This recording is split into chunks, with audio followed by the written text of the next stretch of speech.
No, indeed.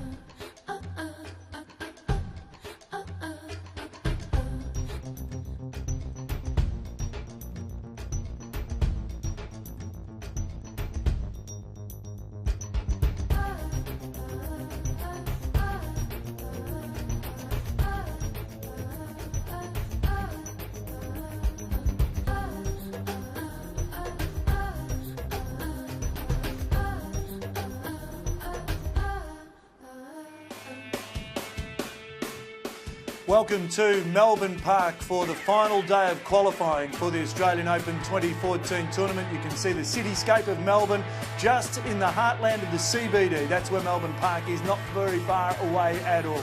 Good afternoon to you. My name's Ian Cohen, and today it is all about the business of qualifying for the main draw of Australian Open at 2014. That all kicks off on Monday, but on Saturday afternoon here, plenty happening at Melbourne Park. It's Nickelodeon Kids Day as well. If you are in and around Melbourne, it's free entry if you're under 16 to get in here, and only $10 for adults. There will be some great talent you'll see around too. Leighton Hewitt, Sam Stosur, we're going to see Roger Federer, we're going to see Pat Rafter, so lots to be had for the Nickelodeon Kids Day, and we'll take you in and around Melbourne Park as a part of that festival atmosphere that is created here on the last day of qualifying. Let's run through the final qualifying format for you, because we've been underway for a couple of days here. The women's format, 96 players entered. They started a couple of days ago with 88 direct acceptances and 8 wildcards. Only 12 get to qualify through for the main draw. 3-round knockout format. Everyone's been knocked out. Basically, if you win today, you are through to the Oz Open main draw. On the men's side of things, 128 players, and there will be one lucky loser as well, because Nicholas Almagro was a late withdrawer. So 16 will qualify, and then we'll also have a lucky loser as well. So basically, as I said, if you win today, you are through. The crowds are already starting to file in. And of course, here at Australian Open TV, we take you behind the scenes of AO 2014 and the tournaments previous.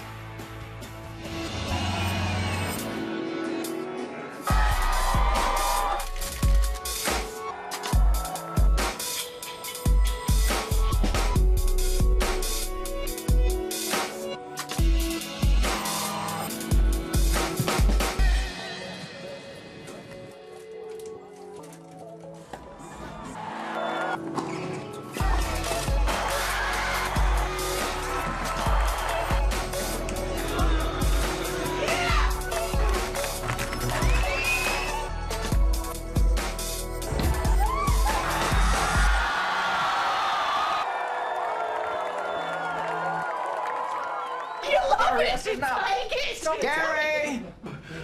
Yeah, boss, what's up? You were in charge of the assembly line yesterday, weren't you, Gary? Yeah, I was around. Good. Mind explaining these then, Gary? I got caught up. Get caught up in the Australian Open this summer. Tickets are on sale. Book now. It certainly is a great place to get caught up here at Melbourne Park for qualifying Saturday, and a lot of dreams, hopes, aspirations are all on the line. You can see some of the tournament officials just getting ready, because for a lot of them it's a run-in through to the main campaign. Let's find out how some of our hopefuls got there to Saturday's qualifying, and we start on the men's side with Dennis Kudla, a 6-2, 6-2 winner over John Patrick Smith, the former world #3 junior player. Actually born in the Ukraine, but now plays under the Stars and Stripes. Was too good for the local Aussie hopeful JP Smith. And he walks forward to the net to shake hands. Andrew Harris, another local that was bundled out, as they say in tennis. Zheng Ji, too strong. Zheng Ji is a 23-year-old from China, 6'2", 6'4". He was originally a dancer and at the age of 16 made the change to tennis and has not looked back. Didn't even have to bother with a return of serve there. Kristina Pliskova, well, she had a tough battle against Victoria Duval, the right-hander from the USA, who now resides in Florida, 6'2" and 6'2". The American winning over Kristina Pliskova, and she had a strong serve, plays in the sunglasses, very, very distinctive, and she wins through on the women's side to have a chance for Australian Open qualifying 2014. Then with Karina Witthoff, the teenager from Germany, she had a tough battle initially against Anastasia Rodionova, but won 6-3 and 7-5. The Australian with a controversial first round win, but Witthoff dominating eventually to win through to her shot at an Australian Open qualifying position to take on one of the big stars when the Grand Slam starts here on Monday. And you can see there Rodionova, who got a little upset by some of the crowd and some of the line calls, seemed to be a little bit distracted, and in the end went down to the German. Time now to get down to show court number 3, and that is where we find Matt Hill and Dan Ryan. Boys, good afternoon to you. A very good afternoon to you, Ian. Certainly looking forward here today to the final day, should I say, of qualifying. Places on the line in the main draw, Matt Hill. It's either elation or devastation for our players today. Yeah, it's the bitter end, isn't it? Coolish conditions out here today. It's rather pleasant, and there's a bit of atmosphere now with today being Nickelodeon Kids Day, so plenty of people around. It almost feels like round one. Certainly does. Plenty of action all around the grounds here at Melbourne Park. Let's check out the schedule for show court number 6. Some big games taking place on that court. Matt, take us through it. Well, court 6 is an interesting one today. Martin Klizan from Slovakia, a very good player, seated second leading into this qualifying competition. A man with Grand Slam experience before. From Bratislava, the 24-year-old, he has been winning in comprehensive fashion. But the one lady we're looking forward to watching on court 6, Anna Konya, who won here on court 3, our broadcast court yesterday, the girls champion from 12 months ago here at the Australian Open. Very powerful for a 16-year-old. Looking forward to seeing her.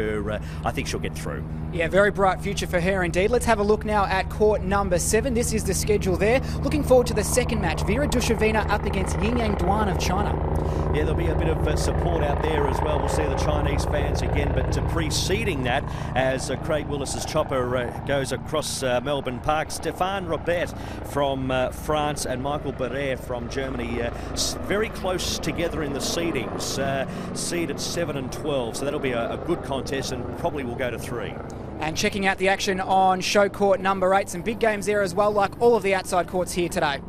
Madison Brengel, seeded 14. She's been very impressive so far, the young American, going around in the first game on court 8, so we'll keep a close eye on that from the commentary box. Well, let's turn our attention now to our broadcast court, show court number 3 here at Melbourne Park. We start off with women's singles, the third round, of course. It's Heather Watson from Great Britain, the number 7 seed. She's up against Irina Falcone of the US, the 20th seed. Looking forward to this match. This is probably going to be one of the better matches, I'd say, throughout the qualifying. Heather Watson is the third-ranked Brit in the female ranks.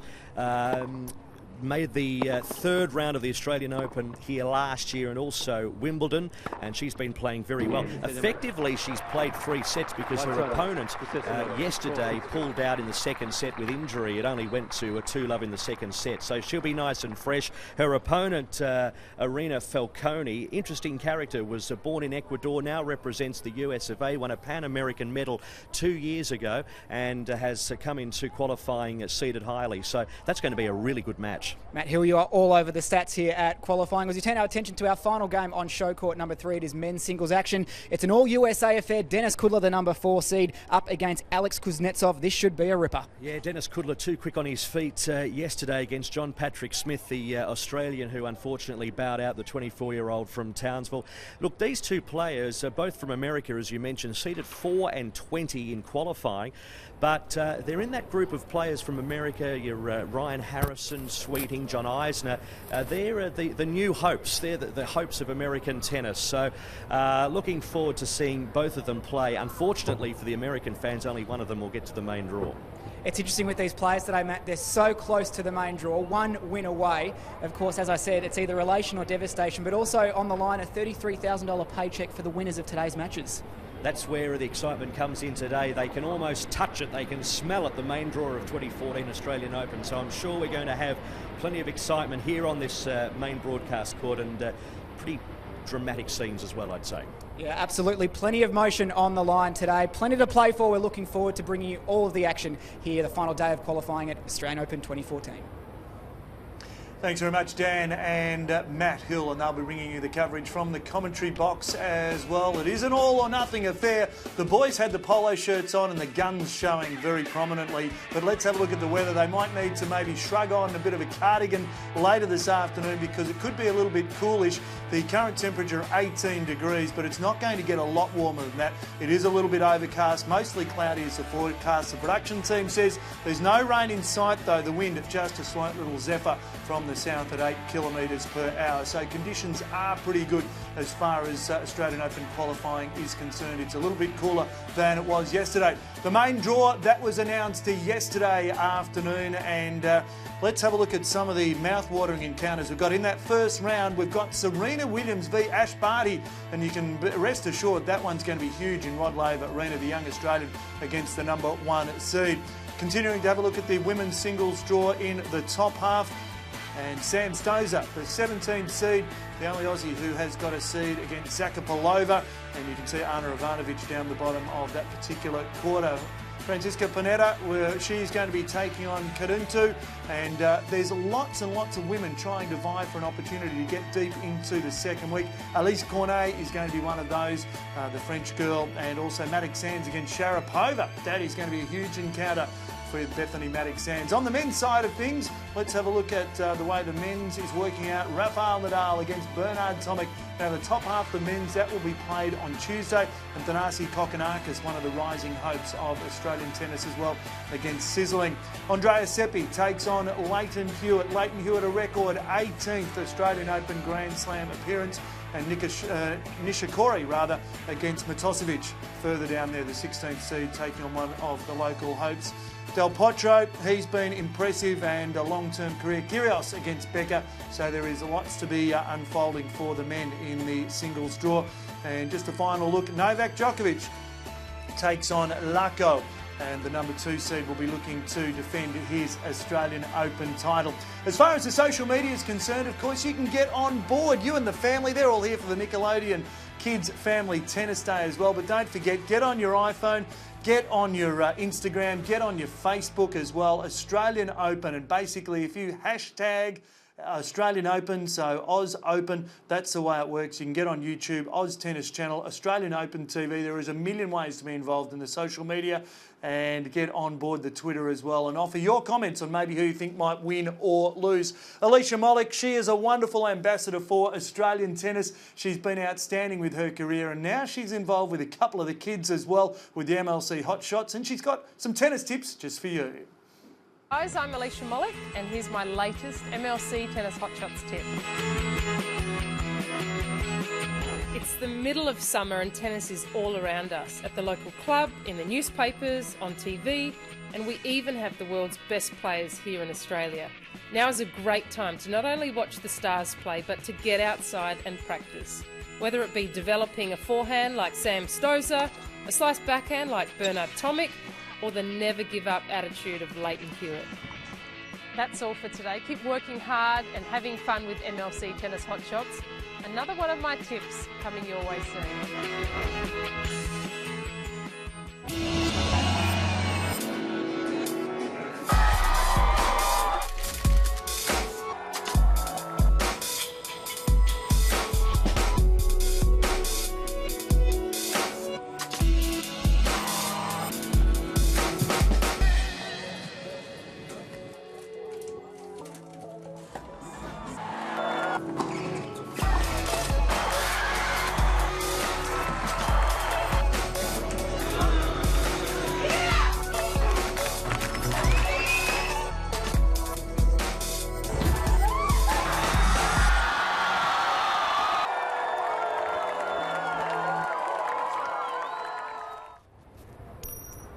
Tails?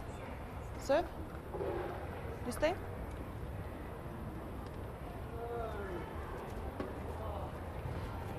Well, welcome everybody to Court 3 for this very interesting match.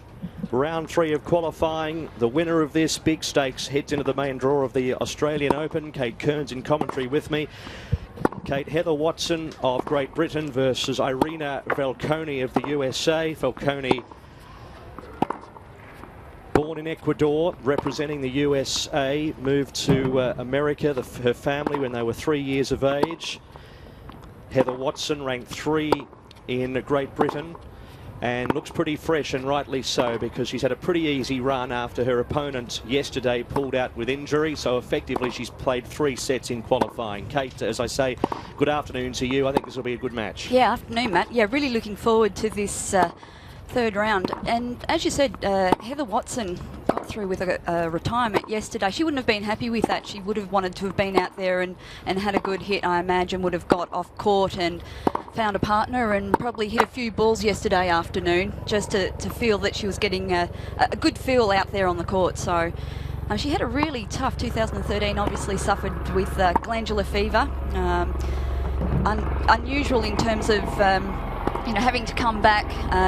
You were saying that, she probably would have preferred to play that extra set, but I'm guessing, maybe coming back from glandular fever, that you would mind getting through to an easy round or 2 in the qualifiers. Just as these girls warm up, Kate, before this match, we had a very interesting, well, I think a new sport created on court 3. Gael Monfils there on the bottom right. And I think it was Raonic, you were saying, Kate, out on court, playing, well, what would you call it? Tennis football? Yeah. Having a bit of a lark around with his mate there. Yeah, they were having a little bit of fun, weren't they? And showed some great skill there with a very small soccer ball. But I guess it's all about keeping agile, keeping those muscles loose. And like you said, it doesn't hurt to have a little bit of fun whilst you're practicing. He was out on the court for a fair while, actually practicing his conventional tennis skills, but a bit of fun with some friends, which entertained the crowd no end. As we've been saying throughout the broadcast over the 4 days, Kate, you just don't know who you're going to run into when you come to the qualifying here at Melbourne Park. So getting down to the serious end here of things, it's a pretty simple equation with qualifying. 96 women kicked off, and it's 3 wins and you're in. Knockout competition. So we have very shortly Heather Watson and Irina Falconi representing the USA. Seated 23 leading into qualifying, Irina Falconi. Our chair umpire for this match is Louise Engzel from Sweden.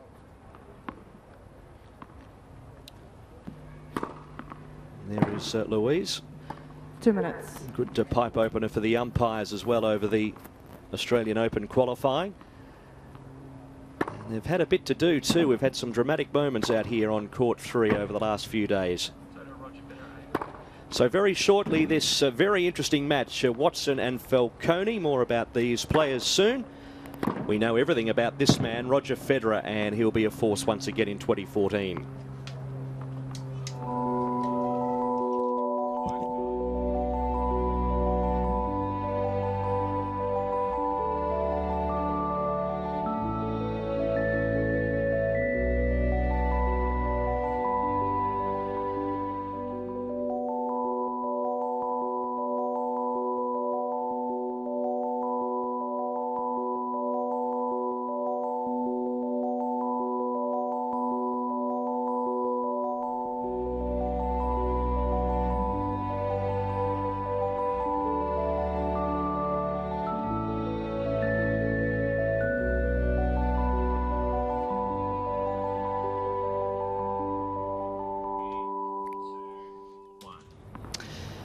Don't forget tickettech.com.au for all of your ticket needs for the Australian Open. So our first match here on Australian Open TV today, third round women's qualifying. We called it Finals Day because it's do or die right here. Heather Watson and Irina Falconi.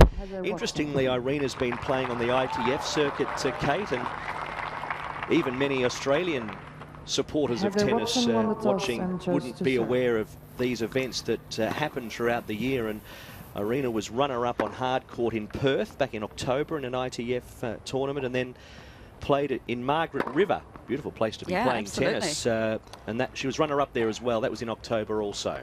Yeah, I mean, she's coming actually into these qualifiers with a bit of form and a lot of matches behind her. As you said, a lot of people wouldn't be aware of the ITF circuit and just how many matches get played around the countries. And yeah, she's been in Australia for quite some time, and as you said, had some good tournaments in WA late in 2013 and was runner-up on 2 occasions. So as I said, she's looking good at the moment. She's had some pretty solid wins coming through to today, and she'll be very keen to get herself into first round of the Australian Open. Ranking at the moment is at 141, but she has been as high as 73 in the world in 2011, so she does know her way around the court. Heather Watson was ranked 49 in 2012, and as I said, then had struggled last year with glandular fever, and is now trying to find her way back. So we know that both ladies are very talented. Heather Watson to serve. We could be shaping up to one of the best matches we've seen in the qualifying over the last 4 days here at Melbourne Park. Heather Watson serving nearest to camera.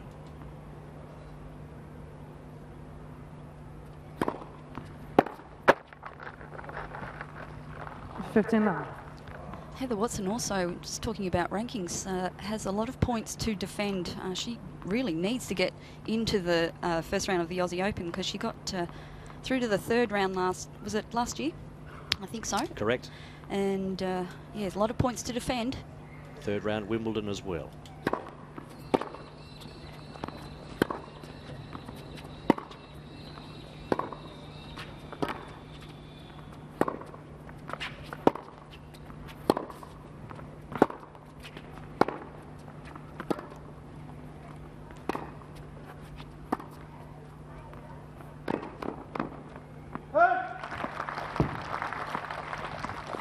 Good ball striking early on in this match by Falcone. Perfect conditions out there today. Not too warm. Got a little warm yesterday for my liking. Expecting 25 degrees today. Hardly any wind, overcast.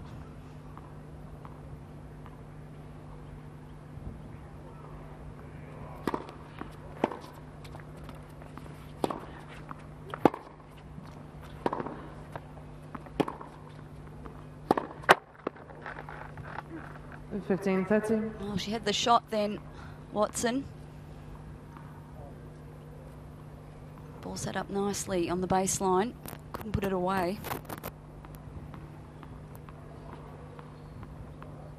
So a quick fire start here for Falcone, who has slid her way through the first 2 rounds comfortably as well.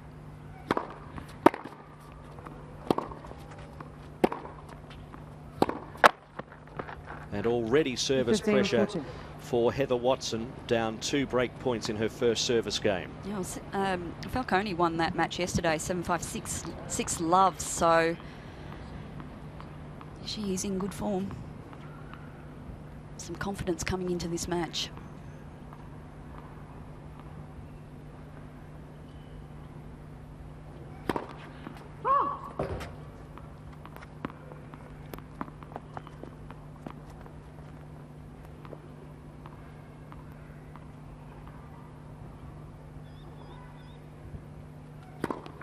Net. Second serve.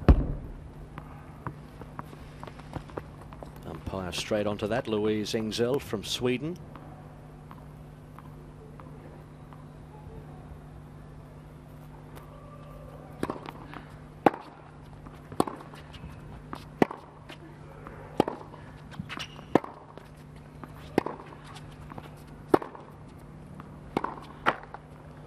And there we have it, the early break for Irina Falcone here in the first game. Australian Open, it's getting exciting, 2 days away. You love it! Take it! Gary! Yeah, boss, what's up? You were in charge of the assembly line yesterday, weren't you, Gary? Yeah, I was around. Good. Mind explaining these then, Gary? I got caught up. Get caught up in the Australian Open this summer. Tickets are on sale. Book now. Okay, so early pressure for Heather Watson as Irina Falconi comes out for her opening service game.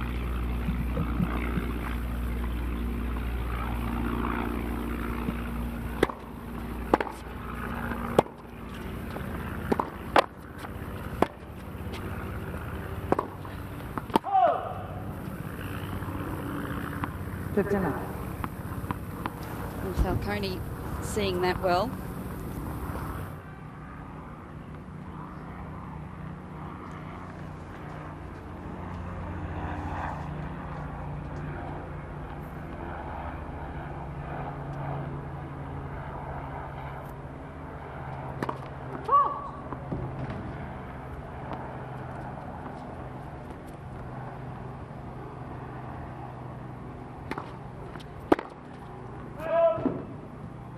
Settle up.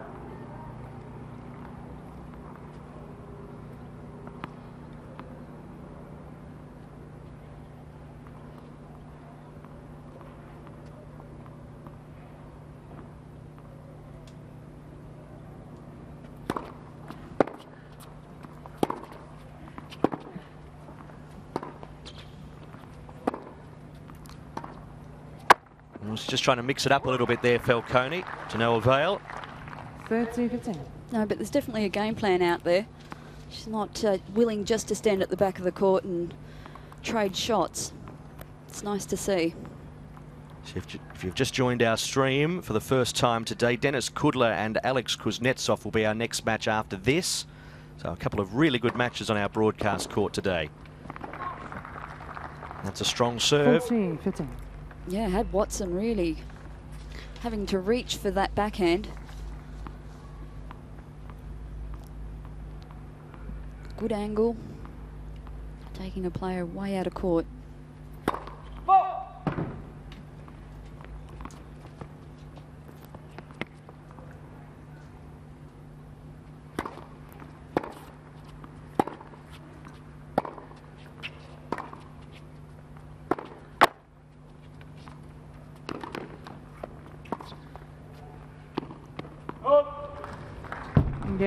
So Falconi holds. It's not a break unless you can consolidate, and she has an early break here at 2 love up in the first set. We've been going 6 minutes. Good to see more spectators in the arena today. Obviously $10 admission for anybody over 16 if you're in the area, and all of the younger patrons under 16 in for free. It's Nickelodeon Kids Day.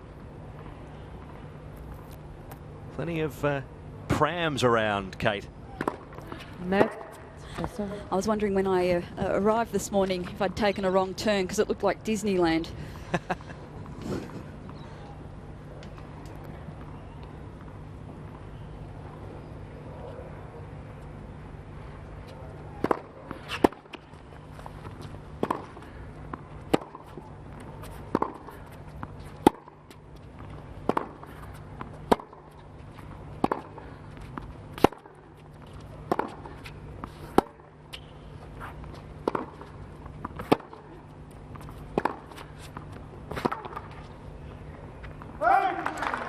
That was better from Watson. 15 love. Really trying to move the ball around the back of the court. And it was that forehand that took Falconi out wide. And just unable to control the forehand.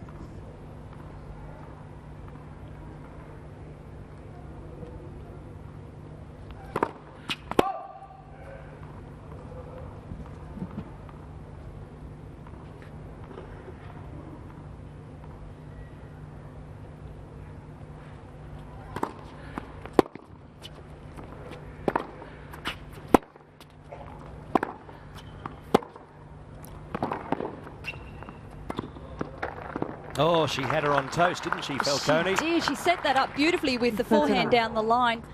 Got the short reply, but just couldn't find the soft hands that she needed to for that drop shot. It was the right shot to play, just couldn't execute it.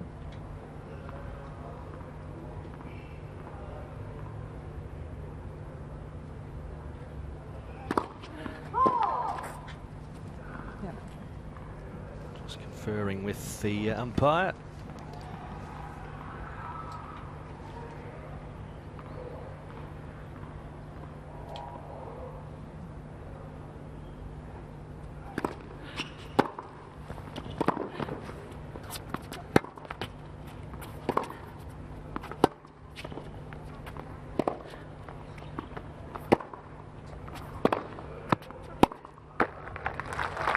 So this is a better service game for Watson.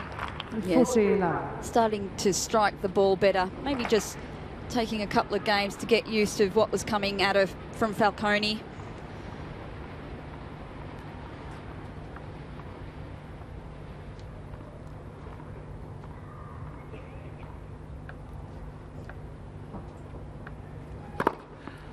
Oh, And a that's big ace. Yeah, great serve. Game Watson. So it is Falcone 2 leads by 2 games games to to 1 1 for Irina Falcone. She is up a break. Let's head out to Garden Square. Dan Ryan is out and about.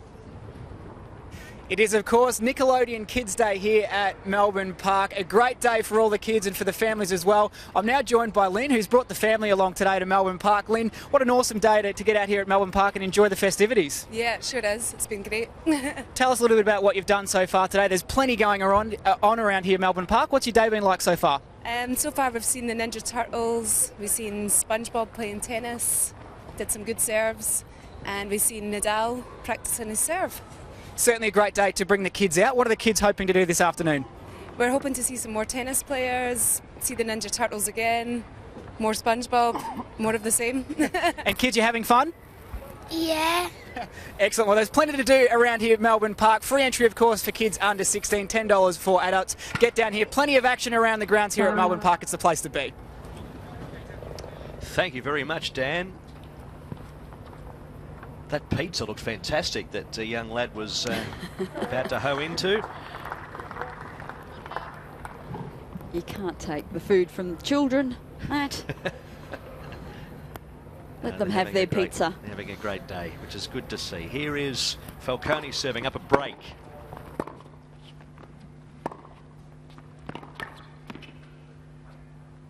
Oh, Watson really starting to find some form out there. Love it.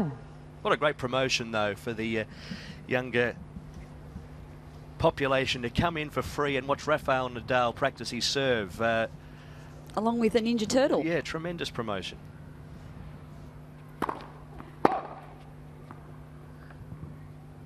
They've stood the test of time, haven't they, those Ninja I loved Turtles? the Ninja Turtles when I was little.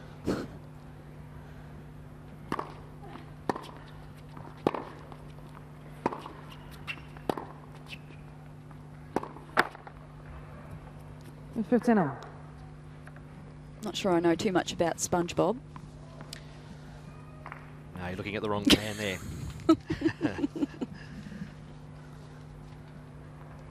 Kids certainly love him.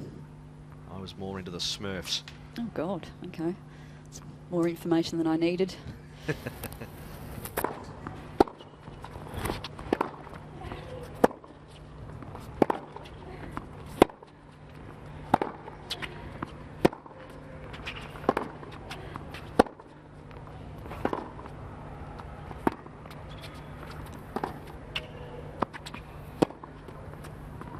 Falcone really putting some spin on that ball, and that's it was a tough shot to hit, yeah, absolutely, because it dropped quite quickly. It hit, and it also hit the line. It's a tough shot from the back of the court, and Heather Watson just overhitting that forehand, too much on it.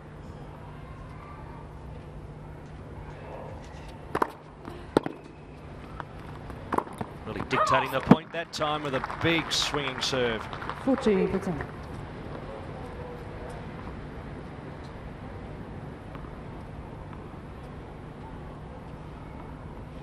He's played this service game very confidently indeed at 40-15 up.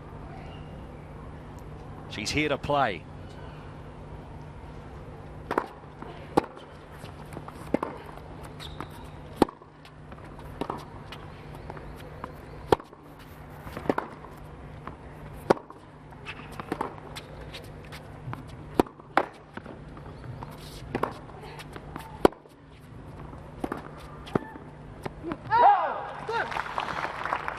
What was that shot, Matt?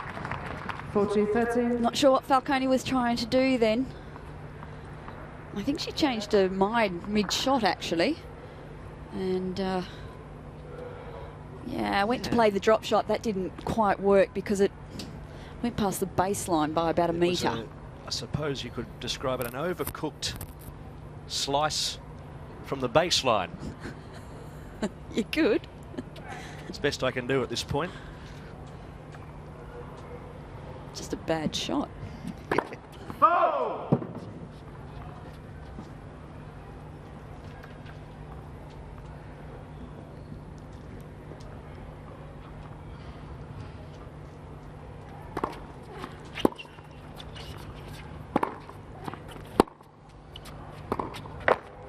That's found the net. Watson trying desperately to break back.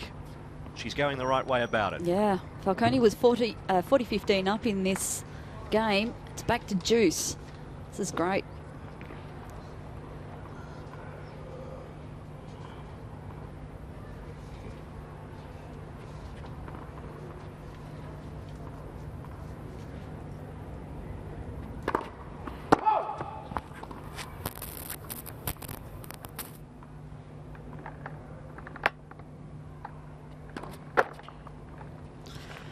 There's some pressure. Advantage, Watson. Double fault. And Heather Watson, the chance to break back here early in the first set.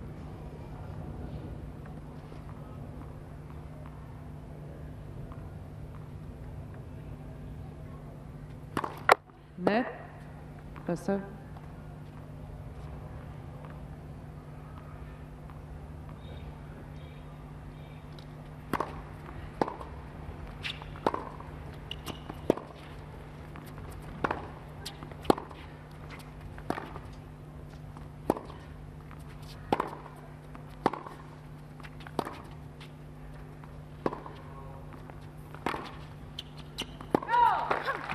Well done, Heather Watson. 2 games all first set. It's interesting, Matt. Do you know much about glandular fever? No, the only thing that I know about it is it can knock you about. Yeah, it can, but you can also... I had it and I didn't know I had it. Okay. Yeah, I'm just wondering, we must have a chat to our friends from the English press at some stage to find out just how damaging that was to her. Must have been second half of the year as well. Because, so are you suggesting she may have played a fair portion of the last 12, 18 months with it? She could have, yeah. She looks fit though at the moment. Good form. Lovely serve down the tee by Heather Watson. Pretty powerful at 176 kilometres an hour. That was never coming back.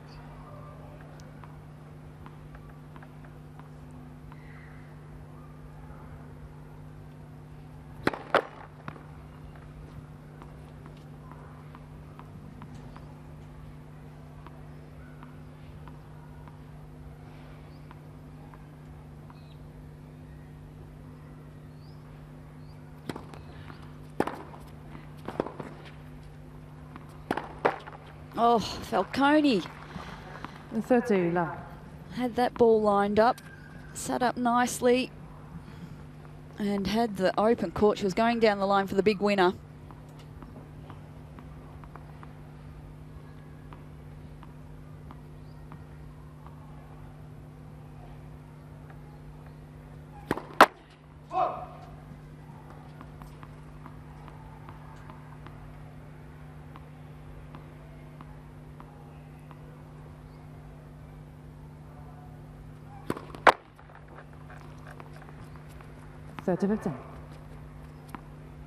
It's the first double fault for Heather Watson.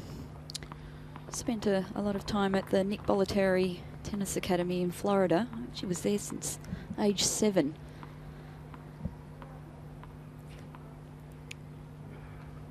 It's a tough life.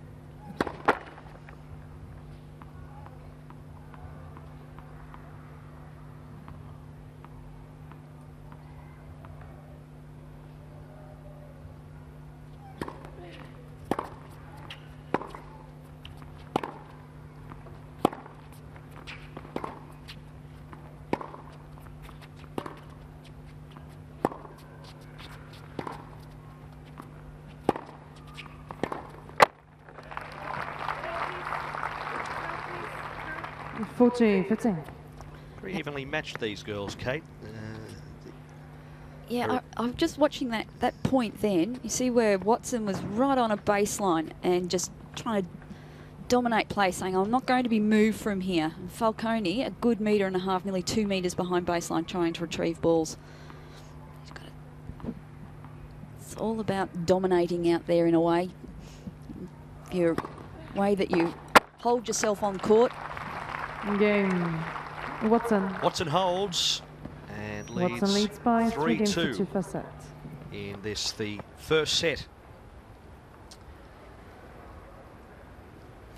Okay, of course, plenty happening in and around Melbourne Park on this final day for qualifying. We can now head out to court number 8, and that's where Madison Brengle, a 23-year-old from the USA, is taking on Irana Camelia Begu, who is the 14th seed from Romania.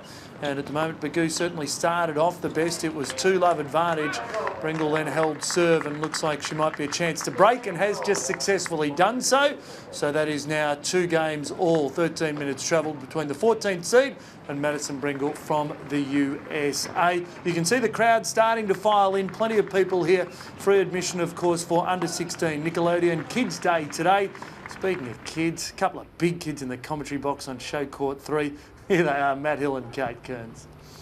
Yeah, I'd agree with that. We're big kids, aren't we, Kate? We are big kids. I mentioned these two players evenly matched, and I say that because of their on-paper records as well. Falcone made the 3rd round of the US Open in 2011. The lady on screen, 3rd round of both the Australian Open and Wimbledon last year. So Grand Slam records similar.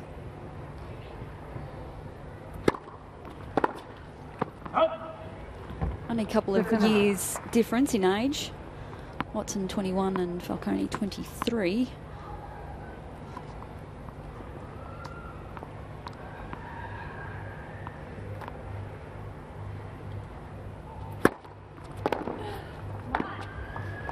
Yeah, it's a good serve from Falcone. It's got the double-handed backhand, so if you can get her out wide, she doesn't want to let a hand off that racket, so it's hard to get to.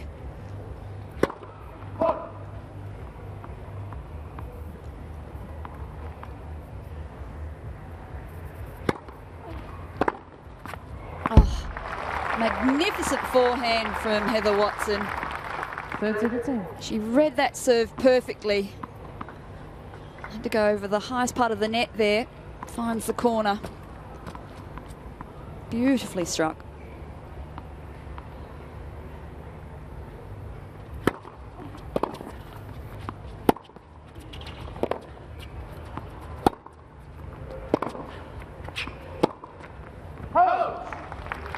Missed by much. 30.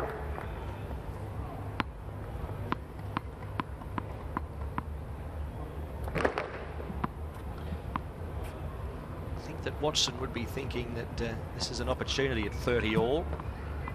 3-2 up.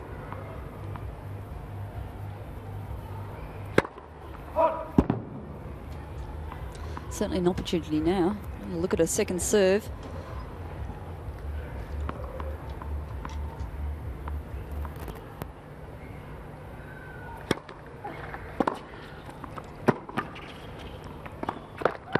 Oh, Watson ruining that shot because her return off the second serve was perfect.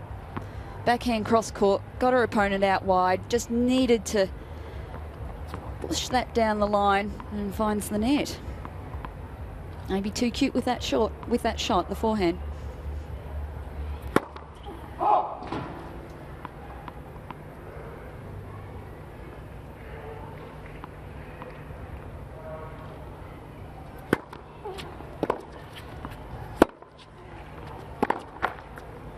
So Falcone is able to hold, and we're all square at 3 games apiece. 3 games all, first set. Great history of tennis players from England. I think I was watching a player like Heather Watson. You've got Sam Smith, Sue Barker. Yes, I think, though, that they would have preferred it to, the last couple of years to have been a little stronger in the ranks. They've got a few young players coming through at the moment that are doing good things, and I think this crop, and Watson's one of them. She's, I think, the third ranked of the British players. And they are starting to, make some moves on the circuit and getting those rankings up higher. Of course, Murray with the breakthrough with Wimbledon. Let's see what the women can do now.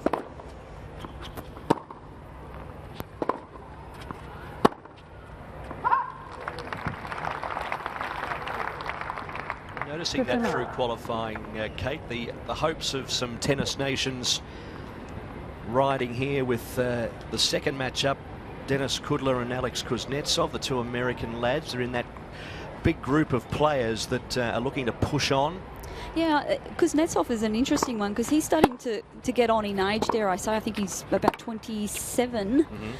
But at one time, Brad Gilbert had sort of said that he thought he was the next big thing in American tennis. But here he is trying to get through in qualifying. It might be spurred on by the fact that Pete Sampras will be making an appearance at the Australian Open this year. Haven't we got some tennis royalty here over the next couple of weeks? Boris Becker is obviously around. It's nice with the former players. They do like to continue to come back to the tournaments and play a role. Doesn't happen with all sports. Certainly does with tennis.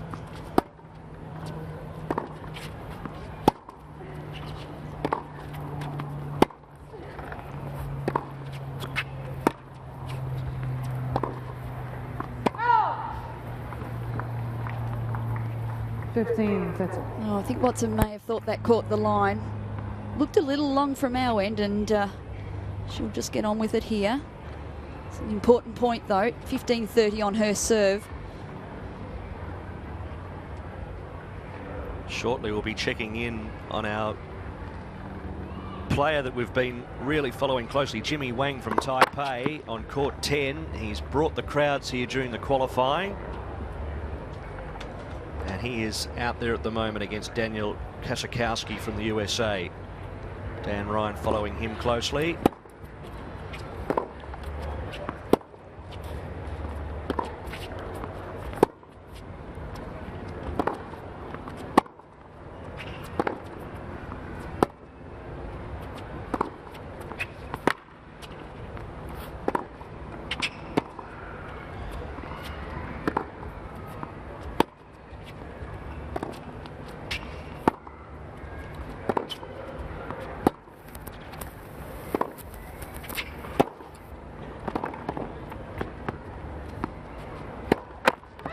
Well, both players were happy to go toe for toe, blow for blow.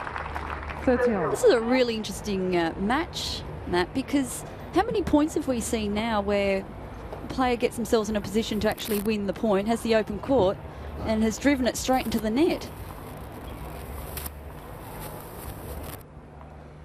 Falcone knew it. Do we get stats on that? What can the boys do for us in production? 30 all, 3 all.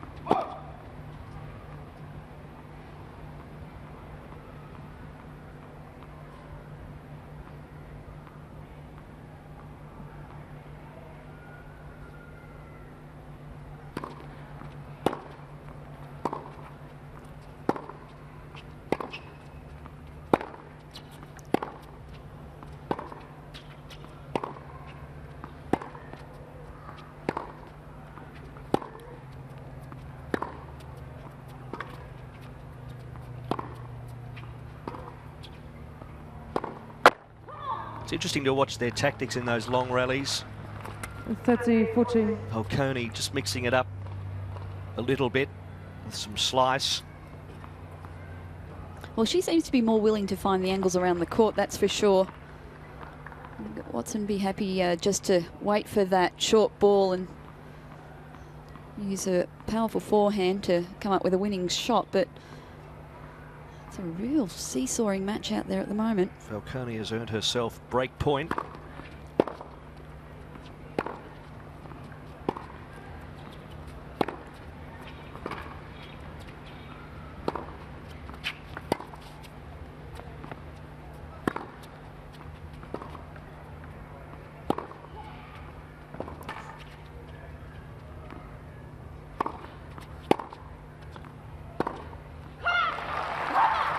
Flirted with the line a couple of times, dictated the point and sent that flying down the line. Yeah, really had Falcone going from one side of the court to the other. She was on the defence the entire way through that point. Watson finally coming up with the winner. Great way to save a break point, back to deuce.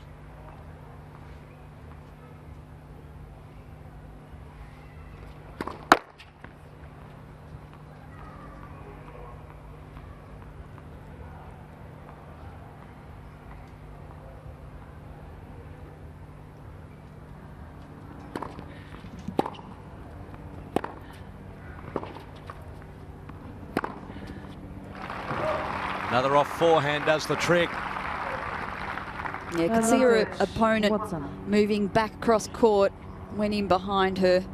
That's just clever.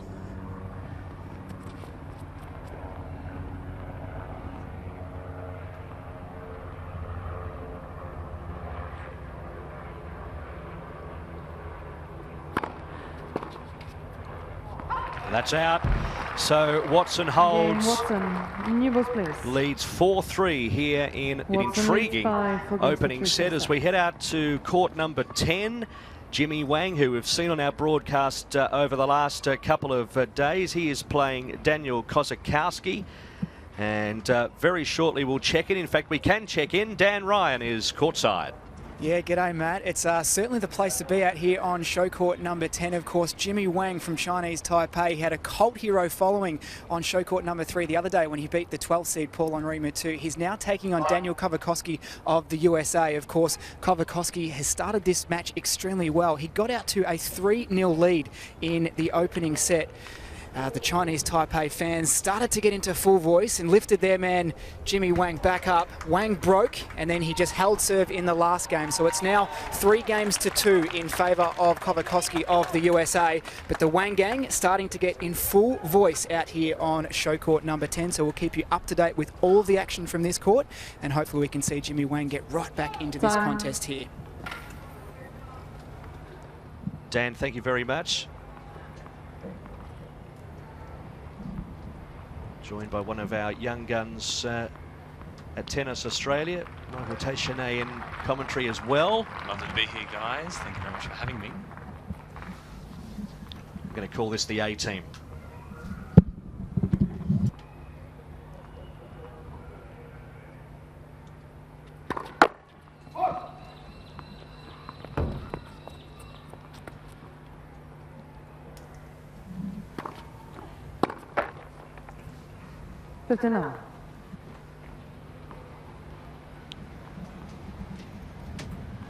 It's refreshing to be in the commentary box with some working with professionals for a change. And I think you've turned up to... Sorry, Michael, I think you've turned up to the wrong box.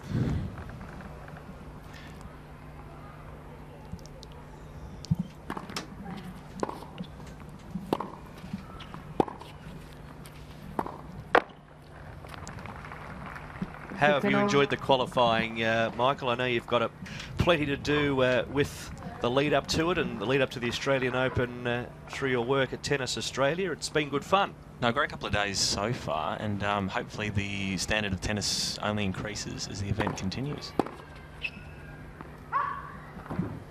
30-15. Which girl can get a break here, Kate? Well, I actually thought Watson was starting to play the better tennis, but I don't know, maybe it's the fact that she hasn't played a lot of matches and some of those big points, she just hasn't been able to finish off. Well, that's a great rally.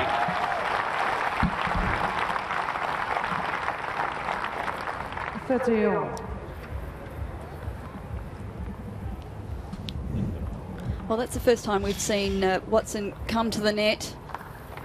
Good hands and appreciated by this growing crowd here too at court 3.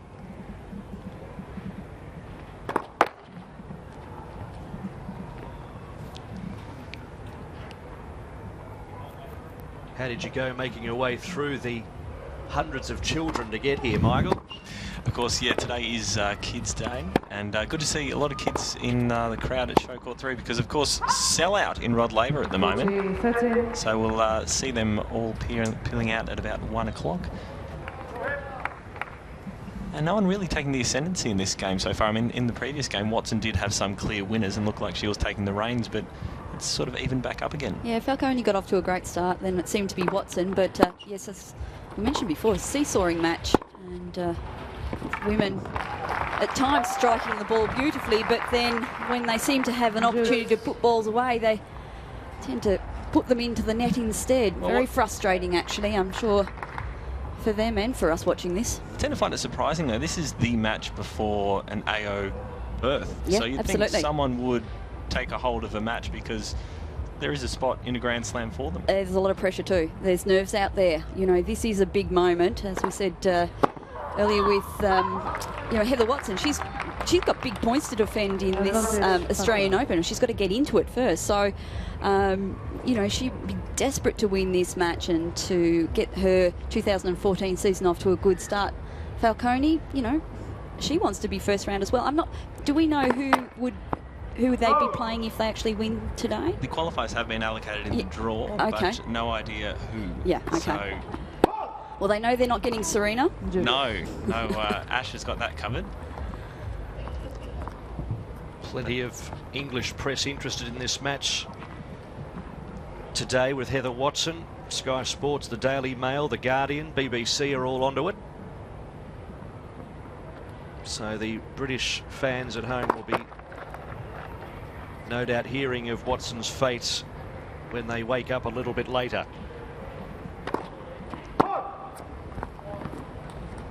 Advantage, Watson. So a break point for Watson. Isn't this a big point? Yep, she can get there. She'll come out and serve for the first set.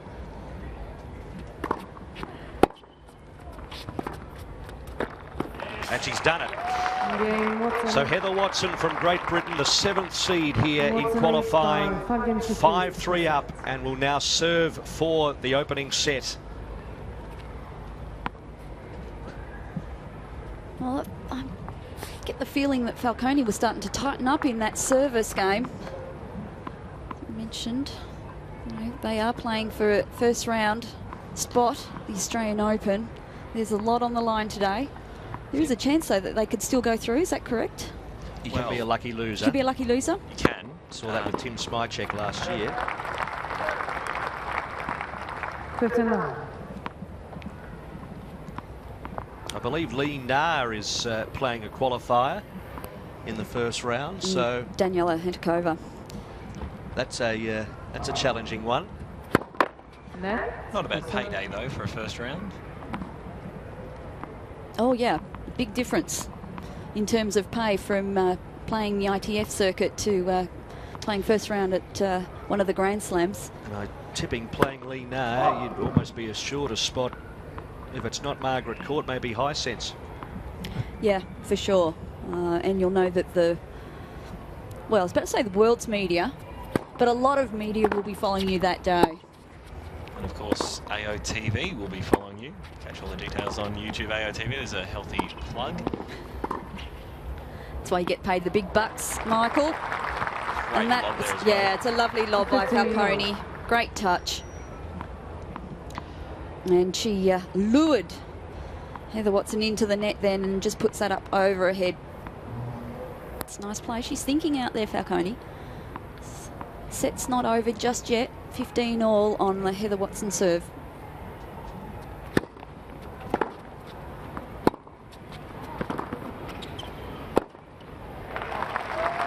Took that on the rise, did it well. This is not unlike a round one match, though, is it, Kate? Because you've got a fair few people in this court now. The cameras are on them. I know in their head it's a qualifier, but it isn't unlike round one. No, absolutely. I can assure them that the weather will be different in round one. Yes, a bit warmer. What are we expecting on Monday? 37, is that correct? 37 followed by 41 on Tuesday, 38 on Wednesday. So no relief on Wednesday. No, very hot couple of days for the Open. But that's the tennis. You expect that. as we sit in an air-conditioned commentary box. Set points here for Heather Watson. She has upped the ante here late in the first set. It's also been good to see her come forward and approach the net, which has made some of the difference in some of the crucial points so far as well.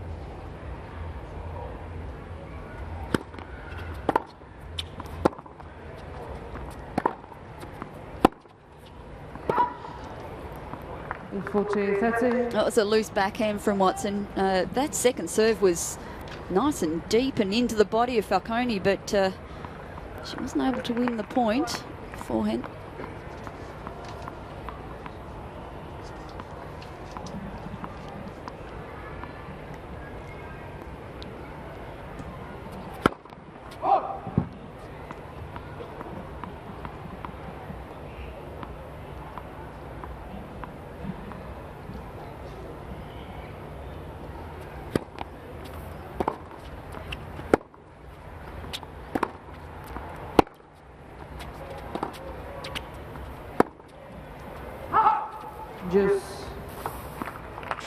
And I could see what Watson was trying to do then, trying to get her opponent out wide, looking for the short angle cross court with the backhand, but just putting a little too much on it. And we're back to juice.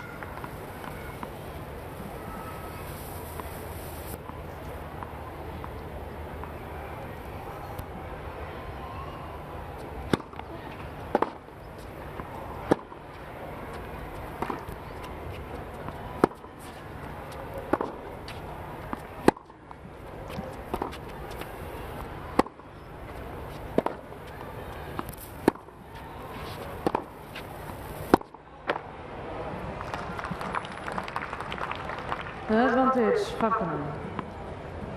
Well, really, Watson not doing enough out there at the moment. That was pretty timid hitting from both players in that point. It'd be interesting to see if we can get the errors up as well, because unforced errors, yeah. So far, it won't be flattering to either of the players, I don't think. Unforced errors. Watson 18, Falcone 16, and we're only in the first set.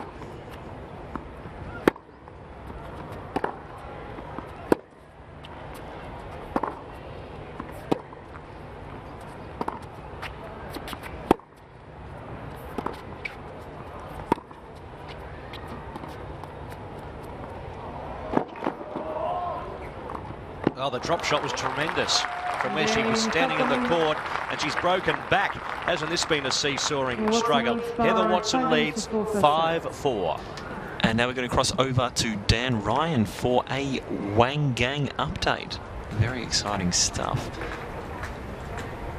Well, here on show court number 10, of course, it is Jimmy Wang from Chinese Taipei up against Daniel Kovakowski of the USA. The Wang gang starting to get in a bit more voice here in the opening set. Of course, Jimmy needing to get back into this opening set. He's down a bit with Kovakowski, but the lead down to 3. He's serving at the moment, really conservative. He goes for 5-3 advantage. The good sign is that Jimmy Wang this match more so than what are they saying in production time here? Start of this match where he was No. Okay, so things on serve there by the looks of it. We'll be heading back to Dan Ryan in a few moments' time. Time. But how would we describe the character of this game so far? It's interesting. Dour, I think is the right word.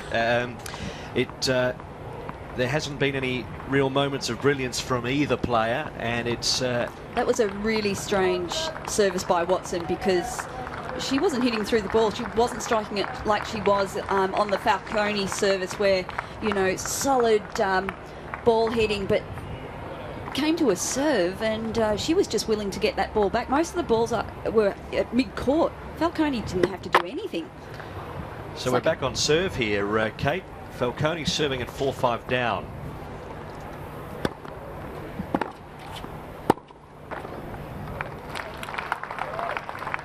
That second serve by Falcone, 116 k's an hour, nothing on it at all.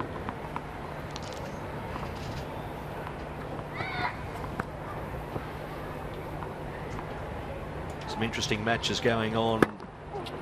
Not just on court 10, where Dan Ryan is reporting from, but we have on court 6 Martin Klican from Slovakia the number 2 seed. He has plenty of talent, the 24-year-old from Bratislava.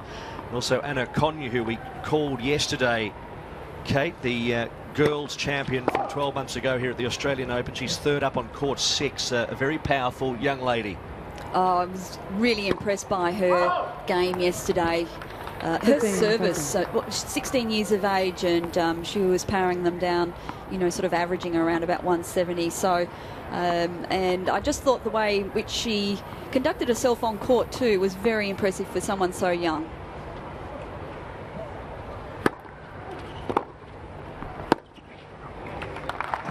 Well, now it's 15-40 for Heather Watson, so 2 set points have come up pretty quickly.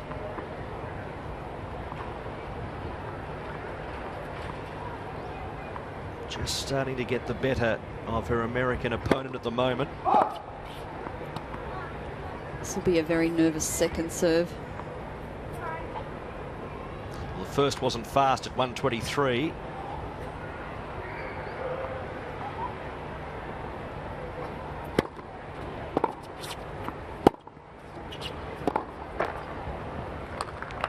So 1 set point saved. And Watson really not getting to that backhand just then.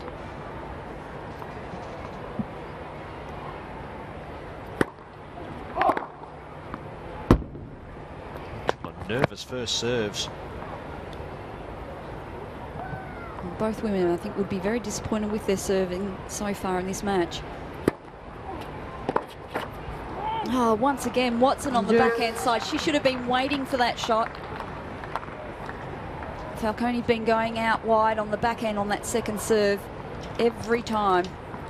Normally with the qualifiers, you can understand the relentless number of games that the players do have to play, that by the finals, players might have niggles or some sort of issues, but at the moment, these girls just look a bit lethargic on court, for lack of a better word.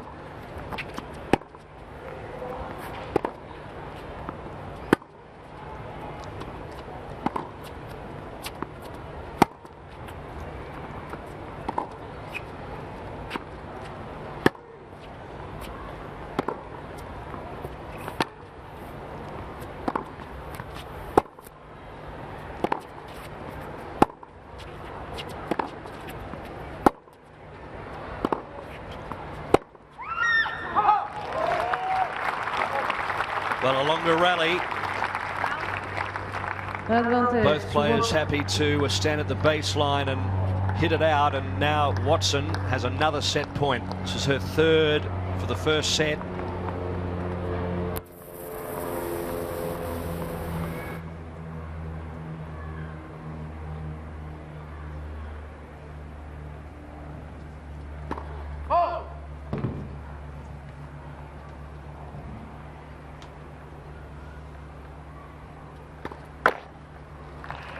So a double fault brings up the set for Heather Watson. Really disappointing for Aryna Falcone. 6 games to 4.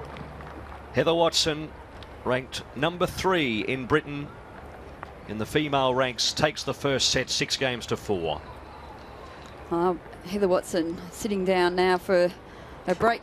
She'd be happy that she didn't have to serve that out, because both women in that first set did not serve well, got very nervous. That both had very shaky second serves, I thought. And Heather Watson didn't get off to a great start. Falcone did with the early break, and then she clawed away back into the match. And then just when you thought she was taking over and starting to dominate out there on court, got a little nervous, things got a little tight. Ball started getting a little shorter in the court, and in the end, it was Falcone that just was unable to serve out and stay in that first set, and you know, disappointing to end a set on a double fault. Just going through some of the highlights here. Most of the match played at the back of the court. On a couple occasions that Watson actually did come to the net. Not on that one, she lost that point, but she actually did well. And if I was Heather, I'd be looking to come in off some short balls and see if she can put some pressure on Falcone. Obviously knows how to put a ball away at the net, so good hands. And the backhand starting to work some magic for Watson. She's very strong off that side. Hopefully now with that set behind her, she'll be able to carry on and take some confidence into this second set and get herself into the first round of the Australian Open. So that opening set, 47 minutes, and there's some statistics to run your eye over. First serve percentage poor from Falcone. The double faults from Falcone as well. Indeed, and unforced errors pretty even. Overall, the word I used earlier, a pretty dour sort of set, but they were evenly matched. It was a seesawing battle really, but Watson just overpowering Falcone in the last few games. So it's 6-4 first set as we kick off the second.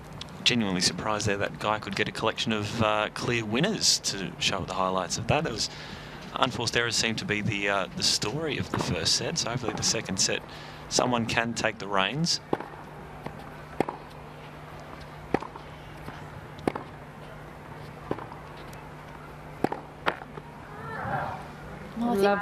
Watson's got the better game, but way too many unforced errors, and need to do something about that in this set.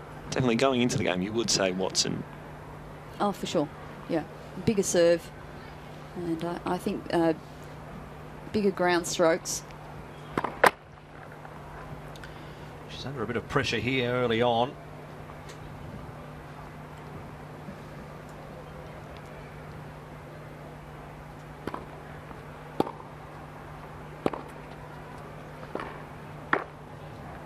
Always interesting to see how players bounce back from a set victory like that. Some of them bounce back out from their chair full of confidence, others go through lulls.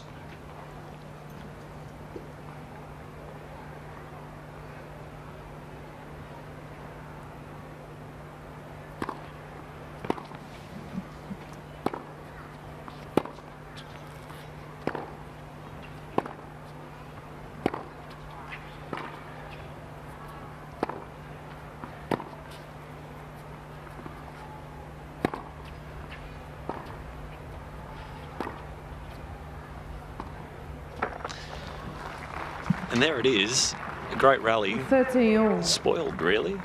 Yeah, Falcone, she's tried that shot on a number of occasions, and I'm not sure that she's been successful on any of them so far, but she will persist. It was a desperation shot because she was on the back foot right from the start there. Watson claws her way back to 30-all. Fault. Well, there's an overrule. Late call looked pretty clearly out from up here. Now umpire Louise Engzell from Sweden.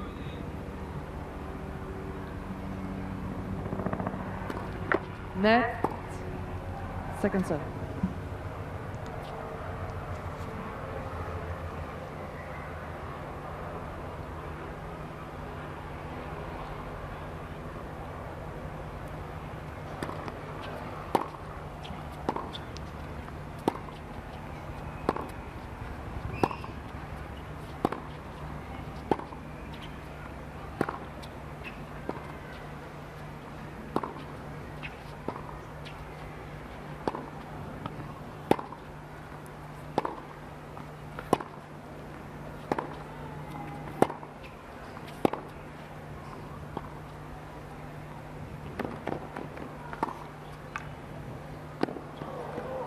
Oh, that's landed in, and Watson is adamant that it was out. Well, no Hawkeye on show court 3. And she finds herself a breakdown early in this second set. Watson, boys, what did you think in terms of, well, it's I thought it the other end of the court for us. Could have taken some chalk. I think it was in. Well, Watson was surprised by that. I was surprised that Falcone's drop shot actually got in this time. I like that tactic, though. You've got the player at the back of your court. Break point.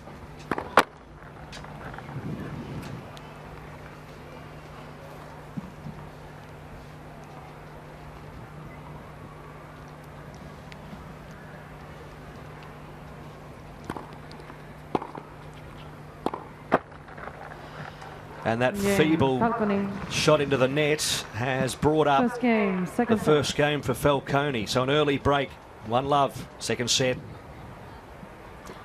Let's head back to Dan Ryan. He's been following the fortunes of Jimmy Wang and others.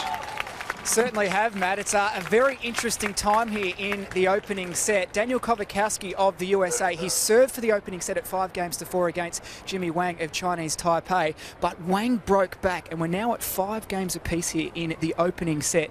It's 30-love on the Wang serve, so momentum at the moment is all with the Chinese Taipei player, so Wang looking very strong at this stage. Here is Wang serving. Some frustration spilling over for Kovakowski after that game just moments ago.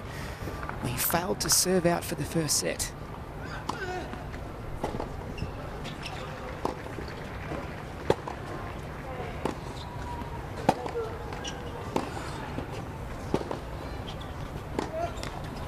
Wang just hits that backhand into the net. We'll keep you updated with all the action here, but it's Jimmy Wang looking good in this opening set against Daniel Kovakowski of the USA. In the end, Kate, it probably wasn't the best rally we could have watched Jimmy Wang there, because that backhand was lazy. No. 15-love. That was rather meek, that volley as well. It wasn't a difficult volley, but Watson making a meal of it.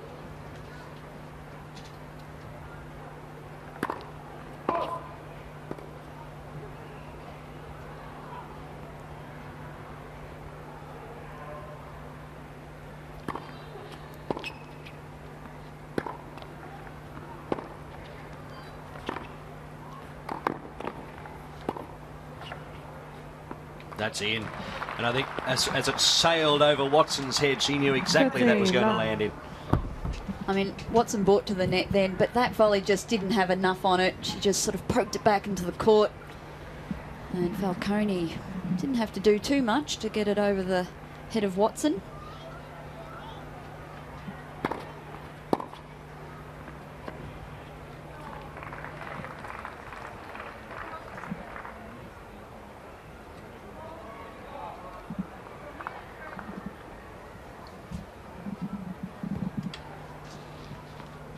Set to 15.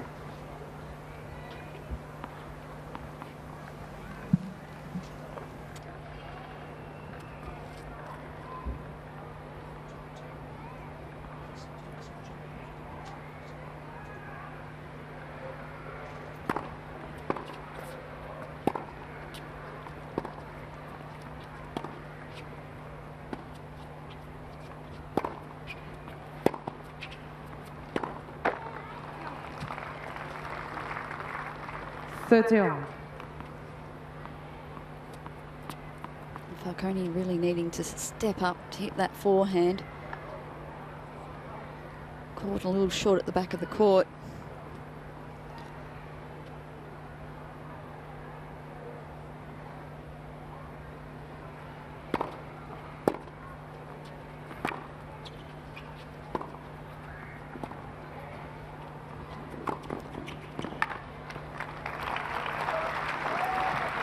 That's a better point from Watson. 30-14. Well, Falcone is persisting with the drop shot, but unfortunately on that occasion, Watson was all over it.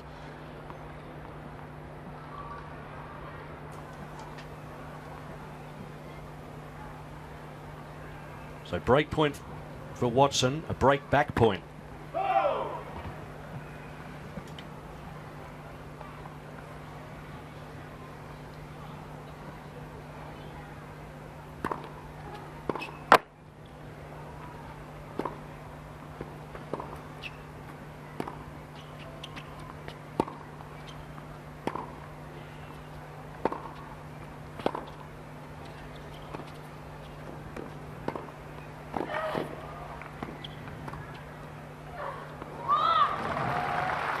Well, she was forced to come into the net with a half-court shot from Falcone. Yeah, she was good enough to cover a couple of shots. She was really on the stretch with that forehand, but Falcone up to putting over the lob. Just quickly, guys, of course, yesterday with the draw, players allocated for the AO Blitz, one of these players will be allocated to a town as a qualifier. Okay. My hometown of Traralgon, possibly getting one of them. From Traralgon. I'm a Traralgon boy, a tennis hub that it is.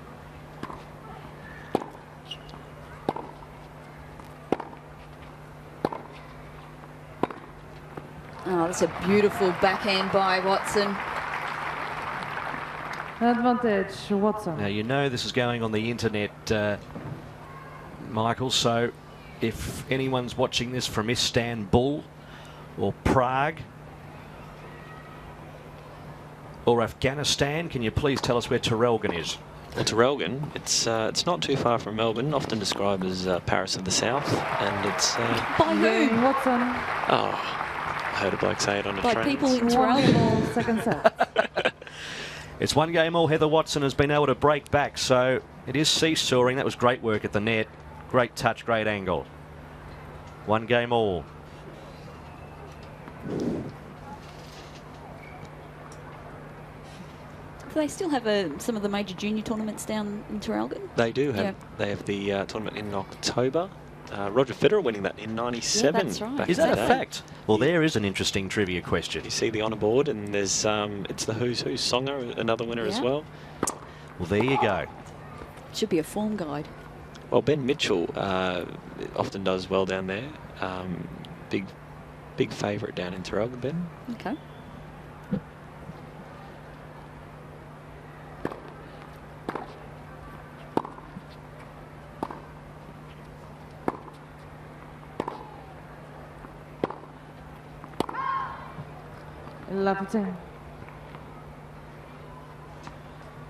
Yes, the AO Blitz, a fabulous idea. Just have a quick look at what towns some of the stars have drawn.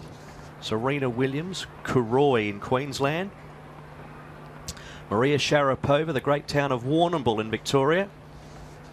Novak Djokovic got Parks. Got Parks, indeed. Oh, really? And was curious to know where Parks was, so we have to show him the dish and get him up to speed, I think. Did anyone get Balmoral in Western Victoria? Leave it with me.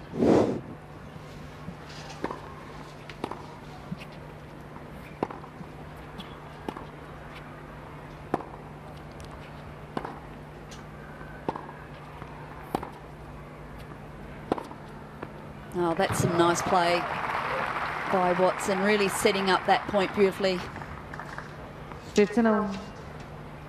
And while the scoreline doesn't reflect it, it does look like Watson is hitting clearer winners and I think the game's on her racket, but it's just some consistency of shot making out there at the moment. That backhand, whilst it can be a weapon, has also drawn a lot of errors today.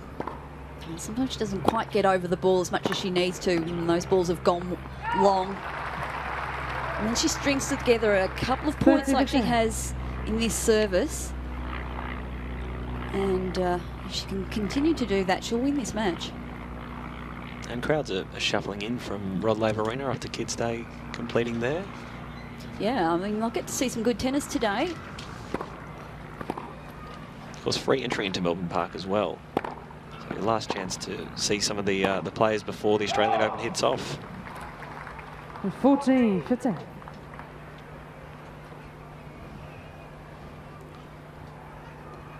So, of course, they've got access tomorrow as well, Michael.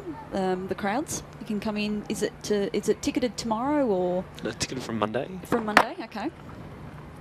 But of course, for everyone watching on Australian Open TV on YouTube, there will be a morning show streamed live to get you up to speed with results and match fixtures and any other highlights that will be across. So make sure you subscribe to the channel you're currently watching to get all the updates on the event throughout the event.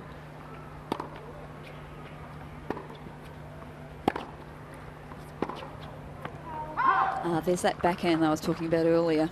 40-13. I need to look a little closer. I'm just wondering if it's footwork or whether or not the ball's getting up a little too high. She's not getting it down enough, and yes, it's drawn way too many errors, I'm sure, for her liking.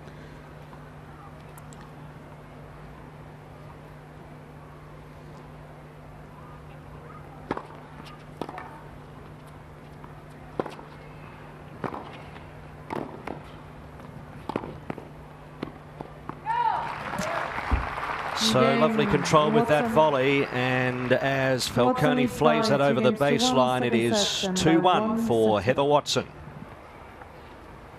Okay, let's have a look at what else is happening in and around Melbourne Park, and we can start out at Court 8, where the American Madison Brengle has got a tough ask because she's gone down in the first set to Irana Camelia Begu. This is set point only a few moments ago, dumping it into the net there. So Begu took that opening set. We'll have a quick look at the stats as to how it played out on Court 8. And for Begu, it's a good start for her. First serve percentage in, pretty high for both girls. Brengle with a 70% in there. The winners, though, for Begu, and the unforced errors, not much between them there. So that's the way it stands at Court 8, with Begu with a 1-set-to-love advantage. Court 7, that's where Stefan Reber is taking on Michael Berra. The Frenchman, though, is down to the German. This is set point. And in the end, it was a 7-5 victory to Michael Berra in that opening set. Just too much firepower on the net there. And statistically, this is the way it adds up for the encounter between the two 33-year-olds. So a couple of journeymen out there. Berra with a 71% first serve ratio. The winners have only had a couple each there. Double faults to Berra, but that's the way it stands on Court 7. So the German with a 1-set-to-love advantage on Court 7. Now we head back to Show Court 3. Thank you very much, Ian. Heather Watson on her way. On serve here, she leads 2-1. I just wonder, she was on court in her second round, Kate, for 36 minutes. Garçon, her opponent, succumbing to a bad shoulder injury. That's a great escape, isn't it, in qualifying second round to only be on court for over half an hour. Wonder if that'll come into play here too. Yeah, I mean, sometimes it just takes a bit of luck to get through. And, you know, you don't want people having to retire injured in any match, but Watson just looks a little rusty out there at the moment, and point in case with that volley. It's not getting down to get that ball. Mind you, it was a pretty good shot from Falcone. She could see Watson coming in, so put the ball at her feet. Having said that, Falcone, in her previous match, in completing the course, beating South African Chanel Simmons, she won 6-love, 6-2. It only took 53 minutes. Both fresh girls here.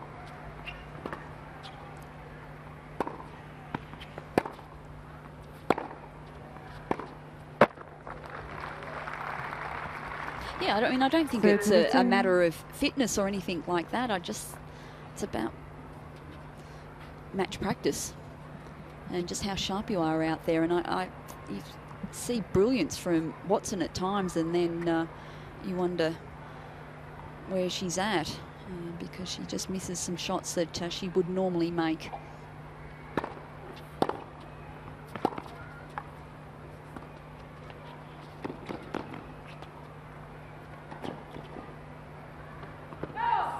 Would you say it would be fair to note that we know how good Watson can be, and she's not at that level here in this match? Yeah, absolutely. And there's an expectation, even when we're calling, that we're going to see someone playing better tennis than perhaps they are at the moment, because we know what she can do. And that must be really frustrating for her as well.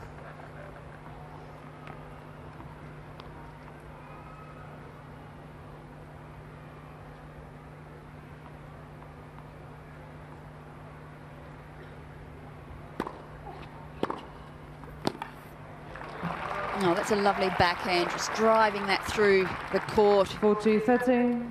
From Watson. And I mean, it's the frustration of any player who's been is coming back from injury or illness, that it doesn't matter how fit you might be. There's nothing like having a number of matches under your belt and having some confidence about your game.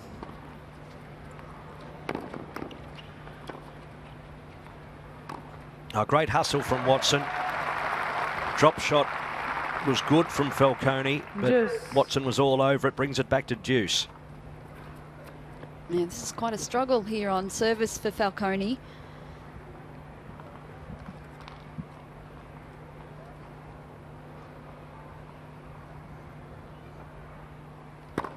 Net for serve. As you can see, good crowd here in on court 3. Well, that was a terrible serve. I'm not sure that she really should have hit that ball. She should have stopped it and started again. However, with the second serve like that, what does it matter? It was well placed. Not much on it, obviously, for the second serve, but some great angle and caught Watson by surprise. So advantage Falcone.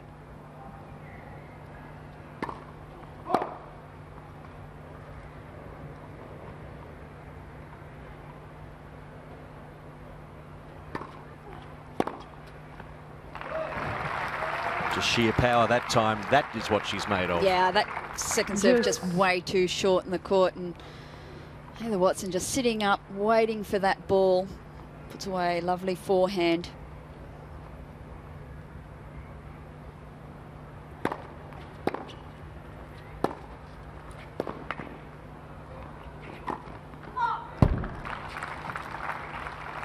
Advantage, Falcone.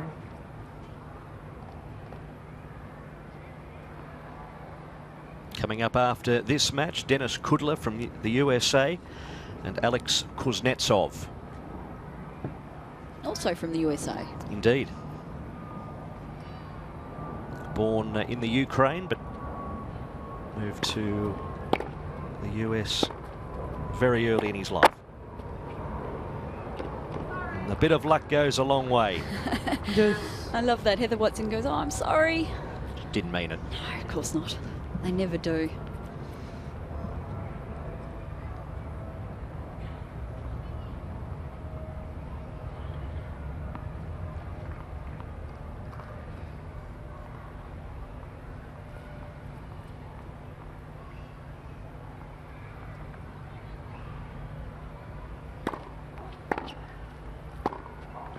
Oh, that's a wonderful backhand off her feet. Falcone really, it was actually a great return from Watson. Falcone really didn't have much time to prepare and then swings that backhand through. It's like a golf shot. That was just stand and deliver stuff. And she was really not very stable when she hit that first serve either. Oh, she's done well, Falcone. She holds serve. And we're at 2-2 in the second set. Heather Watson winning that first set 6-4. Well, not much different from the first set so far, Matt. Now it's an arm wrestle. Yeah. So we see plenty of people here on court 3, which is good to see. Nickelodeon Kids Day. Yes. There could be some Big Roger crowd. Federers of the future out there in that crowd. Who knows? Walking in, it was a really good atmosphere this morning walking in. There was a young family in front of me. A young lass, she would have been 5 or 6, armed with a big tennis racket. Did you push her out of the way and said, "Excuse me, I'm Matt Hill and I need to get to the broadcast"? No, I was just thinking there's our future right there. You never know. You could be seeing her in a few years' time.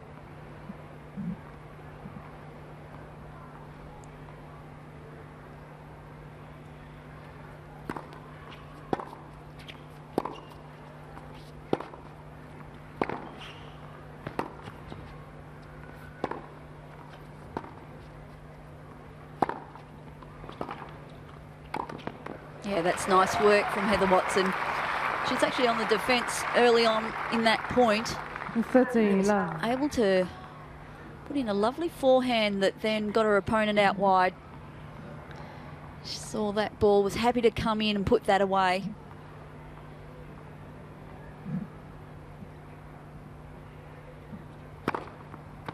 Oh, terrific serve down the tee, 170 Ks. 14. She'll be hoping for a few more of those. Give herself an easy service. Put the pressure straight back on Falcone, who We said has been struggling on serve.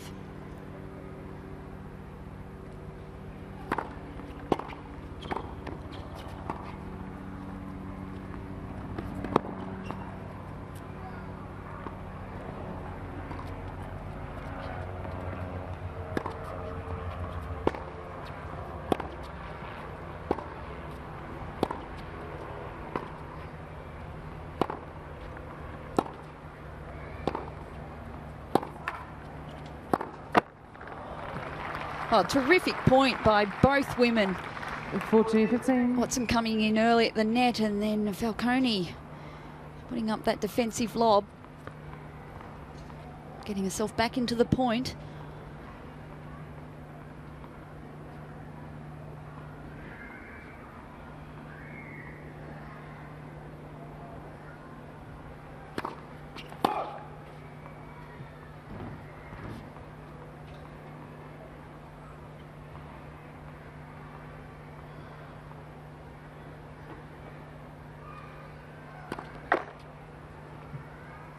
Disappointing double fault from Watson.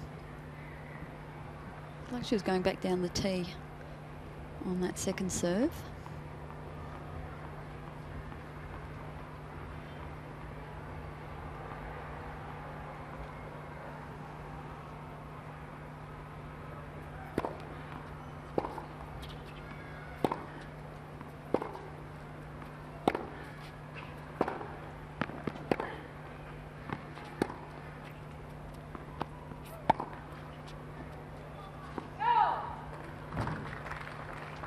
Oh, frustration for Watson. She was 40-15 up in this game. We're on juice.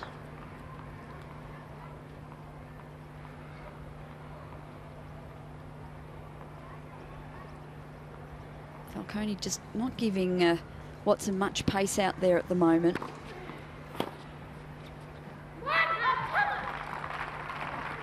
Advantage, Watson.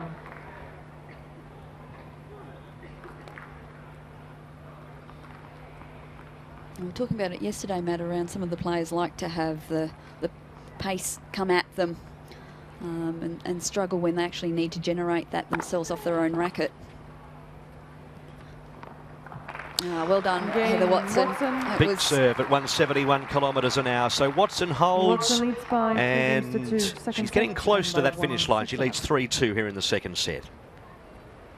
Final qualifying on Saturday here at Melbourne Park, and if you want plenty of atmosphere, it's almost like a round one encounter out on show court 10. That is where our man Jimmy Wang is out there. He's excited, all his supporters from Chinese Taipei. This is the tiebreaker to decide the first set. It went to 6-all, and in the end the ball from Kozakowski, Daniel Kozakowski, the American, was wide. So Jimmy Wang, it takes the opening set. He won it 9-7 in the tiebreak. Look at the applause going round there. The Wang gang out in four, 64% first serve ratio for him there. No unforced errors according to those stats. Total points 144-41. So Jimmy Wang is setting the place on fire, and the Wang gang in full voice out there on court number 10. So we'll bring you results as they come to hand. Peter Gojcic of Germany, he's won through already and secured his place in the Australian Open starting on Monday. Back to show court 3. As we scan over from Rod Laver Arena, we'll be seeing some great moments in that stadium in the next 2 weeks. Margaret Court's roof in the background. And Falcone serving. 2-3 down here in the second set. She has some work to do after losing the first.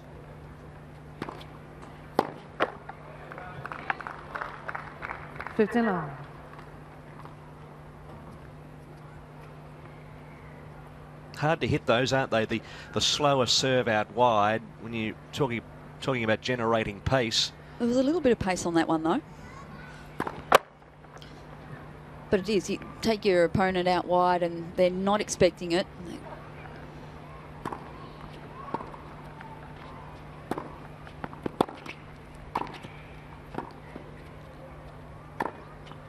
I tell you what, I like that serve too of Falcone. 13 That up. went into the body of Watson. She had to move right across to try to hit it, and was really at odds then in terms of that point.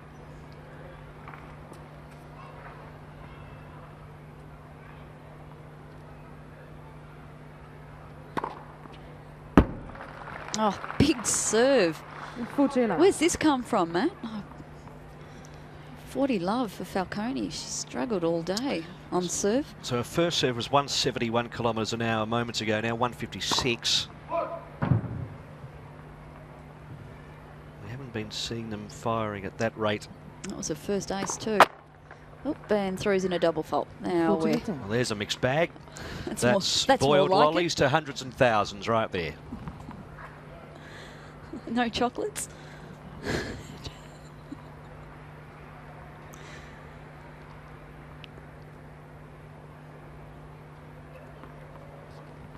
Yeah, having a problem with the ball toss. Tell you what, that sun is Again, just Falcone. starting to New poke through the bookings. clouds too, so some of the players Three might games have all, a few second set. issues. It's been overcast all morning, so make things a little difficult with the sun right overhead. So all square, 3-all, and you're quite right, Kate, almost a replica of the first set. Can Heather just pull away here in the next few moments? Interesting match out on court 9. Vincent Malot from France. We've been following his progress since he was the first man up on our coverage on Wednesday. 5'8" against Vucevic from Hungary. Vucevic taking the first set 6-3. It's level pegging on serve. 5-4 in the second. Oh, was that the big man from France? The big man from France. 5'8". We still haven't found a smaller player. I was expecting we didn't know a lot about Malot, to be fair, when he entered the court on Wednesday. And you do expect the French players. There's been a few of them over the years that have been rather large. I love it. He would have been very happy with that, though. Being called big. Yeah, absolutely.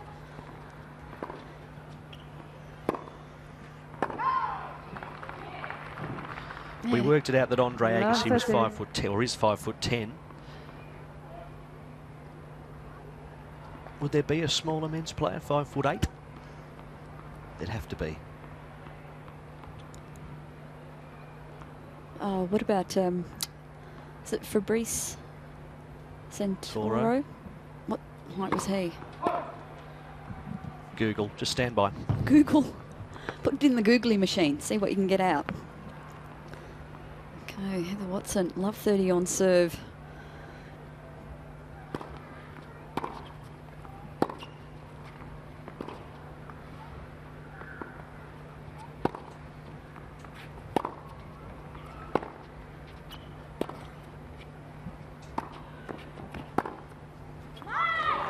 Falcone likes that passing shot. Love 14. Once again, drawing Watson into the net. And Heather unable to do enough with the short reply, just scooping it back to Falcone. She had the open court. Fabrice Santoro, 5'10", the retired French tennis player. Damn. Oh, good serve. 14. Had some sting on it. And right in the corner. Boy, she needed it. Yeah, she saved one break point. She has another 2 to defend here, get herself back into this game.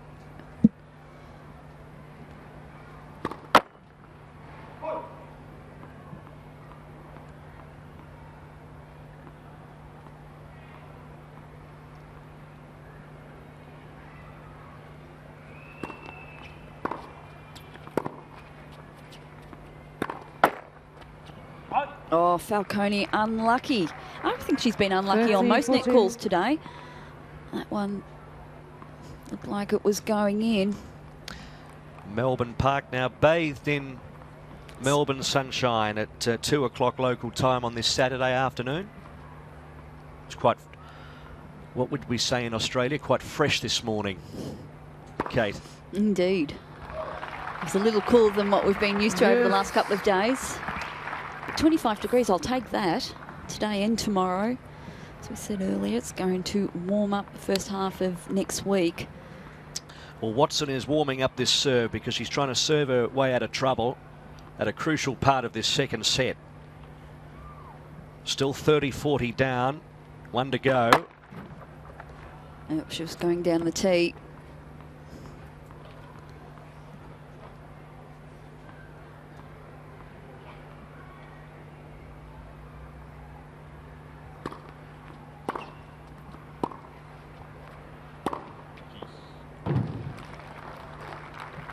Advantage, Falconer. Well, yeah, electronic scoring system just getting up to speed. Up to speed, so we're back to advantage now, Falcone. What do you think of that call there? I thought it was right. Yeah, it looked right. That was in. Just sort of looking over that line, aren't we? And that was good, but Watson didn't think so. It's not going to help her out here, though. Oh, that is a terrific serve. You hear the come on then from Heather Watson. Yes. That was a big point. Comes up with a big serve right when she needed it. There's nothing to be done there. Watch that one fly by. Well, Kearney had already committed to moving to the right as well. Yeah. And that's another good one. Another very powerful serve. Falcone was waiting for it, but just couldn't control it. Had too much on it.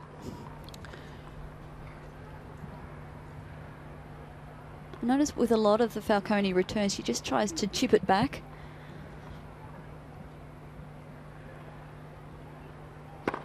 Net for serve.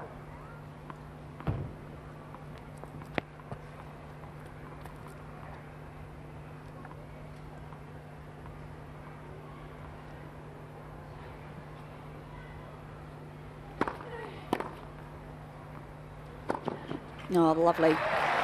Well, she's blasted her way out of trouble there, Watson. We're on serve. It is 4-3 in the second set. We've been going 39 minutes. Let's head back up to the main hosting studio over Melbourne Park. Thanks very much, Matt. Wonderful conditions here at Melbourne Park and plenty of people in for the Nickelodeon Kids Tennis Day as well. Some of them have made their way out to Court 10. That's where Dan Ryan is watching the fortunes of our man Jimmy Wang. Dan? Yeah, absolutely, Kozer. It is the place to be, show court number 10, of course. There is a huge crowd here supporting Jimmy Wang of Chinese Taipei. He, of course, won the first set 7-6 in a tiebreak. He now leads 2-0 in the second. You have to feel for Daniel Kovakowski of the USA. There's literally maybe 5 girls in the stands supporting him compared to hundreds here supporting Jimmy Wang of Chinese Taipei. So he's got everything against him, the American, but Jimmy Wang at the moment looking good here in the second set. That's great stuff out on Court 10. That looks like a great atmosphere out there on court. I'm surprised we can't actually hear them from here, Kate. I know. That's a big crowd around Court 10. It's probably never seen so many people there. It's always one of the fun parts of the Australian Open. If you are getting ground passes for the 2 weeks, you can later in the evening saunter around those outer courts and you just don't know what sort of match you'll strike. When it's cooling off a little bit, cold drink and watch the tennis out on the outer courts. It's great fun. Yeah, life doesn't get any better than that. No, not at all. That's enough. Well, very interesting time in this match. Watson 4-3 up, just got a nose in front. We are on serve, though, in the second set.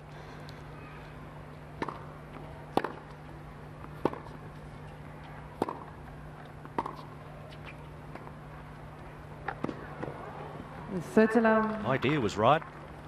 Execution just not 100%. Had Falcone on the ropes. Well, it's tough now because, as we said, the sun's come out. It's been overcast all morning. They'll be throwing that ball up on serve and looking straight into the sun. It's not easy. Need to make a few adjustments.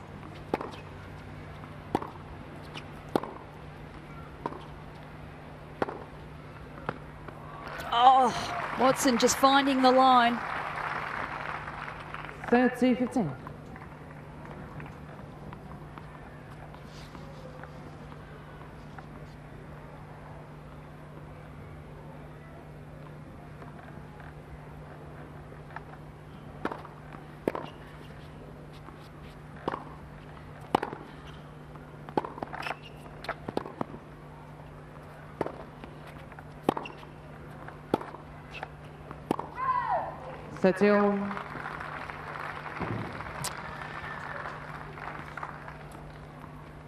Watson preparing herself for a pretty big point here. 30 all. She's just got a little sniff. Yeah, she's got to keep positive out there. She's on her toes.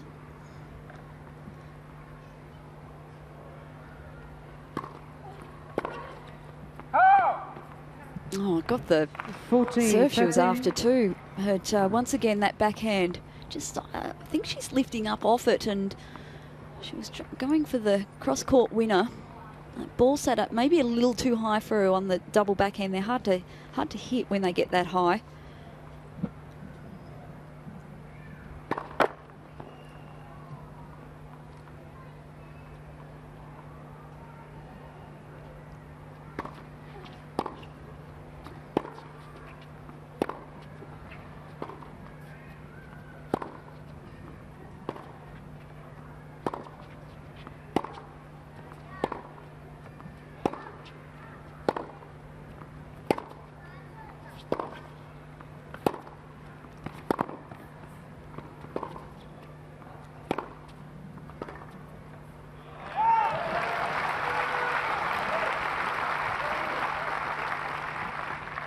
Well, perfect for Watson. That actual rally had some pace on it, and she was enjoying that, not having to generate it herself. Watson, Falcone, it's a pretty flat ball.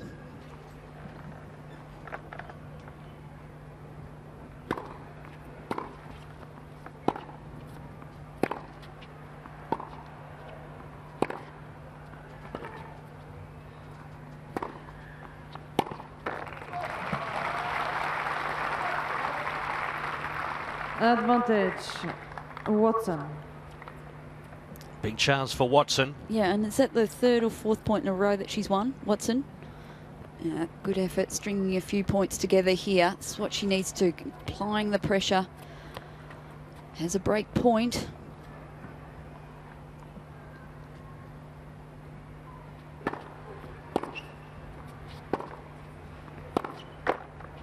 Oof, just catching the net. She's got to remain aggressive out on court. Sometimes with these big points, Heather's tended to be a little tentative.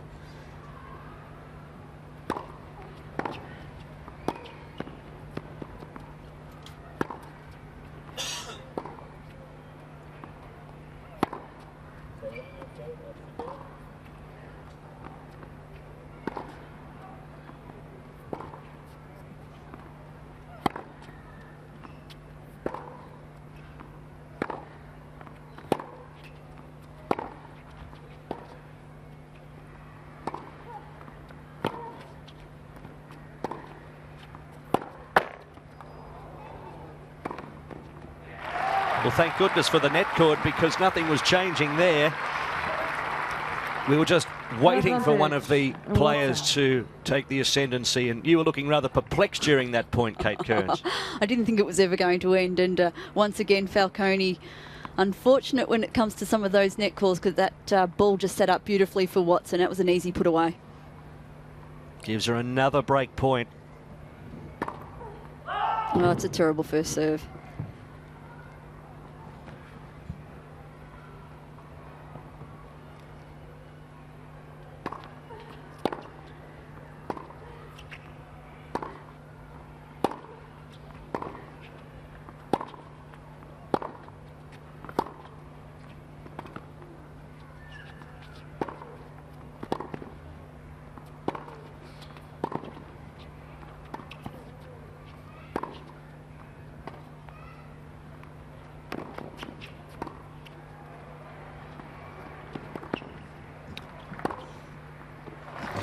Well, she had Watson on the run all the way throughout that point. It took an eternity to put her away, but eventually she did. Well, the drop shot for Falcone hasn't worked too often in this match. On that occasion, it was a great shot, and Watson on the best point of the match. Run. It was good, yeah, very entertaining.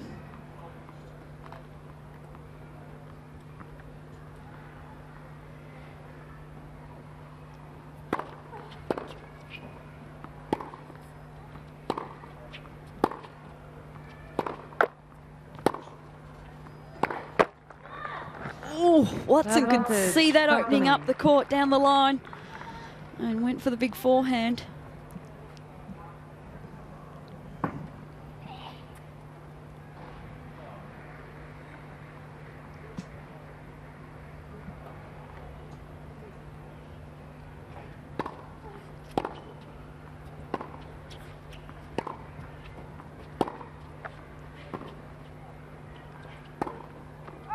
Oh, she's missed it, Falcone. Looking for the short ball. Came in. Tried to get the nice forehand with a bit of angle. Oh, too much on it, though. Really didn't. She completely overplayed it. So back to Juice. Defining game of this set. Possibly the match.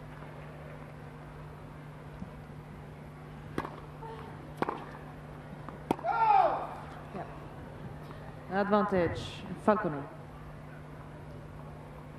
Watson looking up. I think she thought that caught the line. I actually thought it may have caught a little bit of the line as well, but Falcone now with an opportunity to hang on to serve.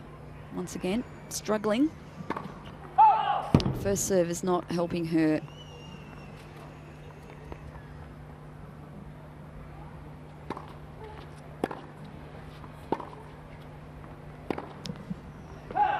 Game. Gee, I thought that sailed out. Watson unlucky there. So it's 4 games all in this second set. And it's been going for a while, almost 50 minutes. I thought that was out. I thought that was wide as well.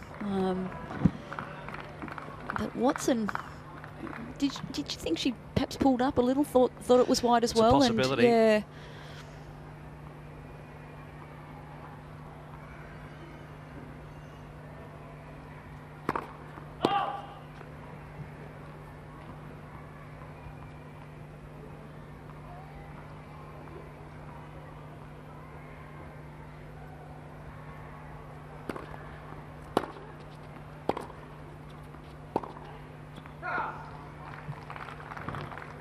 15 love.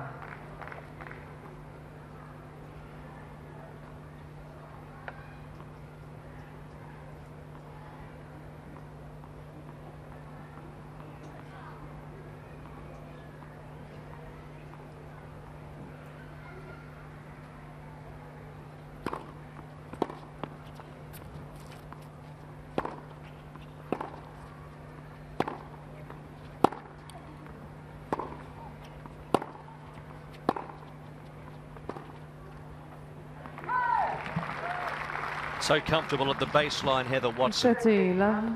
Yeah, she is, and once again, you can tell Falcone's just trying to mix the ball up in terms of what Watson's facing. Tried the slice then, just had too much on it. And I like that approach because Watson's happy to strike the ball when it's coming at her with some pace. What about that suits serve? A game. 138, and it was just curling all the way. Yeah, that's a fantastic serve. And this is the perfect service for Watson. If she can put in another big serve here, it puts the pressure straight back on Falcone.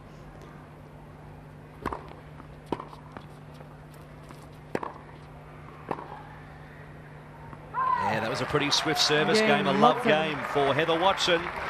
So the Brit will come out and try and break the Falcone serve for the second set. Let's head back out to Dan Ryan. Thank you very much, Matt. We're keeping an eye on all the action here on show court number 10. Of course, Jimmy Wang has won the first set 7-6. He leads by 3-2 in the second set. He's got a break against Daniel Kukowski of the USA. Here he is serving. looking to consolidate that break and take a stranglehold of this second set and, of course, the match. There are fans from court number 7, the court next to us, hanging over the barriers to catch a glimpse of Jimmy Wang here. A huge crowd, lots of support for the man from Chinese Taipei, and he's playing very well at the moment. Shots like that have been frequent. Winners on both wings throughout the contest today. And he's on the verge here of a pretty impressive victory. And I think if he gets across the line, it's going to be party time here with the Wang gang on court number 10. Indeed. There's Jimmy. Time.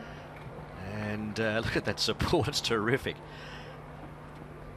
He was great the other day on our broadcast, Jimmy Wang. He was hitting winners from all over the place, comfortable at the net.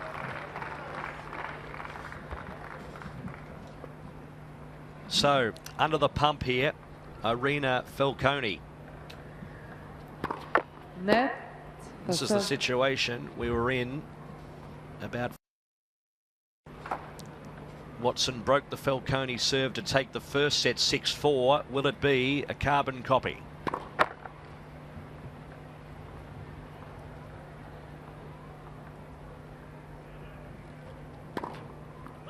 Oh, dear me. Not the perfect start. Said before, Matt, has been a little shaky on serve, has really struggled and actually done a good job, I think, in this second set to hold on. But can she do it here?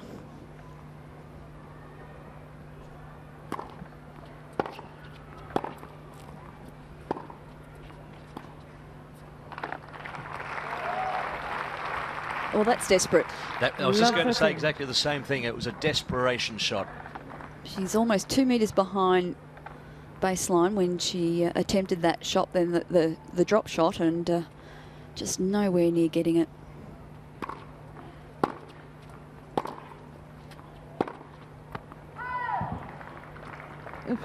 Again, Watson just having to generate a bit of pace. Yeah, and to do that, and she sort of sat up instead of sort of leaning into that ball, that forehand, and had too much on it.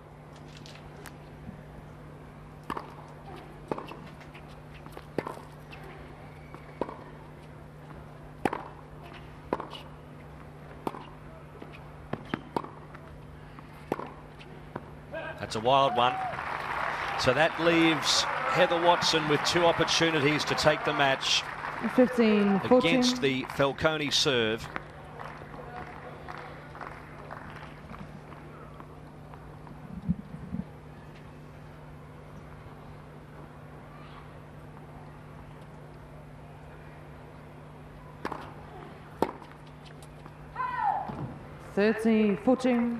One more chance. He's just taking some deep breaths at the back of the court. Heather Watson. Big forehand didn't miss by much. And she's going for shots.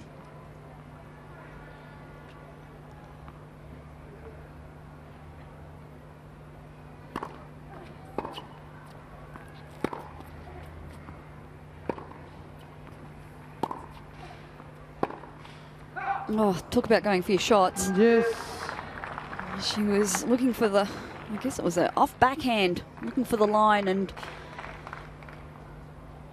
really probably just needed to stay in that point a little bit longer. Her opponent's starting to get a bit shaky up the end there.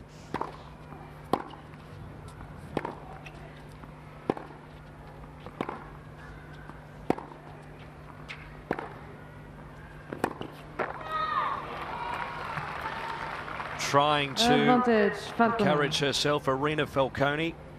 Yeah, but Watson was just caressing those balls back across the net. She just needs to remain aggressive, hitting through the ball.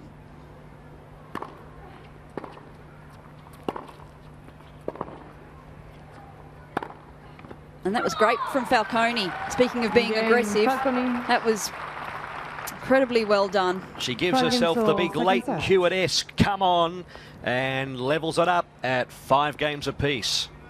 Well, a lot of opportunities then for Heather Watson to have advanced through to the first round of the Australian Open, and just unable. I mean, the match was on her racket just then, and we're at 5-all in the second set. Still work to be done.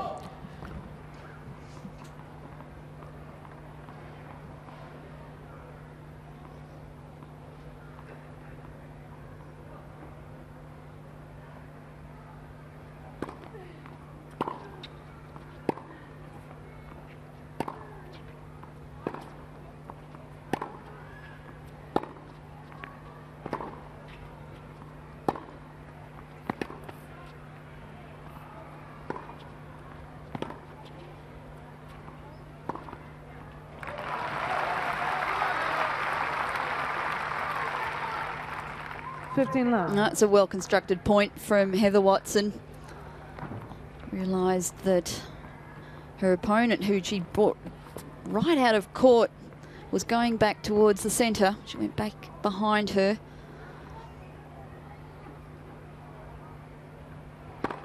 Net for serve.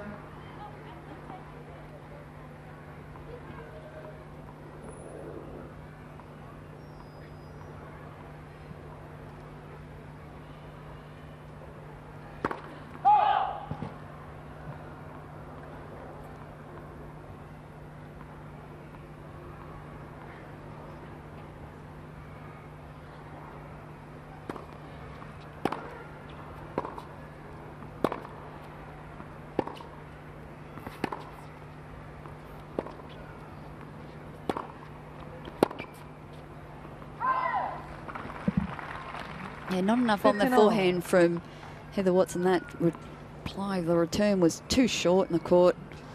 Falcone just having to step in and put that ball away.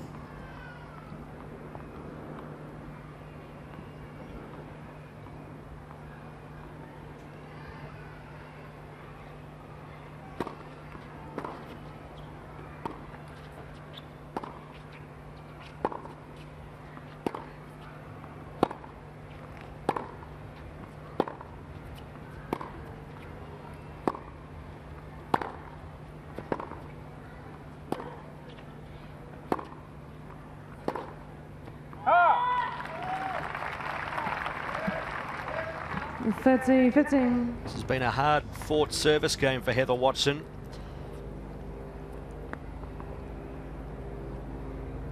Yeah, she's making hard work of this match, I think, Matt.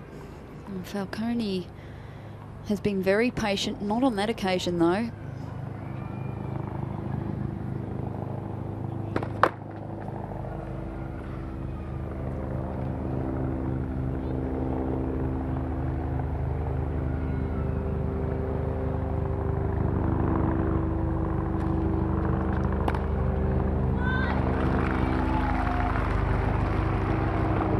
It's easy to hit at 105 kilometres an hour. That's extremely slow as the Willis helicopter for the 4th time hovers around Melbourne Park. 30 all. Not the ideal service game for Watson.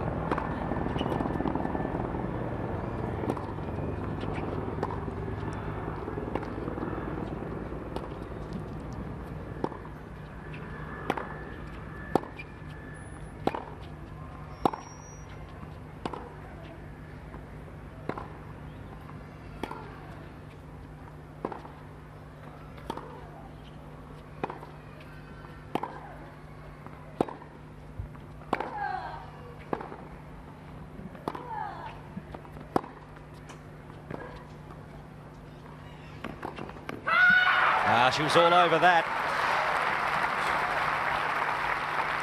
Oh, that was a big point, a lot of pressure. And Watson staying in, had to do a lot of work. One of the better points for this match. And gets the short ball and makes sure of it on this occasion. Will she like that? What she needs now is a big serve. She hasn't had too many of them in this game.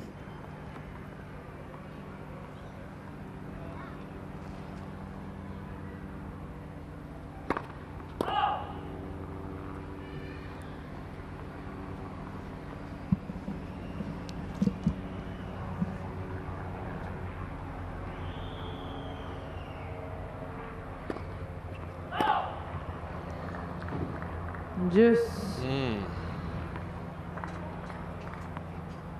She's just having a little bit of trouble getting it 100% right, isn't she?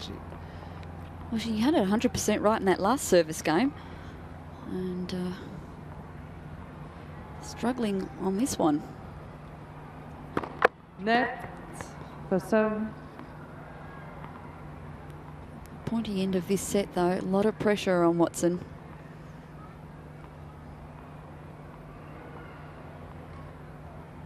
She's the player with it all to lose at the moment.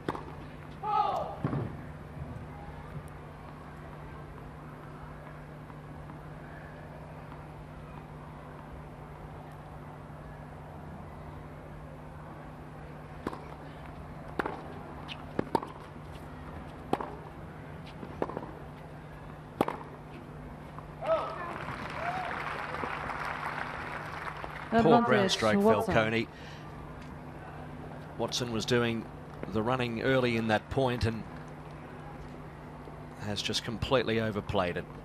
Yeah, advantage Watson again. Still think that she likes striking the ball when it's coming at her with some pace.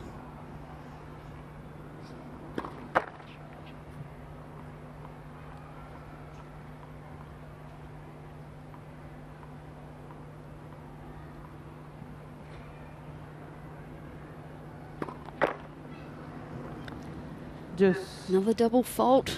That's 2 for this game. As I said, pressure mounting.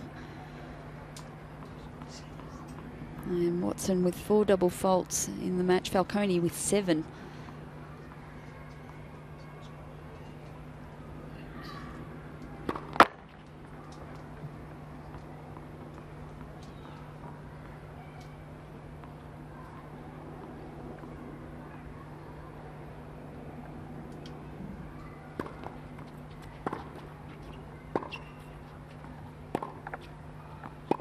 Out. Oh, I don't know about that. Advantage, Watson. We're sitting over the line here, and I can understand why Falcone asks a couple of questions of our umpire, Louise Engzel. Well, I think that was long. I think it was the right call in terms of the overall. It's very hard from here, and also the cameras behind the line.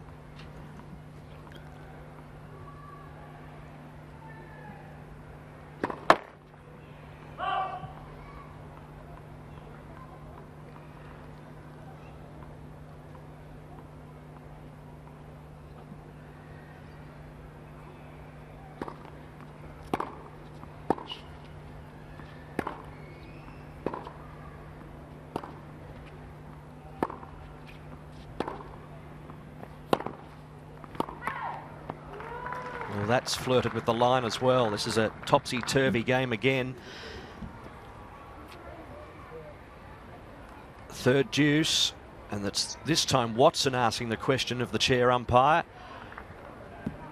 It is a tense time. I'm glad to say as well, Kate, Chris Bowers from AO Radio has joined us, and you'd be following this girl very closely, Chris, Heather Watson. Yeah, I mean, she's had a lot of injury problems last year, and I think what you're seeing here is a lack of match practice. This is actually an ideal situation for her. She needs to come through it, though.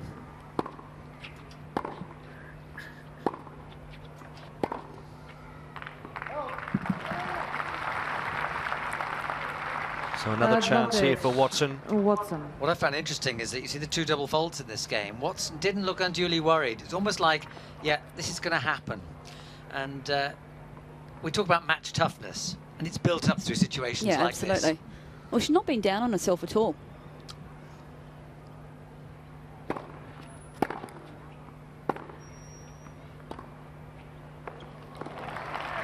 Well, there you have it.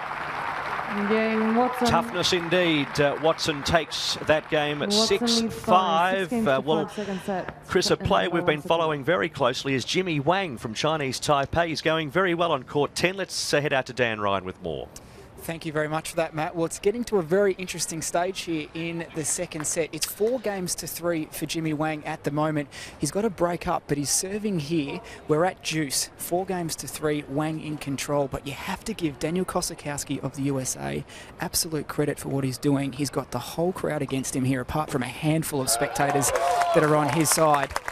And he's just making sure that Jimmy Wang earns everything. So Jimmy Wang here at advantage. He's got a game point to go to a 5-3 lead. So he's closing in on this match, but don't count out Kosakowski just yet. He's been very solid from the back of the court. In that first set tiebreak, Jimmy Wang got out to a 5-1 lead, but Kosakowski got it back to 6-all, so he is known to be a bit of a fighter out there. He needs all that energy now. Well, that'll do it there for Jimmy Wang. So he holds serve, consolidates the break, and he leads by 5-3 in the second set. He's got the first 7-6. Thanks, Dan. Back on court 3. It's Irina Falconi. She's flirted with defeat, having to serve again to stay in this second set. Final round of qualifying, 5-6.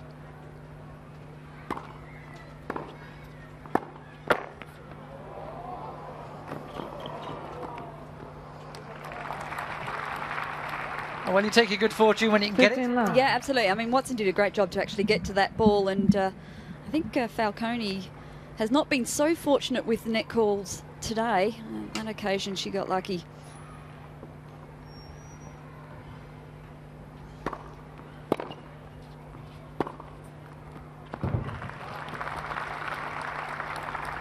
The 30-11.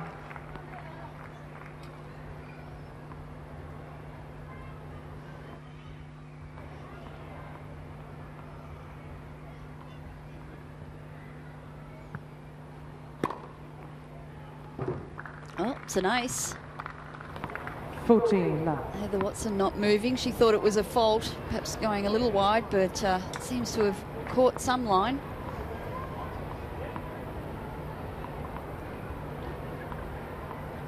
Points for the tiebreak.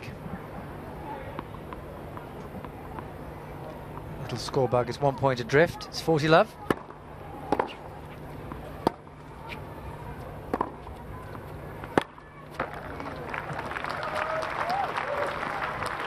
Yeah, that's the kind of shot that you see when a player starts to get mentally tired in a match. And it is grinding. We're a couple of minutes short of 2 hours and still in the second set. It's been a little like that all match, though, Chris, I have to say. Yeah, she's moving her feet a little better at the beginning. Yeah.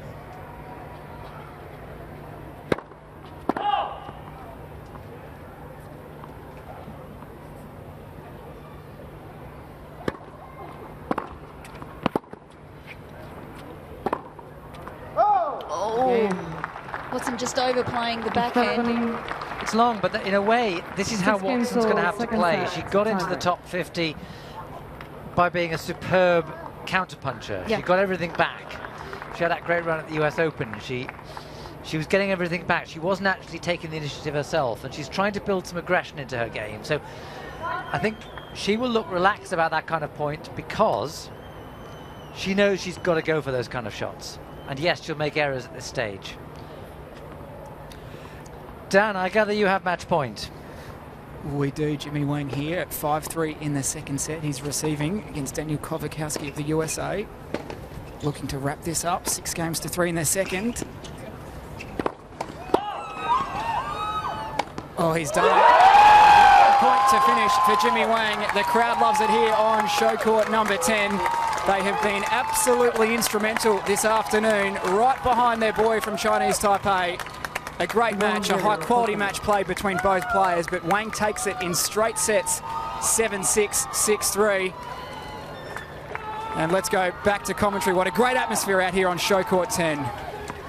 Yes, it's a terrific atmosphere right across Melbourne Park today. You really get the sense that this is a bit special. Irina Falconi has the first point of the tiebreak, serving 1-love.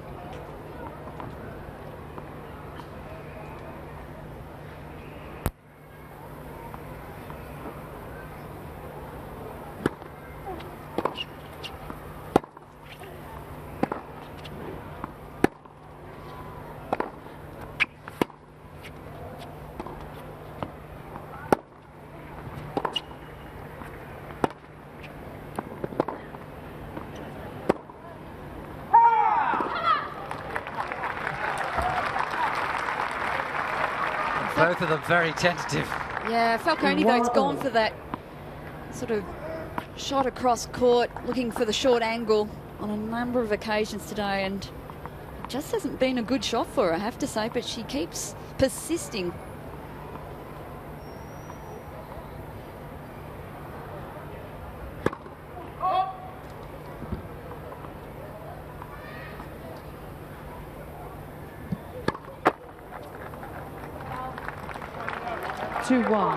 Watson.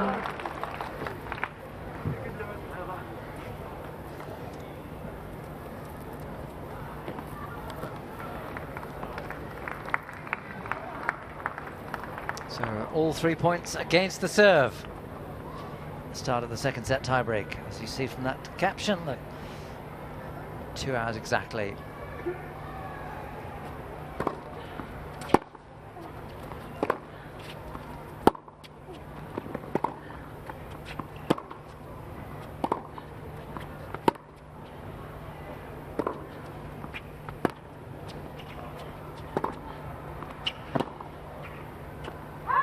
Tentative again. We were following the match with Jimmy Wang, who's just come through, and now he's talking to Dan out on court 7. Well, thank you very much. There is no better place to be right now than Melbourne Park than next to this guy, Jimmy Wang. Jimmy, congratulations. They love you here in Melbourne Park. How good is this? I feel amazing. I mean, thank you for the Taiwanese fans here. And I mean, I feel play like home, you know, so I really appreciate they coming, and hopefully they can keep coming next week and all the way through. Thank you. You've been outstanding so far this week in qualifying. You now get to play in the main draw of the Australian Open. Monday, no doubt a dream come true for you. How's it going to be? Well, now, the party just started, so next Monday. So, I mean, it's not finished yet, so I just, you know, keep what I have to do and focus through. And so hopefully they're coming again Monday. I see you guys Monday or Tuesday. Well, I absolutely think they will. Guys, what do we think of Jimmy? He's the best! Well, they love him here out on show court number 10. Jimmy Wang through to the first round of the Australian Open. He's been a superstar here. We look forward to seeing him in action next week. Thank you, guys. The party's just starting and it's not over yet. That's 5-1. two nice comments from Jimmy Wang. 5 points on the run for Heather Watson. She was love one down, but 5 on the run. And really, you have to say it's Falcone's game that's collapsed, Kate. Yeah, absolutely. And it's all but over, I think, for Falcone. And she has done well to remain in this match. I always thought that the game was on Watson's racket, but she's found a way. Yeah, but when you save a match point at 5-4, surely you then got to get into your opponent's head, and she hasn't followed through. This is true. We'll see what she's made of here. She's coming out to serve 5-1 down.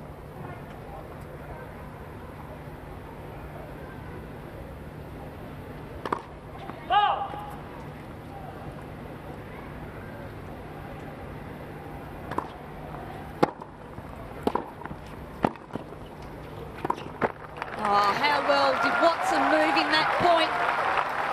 It's a sign, though, of confidence. Yeah, that was a tough shot. She was not playing like that at 1-all and 2-1. But she feels, I suspect... Well, there's a little pressure off. I mean, yes. But 6-1, she needs to close it out now. So she had 2 match points of 5-4. She now has a whole lot more. This is her third. That was a much better serve, and Watson's recovery continues. She's in the main draw of the Australian Open. Irina Falcone must hope for a good draw to be a lucky loser. Kate Kearns? Yeah, an interesting match. I felt it was seesawing all the way through. Watson obviously struggling with form at the moment. Look at that smile. Yeah, she's happy with that. As we said, she's got a lot of ranking points to defend at the Australian Open. Got through to the third round last year. And she's just looking up to her support, poking out her tongue. She's absolutely delighted, and it was tough. I mean, she toughed it out out there for the last almost 2 hours. I think that match went for, and she'll be going back out to do some practice this afternoon just to continue hitting a few more balls, which is exactly what she needs, as much practice as possible.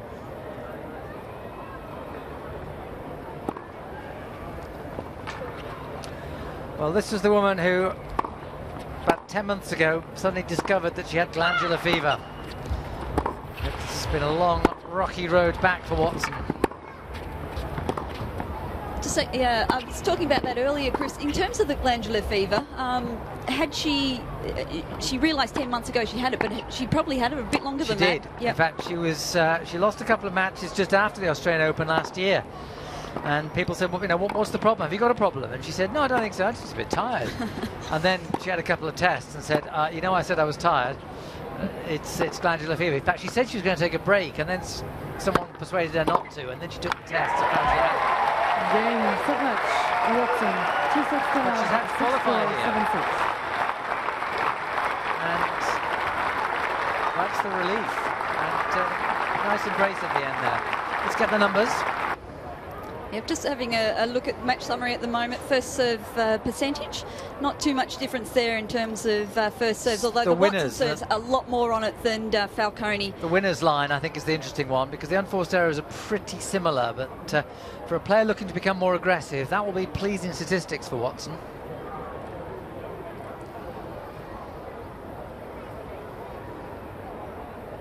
Let's have a look around Melbourne Park now, because there is plenty of activity on Nickelodeon Kids Tennis Day as well.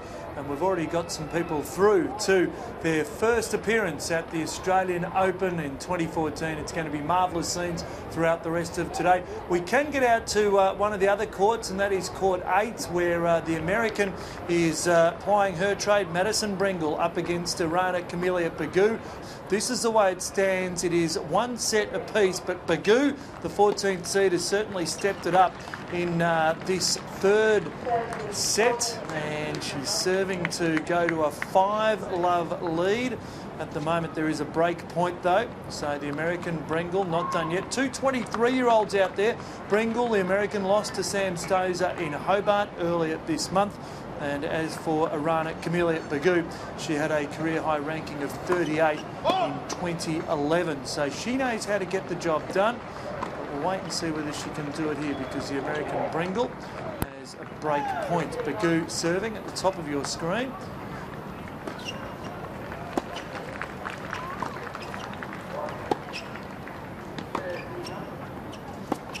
Beautiful scenes here in Melbourne. The cloud cover has lifted a little. Oh, went long, so it looks like Brengle is able to break there, and the score is currently reading 4-1 in that third set, so that is going to go all the way down to the wire. As I said, it's Nickelodeon Kids Tennis Day here. If you are in and around the Melbourne precinct, it's only $10 for adults to get in and free for anyone under 16. Some wonderful tennis scenes.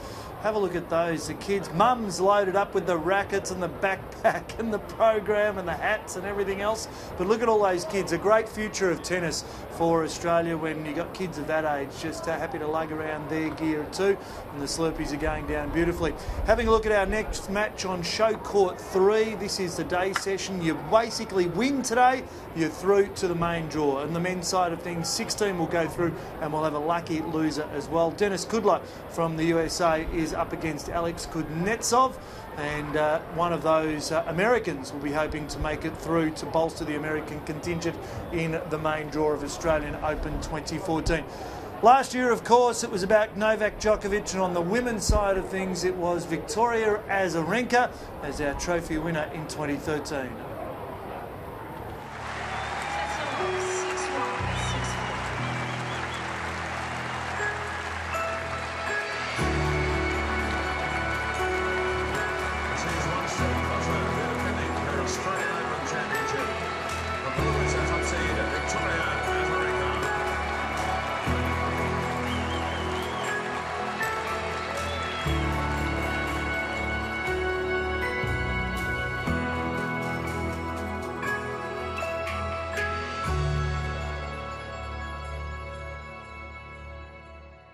Guys, I'm Alicia Mollick, and this is my latest MLC Tennis Hot Shots tip.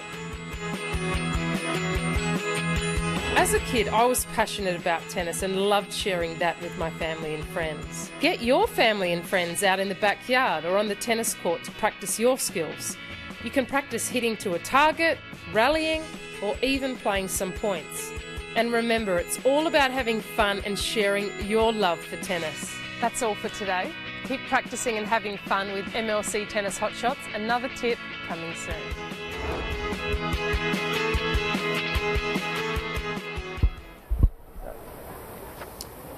So that is the next match for broadcast, and that is Denis Kudla, the 21-year-old from the USA, up against Alex Kuznetsov, who is the 20th seed coming in here. So that will be our match for broadcast very, very shortly on Show Court 3. The cloud has burned off over Melbourne Park. Beautiful sunny conditions, blue skies, not much wind around either. I wonder if conditions are going to be so good come Monday, because it is going to be furnace-like temperatures. 41 degrees for Tuesday. This is what these players are going to be up against. Serena Williams is the #1 seed on the women's side. She takes on Ash Barty. So this is the draw for the top half of the women's singles. We'll unfold a little bit more of it for you as well, but that's going to be a feature match, Williams v Barty. Sam Stosur, the only seeded Australian at number 17. She's got Zakopalova, and that will be her first round opponent, Ana Ivanovic, up against Burtons. You can see the 14th seed there. So the women's singles draw, it's going to be huge. And of course a lot of Chinese flavour in there as well, because it is the Grand Slam of Asia Pacific. You could see Zhang there, Elise Cornet, the French girl, and Maria Sharapova against Bethany Matek-Sands. Let's have a look at the boys as far as the draw is concerned. The top half, a mouth-watering encounter there. Bernard Tomic, who's gone down to Roger Federer over the last couple of years, but has gone fairly deep into the Australian Open. Third rounds there. He's up against Rafael Nadal. Great to have Rafa back too. He missed last year due to a knee injury, but wonderful to have the Spanish showman back here. Gaumont Fils takes on Harrison. Andreas Seppi, the 24th seed. Tough ask. Leighton Hewitt's been in good form. He's been winning in the lead-up and also won at Kooyong yesterday. And Marinko Matosevic up against Kai Nishikori. Here we've got Nick Kyrgios up against Benjamin Becker, no relationship to Boris Becker, who of course these days is coaching Novak Djokovic. And you can see Novak is our man there, and he takes on Larko with Marcos Baghdatis, as we can head back down to Show Court 3 and rejoin our commentators for the toss. Just remember the time violation rule. A very good afternoon to you. Any questions? Heads or tails? Heads. It's tails. Receive. Receive. Okay. Well, yes, if you're going to just look up in terms of the sun, you're going to have to serve, then this is definitely the better end to start off from. Yes, the women getting through mostly with overcast conditions with that first match. The men, the sun is shining brightly, and you're quite right. From, I guess it's the southern end of this court, Show Court 3, you're looking right into the sun.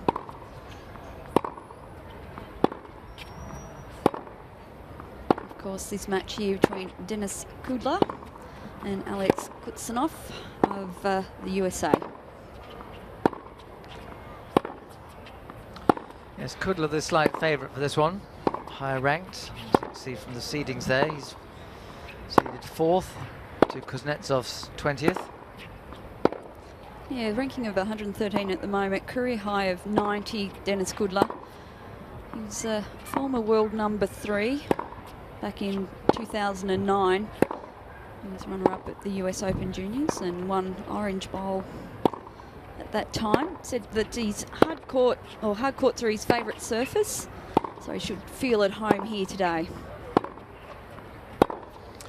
So an all-American match for a place in the main draw of the Australian Open coming up in just a minute.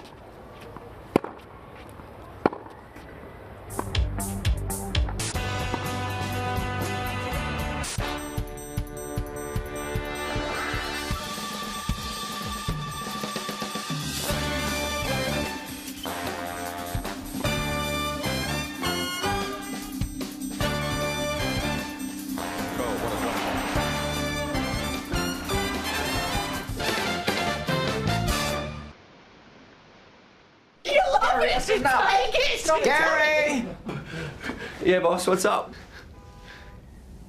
You were in charge of the assembly line yesterday, weren't you, Gary?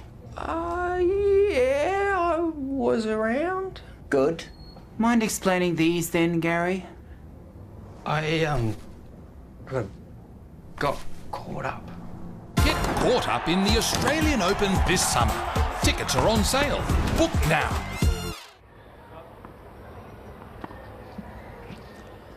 Temperature expected to reach a maximum of 26 Celsius today. Yeah, perfect conditions for tennis. Wonder if these guys will know what 26 Celsius is, because they 3 minutes. they're used to Fahrenheit. This is Alex Kuznetsov of Russian extraction. I'm glad that one of the boys is actually wearing a cap so we can tell the difference out there today. Different colour shorts, Kate. Different colour shorts. Oh, that's true.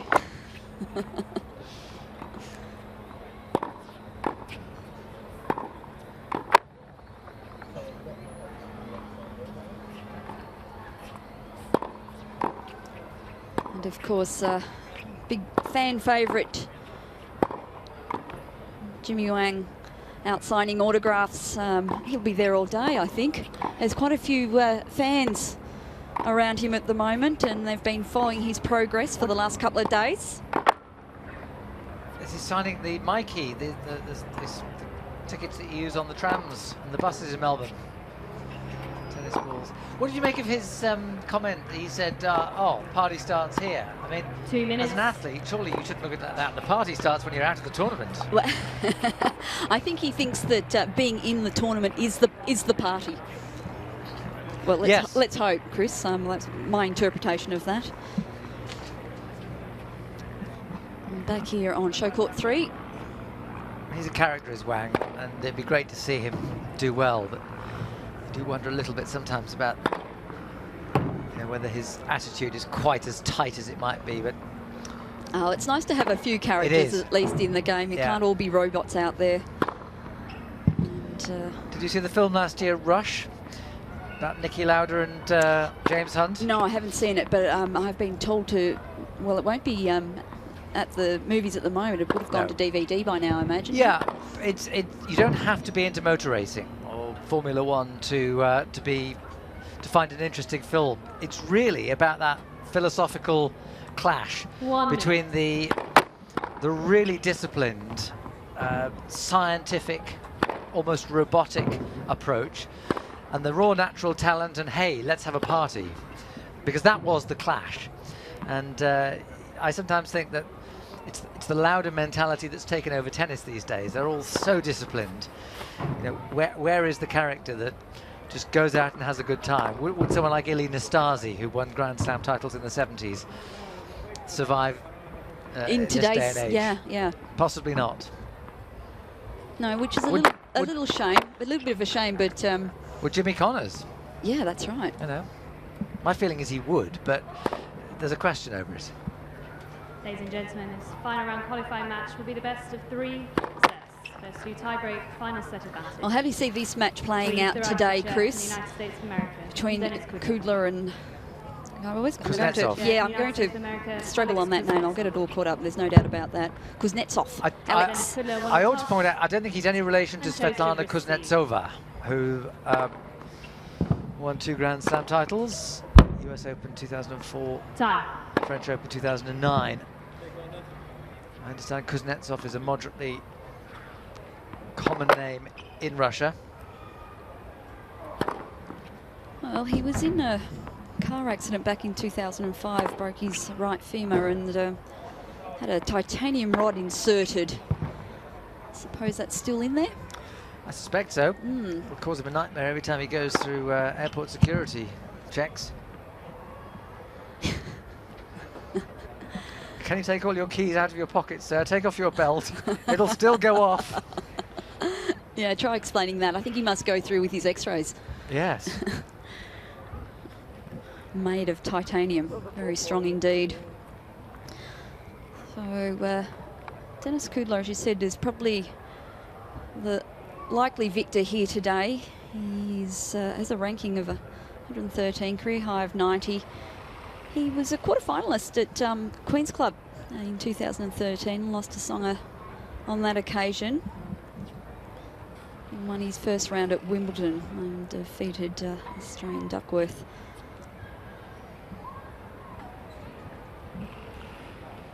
It's important for Kuznetsov that he doesn't have too many problems. Whether there's a bit of a blister there or a callus has rubbed off. there's not much you can do with something like that because you can't cover them. Some players just have take their fingers all the time. Yeah. First set. Alex Kuznetsov to serve. Ready. Play. So this is pretty much a 50-50. Kudla the slight favourite, but not much in it.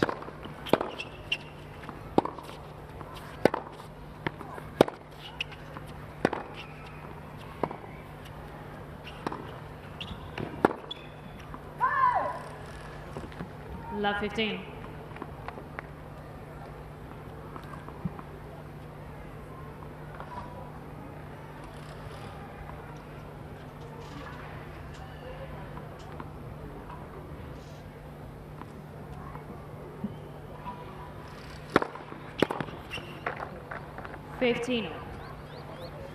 Well, Kuznetsov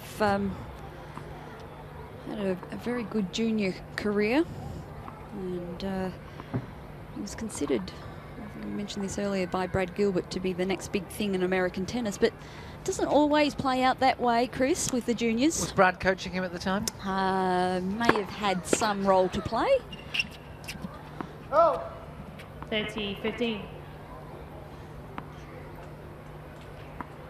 I'm just wondering about that accident, whether or not, or how much of a impact that had on moving from junior through to senior ranks. But it can be a tough life with some of these tennis players, and Kuznetsov is now 27 years of age, so it's been around for a while.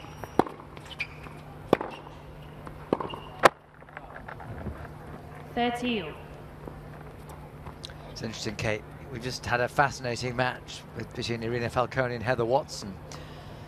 And here you've got two guys ranked roughly the same sort of positions in the men's rankings. And I don't know if it's as apparent on screen as it is when we're watching them in the flesh, but the difference in the way they hit the ball, you realise just how much more physical the men's game is. Yeah, absolutely.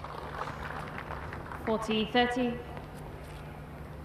And why even a player ranked 500-600 in the world is likely to beat someone like Serena Williams or Maria Sharapova.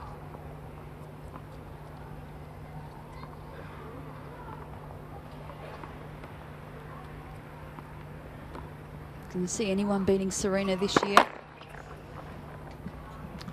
Yeah. She goes absent without leave in the middle of a match, middle of a tournament. She normally throws in one bad performance. First game. Normally against someone who is a lot lower ranked and... Yep. Well, talking about Serena, let's just have a quick look at the world number one.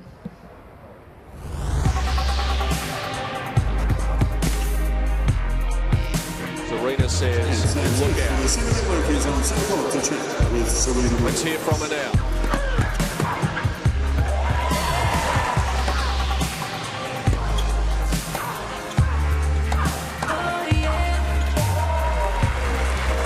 One-sided as you could possibly imagine.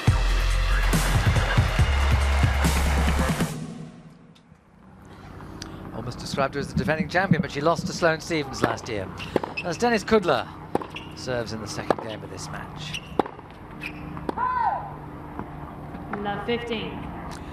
See from the trees, it's not as windy as it was yesterday, but still a little bit of a breeze there, and every now and again a floated shot just moves a little bit.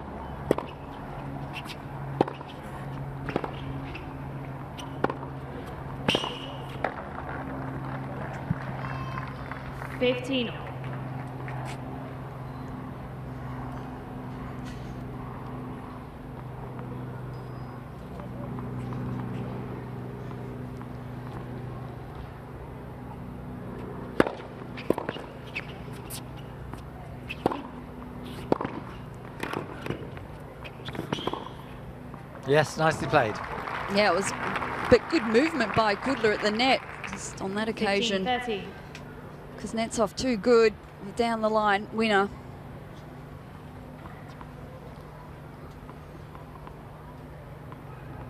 It's nicely controlled.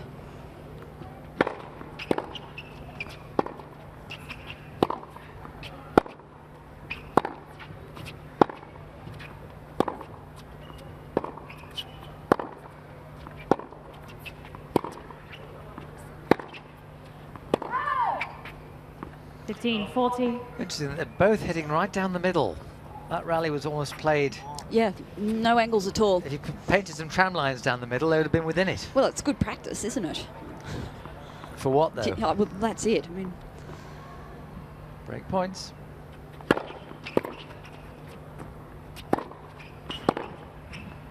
Yes. Game. I think Kudla left that one. He did. I think he thought it was floating out. 2 games to love. And I think he thought his shot was good enough, but it wasn't to be. And he's down a break early on in this first set. Actually, it was good anticipation by Kuznetsov. He was there waiting for it, wasn't he? He was. Yep. He read it going cross court. Yes, you need your sunscreen today. Slip, slap, slop. Especially on young skin.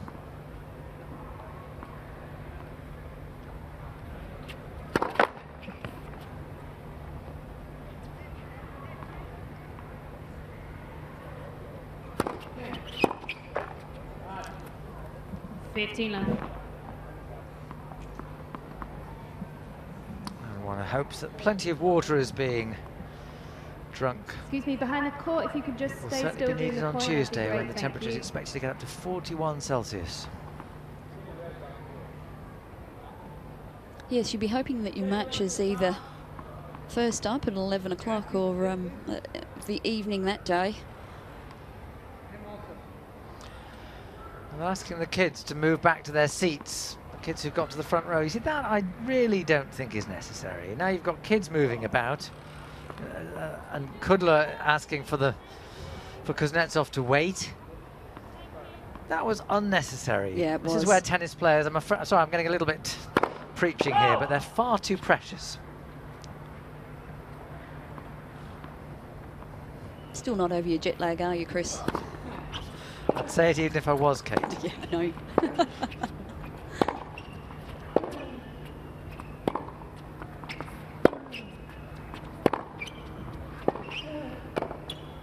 I don't need an excuse to be cranky. We saw that a lot, I think it was the match yesterday with Rodionova. I don't know how many occasions she stopped play because of movement, you know, people coming in and out. And that was incredibly frustrating for your opponent as well. They weren't having the same trouble. And yet, you know, I think it tells you about a player whose mind is not fully on the job. And again, Kudla was the one making the fuss about it. He's 2-love down.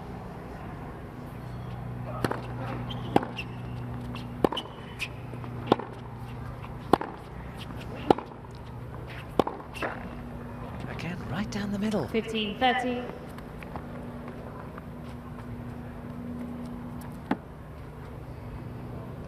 It's not exactly a tactic, is it? Well, unless it's... I don't know. Unless he fears the angle. He's been passed a couple of times. He's come into the net, Kudla. Yeah, it doesn't look like he's trying to set anything up from there, though.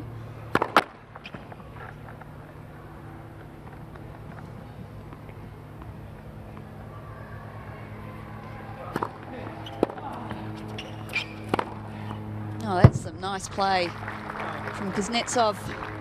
30. I think all done by the disguise of this second serve. Yeah, it was down the tee, had a little bit on it, got up high, and Kudla really unable to control that point off his forehand.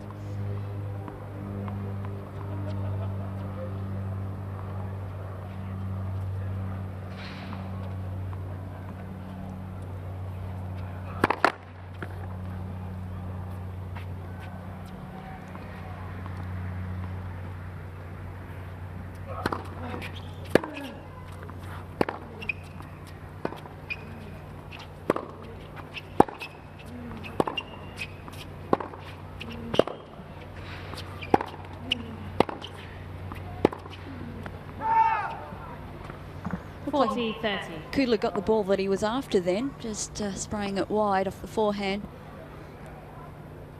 Maybe had a little bit more pace than he realised. Started to at least try to find some angle on court.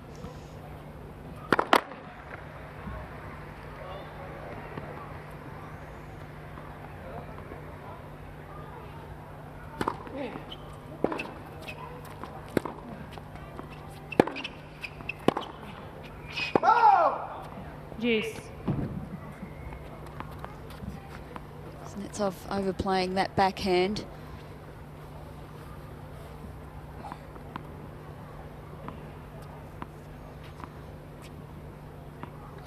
They say that qualifiers in main draws are dangerous because they've played themselves into form. I'm not seeing any evidence of it in the first 3 games from either of these men.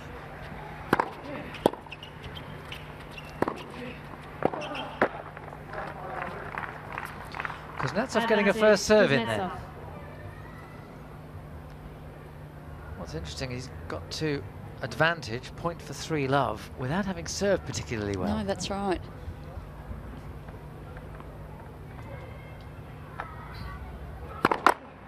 A lot of unforced errors coming off the racket of Kudla.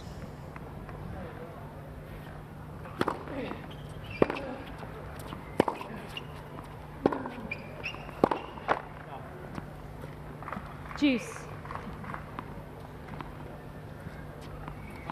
Also wondering, Kate, they're both wearing a yellow shirt, but Kuznetsov's is a rather dull yellow, whereas Kudla's is what I would call highlighter pen yellow. And I just wonder whether he'd be more visually, whether the opponent would be more visually aware of when he steals into the net. Of where his opponent is on court. Yeah. Because of the fluoro. Yes, I wonder whether it's an advantage for Kuznetsov because he's wearing the duller yellow.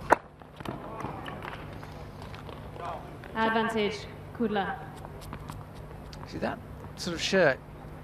You'll catch that out of the corner of your eye. Whereas that one is a more dull yellow. Well, it is. It's more subtle.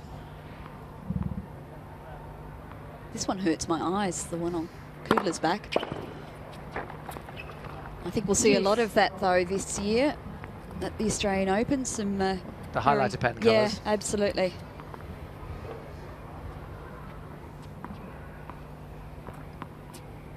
Same colour as the tennis balls, actually. Yeah, I wonder if you ever lose the ball, if they're against the body of the opponent. Guys, can you please sit? Oh. We're actually getting commentary from Kudla then. Let's. First serve.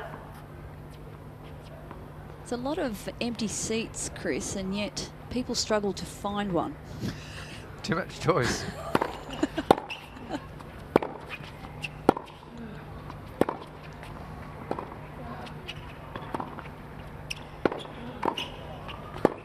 Nice point. Advantage, Kuznetsov.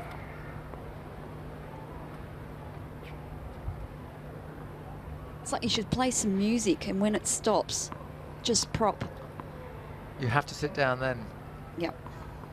There's a game. Maybe it's like these airlines that insist on spreading people across the seats so that they get the balance right. Oh, well played.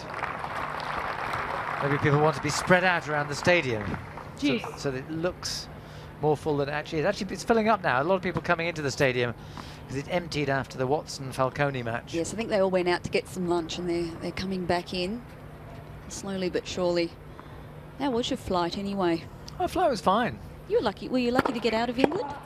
No. It's cold weather? It's not so cold. It's more rainy and windy. Advantage, Kuznetsov. Knee deep in. Oh, it's flooding over there at the moment. Knee deep in mud when I was walking the dog. Yeah, I saw the shots of the Thames River. Oh, yeah, lots of streams that are now rivers. And some beaches that have moved inland. As the shingle and the sand has been blown inland. So if we looked, if we Google Earthed England at the moment, it'd be a different shape. It would. Especially Wales.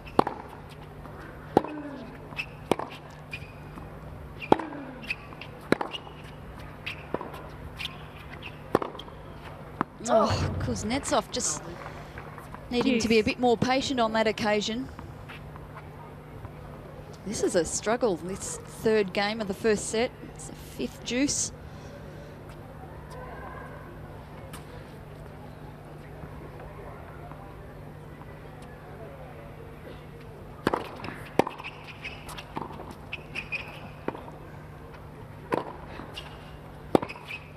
Yes, he's made it.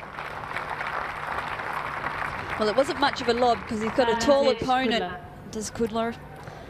Kuznetsov got his racket to ball, but Kudla was up and all over that shot.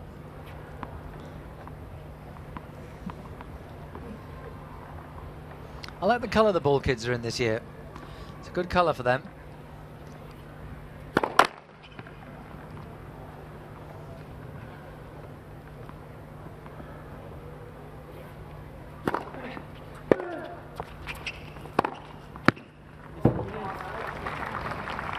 It was a short ball and Kuznetsov putting that at one away in the far court.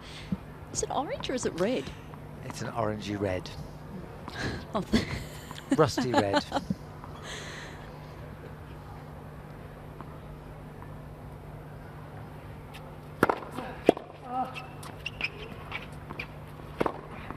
Advantage, Kuznetsov. You saw the ball move in the very slight breeze then. He played that close to the line, didn't he? Kuznetsov. Closer than he meant to, I yeah, suspect. I think so too. There's a chance to go 3-love ahead in his first set. He saved 2 break points in this game, but this is his 4th point to go 3-love ahead.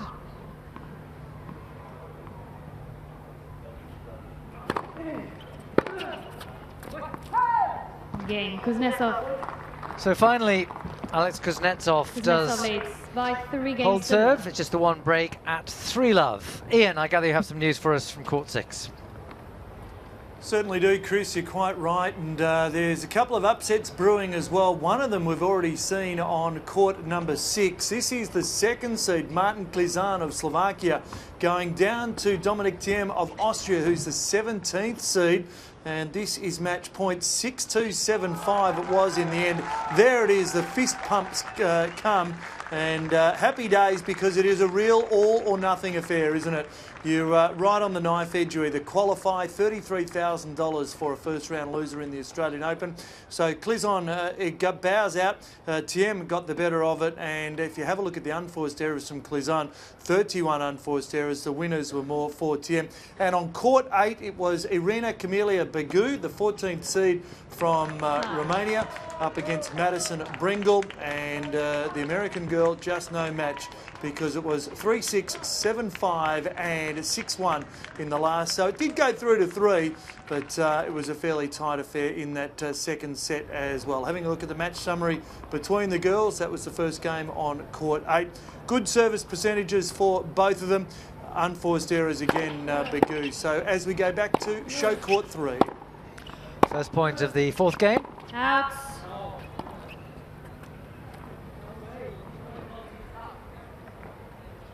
Well, Kudla's not happy. Kudla's not happy, full stop. Not happy with the call. Love 15. And then actually asking... Was it an overrule? I didn't look at the line, Judge. I didn't think it was. Oh well.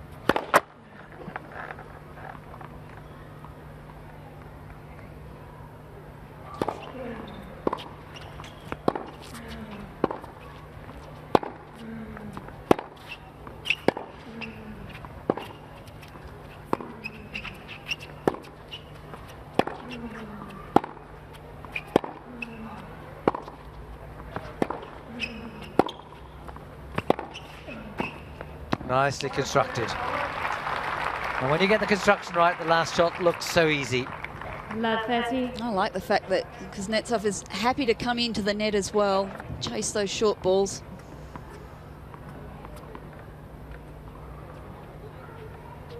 He's a big boy, he moves well on court.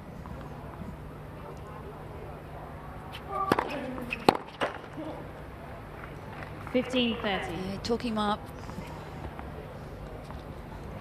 That was a useful serve. It was a pretty good serve. But yes, he should have made the return.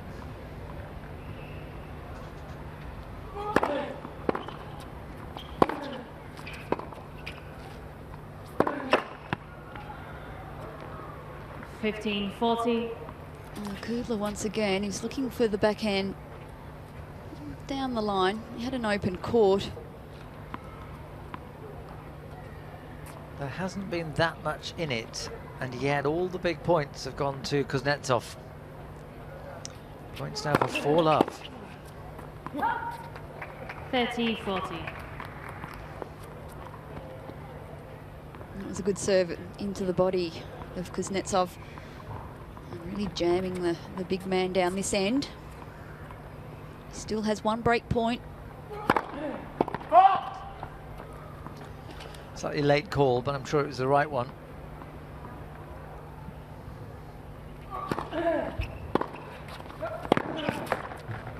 Game, Kuznetsov. The advantage of taking the ball early, on the rise, at its highest point. 4 games to love. Just robs the opponent of time. That was a really good return of serve from Alex Kuznetsov.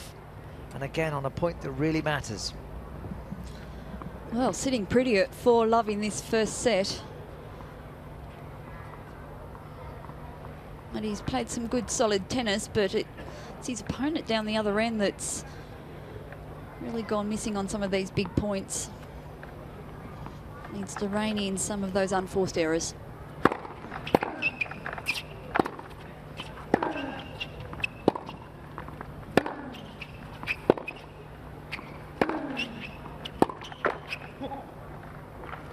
Love 15.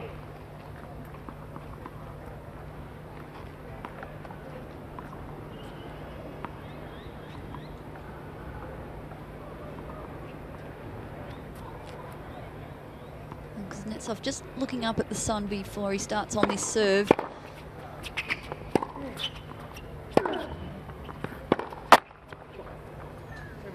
Love 30. Some won't be directly above them, Chris, but maybe... It's pretty high, yeah, isn't it? So I suspect that if he has the ball tossed slightly behind him, he does risk seeing it, seeing the sun. Having watched that service action, I'd be surprised if it was a problem from this end, maybe from the other end.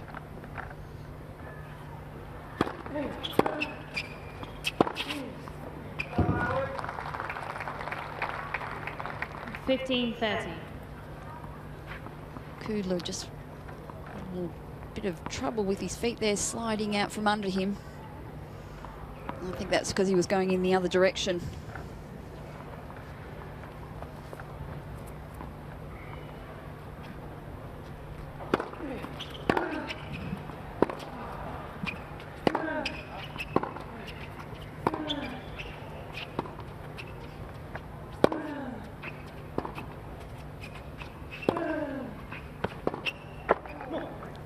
Ooh, Kuznetsov in trouble on this service. He's 2 break points down. Can Kudla get one of those breaks back here? He'll need to, otherwise this set is all but over.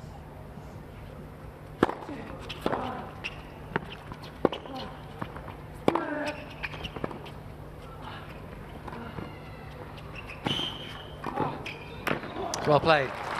Definitely best game for Kudla so far. He's using the angles more and gets one of the breaks back. It's 4-1 Kuznetsov. 4 games to 1.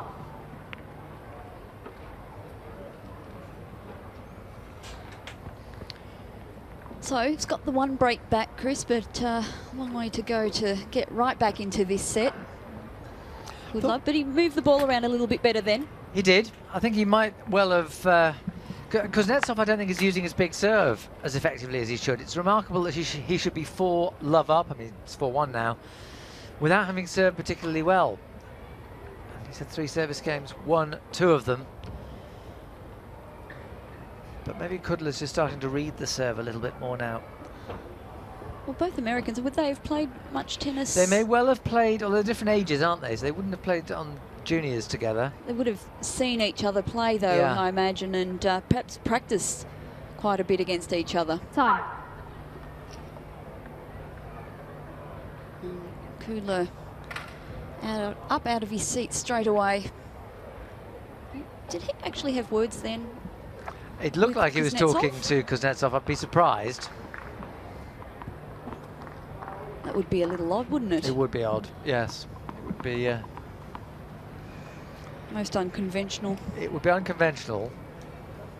Could be construed as gamesmanship as well. Take a seat behind the players, please. Thank you.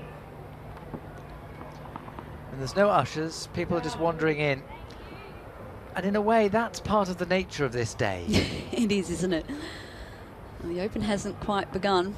Yeah, we had Kids' Day on the Rod Laver.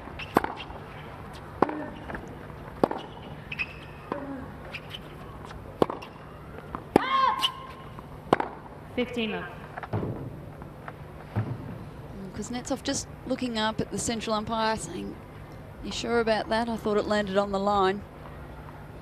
I think it was well long.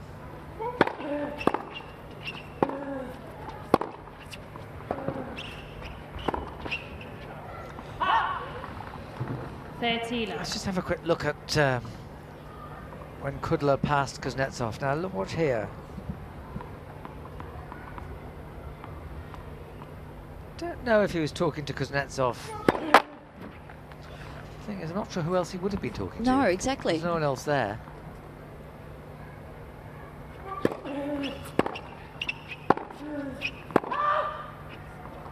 Who's the gentleman in red? There's a gentleman in red under a parasol who, I think he's a security guard. You're suggesting that Kudla was talking to the security guard? I don't know. I'm pretty sure he was speaking to Alex out there, but happy to be proven wrong.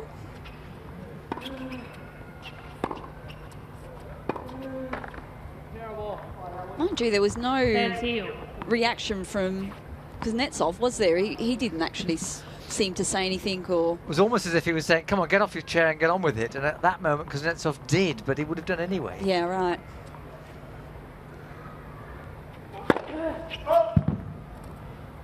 Well, that's not Kudla's call, that's the umpire's. Correct. He needs to focus in on this first set. Which he's getting into now.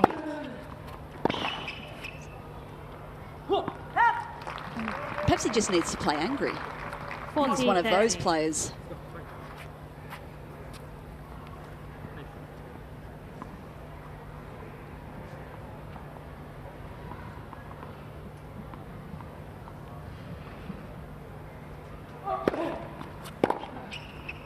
That's a lovely return. Kuznetsov, the taller player, and that slightly kicked serve went right into his wheelhouse. But to get that control at shoulder height, that's good. May make Kudla think a little bit more about kicking his serve to the backhand.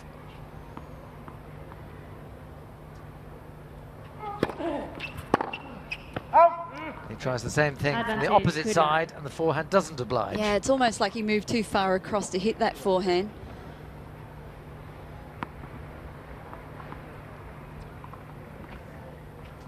Set up nicely for him, though.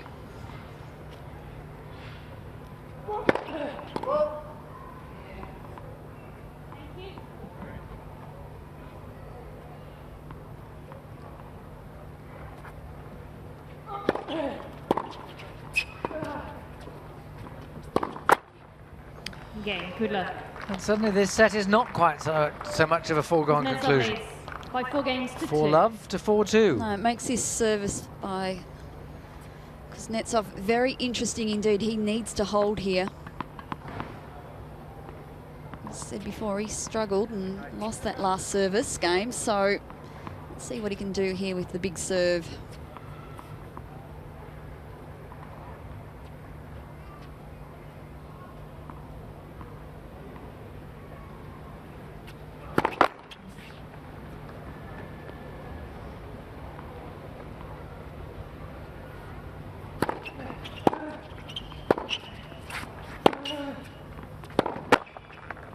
Oh, he'd opened the court up nicely too. Kuznetsov taking his opponent out wide, opened up the court, but just couldn't get that forehand happening then.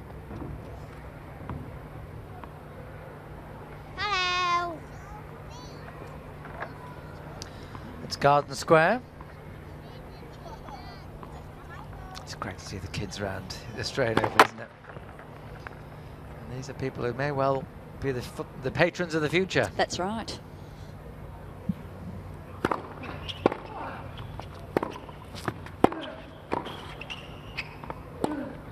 that's a weak forehand. He had so many options. Maybe he was... I think he was thinking about all of them at the same time. Yeah. He went with the wrong one. Kuznetsov the net, but he was vulnerable there.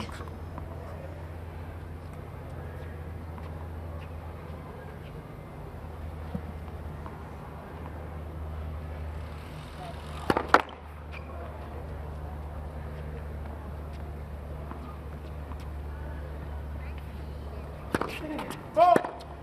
15-30.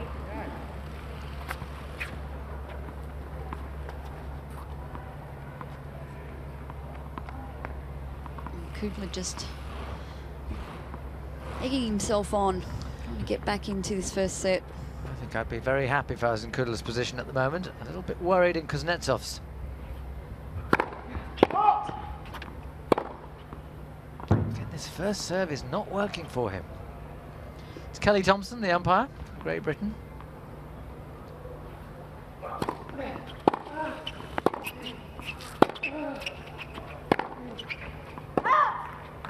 Yeah, he's starting to miss a lot of balls now, Kuznetsov, and he's in trouble once again on serve. He's down 15-40. It's amazing how often, if the first serve isn't working, the rest of the game tends to go down the drain. It's the one shot, it's a bit like golf, where really your opponent should have nothing to do with it. But they do. Now that's the kind of combination Kuznetsov needs. 30-40. Well, Kuznetsov has said, make the analogy with golf, that if he wasn't a tennis player, he'd be a golfer. A lot of them are like that, though, these sportsmen. If they're good at something, they're good at everything. Well, a lot of them were good at about 4 sports at the age of 10 and had to decide for one of them. Oh, it's tough. You sound very envious there, Kate. I am.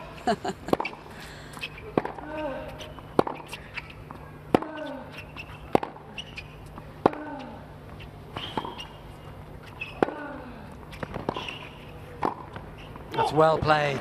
Really well constructed. New ball. So, Kate, a couple of words of wisdom from you, and then it'll be Sean Munawara taking over my seat. That sounds good, Chris. Thanks for spending some time, and we might go up to, I think, Ian. Oh, sorry, no, we've had a changeover. We've got Matt Hill, and Matt's got around the grounds for us. Matt? Kate, thank you very much. We've got many courts in operation today on the final day of qualifying. Let's check in with court number 7. It's a really good match out there between the Russian and the Chinese player Duan. It's Dushavina from Russia, the 10th seed. Now, Dushavina took the first set 6-3 and then Duan 6-4, and it's 1-1 in the third. Now this is live vision from court 6. Now this is a player that Kate knows a little bit about. We called her together yesterday. Anna Konya from Croatia. She is leading Olga Savchuk from the Ukraine 2-love there. Early stages, court number 6, and we can actually now head to, I believe, that court live, can we? Or we're going to look ahead to the Monday start of play. In fact, we've got Dan. Dan's online. Here he is. Fire away, Dan Ryan. G'day, Matt. Good to speak to you again. Well, we're out here in Garden Square at Melbourne Park. I'm here with Joe. Joe, it is the place to be today. So many kids out and about enjoying Kids Nickelodeon Tennis Day. Yeah, it's just wonderful to see Tennis Australia hosting such a fun-filled day for all the kids. I mean, you know, the kids of today, they're our next generation. They're the grassroots for Australia, and bringing all the kids in for such an awesome day, you know, it's going to stick with the kids throughout summer about how great tennis is. They get a chance to watch some of the quality matches, and yeah, I just think it's a great day for everyone to be involved. So, yeah, good one. It's a terrific day here. Make sure you come on down. Of course, free entry for kids under 16. Of course, $10 for adults as well. There's plenty to do, plenty to eat, plenty to drink, lots of sunshine as well. So come on down if you can.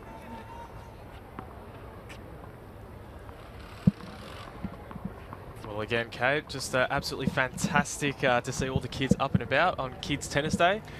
We're getting closer and closer to the Australian Open for 2014. It's I know. Very exciting. Indeed, Sean, and I was saying earlier to the boys that whilst it's great for Tennis Australia to have all of these kids in it, that is my worst nightmare out there at the moment. Thousands of kids. You just can't move, can you? You can't get anywhere. It's a good problem no, to have, it is a great problem to have, and they're really enjoying themselves out there today. So much to do here. 30. Qualifying rounds and so many important matches being had, but a lot of fun also to be had on the outside courts. Lots of entertainment.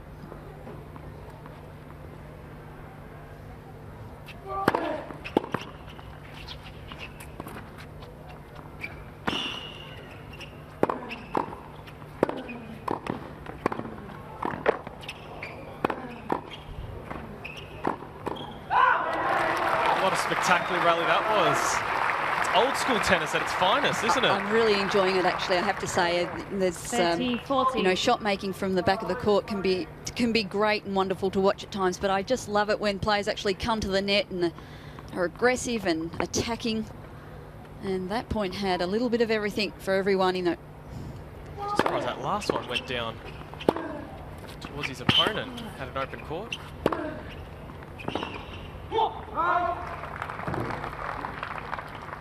Juice. Well, Kuznetsov got to such a great start, but he's really let Kudla back in the match. Yeah, he had, and he had a breakpoint opportunity on that occasion.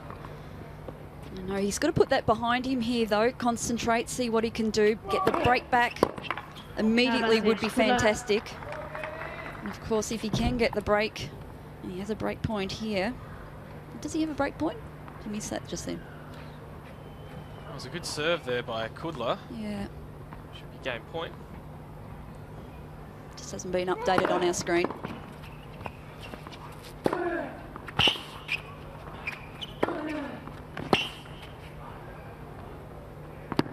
Game Kudla. Oh well. 4 games in a row games to each player. Didn't see that one coming. No, didn't indeed. Kudla was really out of sorts at the start of this match, and said to Chris, I thought he was pretty angry out there, but I'm just wondering whether or not that's worked for him. Fired himself up, got back into this match, had words at one point with Alex, and wasn't too happy about the fact that he was taking his time out of the seat, but anyway, he's back in this match now. He probably, and rightly, would have come into this thinking that he should win it, that he was the favourite. He's back on track here at 4 games all in the first set.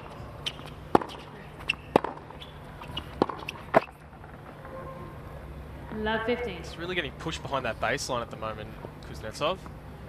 It's always interesting when you get off to such a great start for love, and then maybe you think things are just going too good well for you, and then maybe just drop off a little bit, that little percentage. Yeah, maybe. I do think, though, Kudla really started to up the ante on his game and started to draw a few more errors from the racket of Kuznetsov. His serve has also not been so good in the past 4 games, or past 2 service games, should I say. Love 30. Yeah, you're right. You've put the nail on the head there. Kudla really getting back into this match. It's been great to see him bounce back from the 2 breaks down. And have you caught any of his matches over the past couple of days, Sean, or has it been roaming the grounds?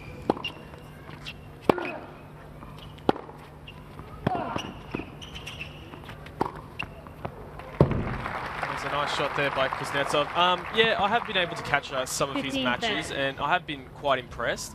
And the match that he played recently as well against John Patrick Smith of Australia was obviously a good one. Maybe not from the Aussies' perspective, but again, the 4th seed here is qualifying.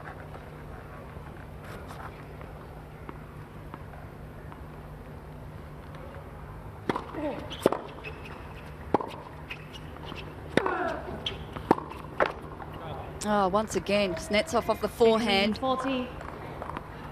Just not getting down to get that ball. First serve percentage for Kuznetsov, I think, would have been quite good first couple of games, but he's struggling to get a first serve in at the moment. And as we have a look at the percentage of first serve, he's at 50%, but I think for the last couple of games that would be more around about 30%. Yeah, you're right. It has dropped off quite 30, considerably. 40. Maybe the heat is playing a part. Yeah, not getting that leg drive. Yeah, perhaps. Perfect conditions, really, though, I think, for tennis today. Oh, absolutely. Outside is Can't get a better day.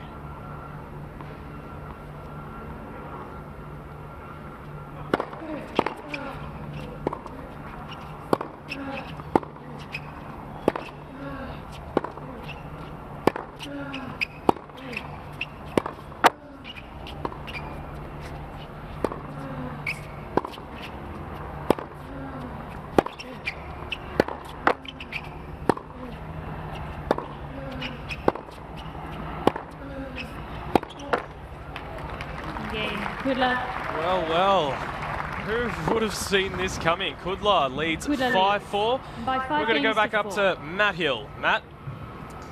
Sean and Kate, thank you very much. Kate will be happy to know that Kunja from Croatia is rifling through that first set. That is out on court number 6. She currently leads 3 games to love in that first set. So the girls champion from last year is going very, very well. Well, we've got many ways you can get in contact with us here at the Australian Open, but what about this edition? The free iPad app includes live point-by-point score updates and completed match results, also latest news updates from the tournament. We've also got schedules and completed draws for the men's, women's, and don't forget the doubles as well. There's also plenty of profiles on all of the players, and you can even get live audio from our team of international broadcasters on Australian Open Radio. So go to the App Store. You got a bit of a taste of that international commentary with Christopher Bowers earlier on. So don't forget that free iPad app. Go to the App Store immediately if you want to be really on the ball when the Open kicks off on Monday. Back to Kate Kearns now in commentary on Court 3. Oh, thanks, Matt. And yes, I was delighted to hear that Anna is doing very well out there. Very impressed by that young lady yesterday. Big serve, big ground stroke, someone to watch, and hopefully she gets through today. We might see her do some damage perhaps early on in the first week of the Australian Open. It's always great, isn't it, when you can catch someone at such an early age and say when they reach that top echelon of players, oh yeah, I saw them. I can remember way back when. Absolutely. 15 love. Kudla here, serving for the set. Oh, this is ridiculous. He's reeled off 5 games in a row.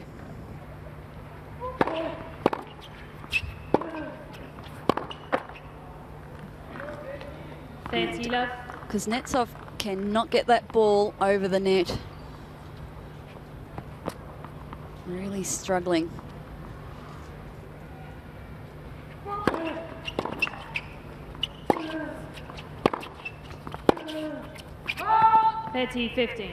Oof, just going down the line there, Kudla. Not missing by much, though, no, was he it? had the open court. But maybe he just saw Kuznetsov moving towards that side.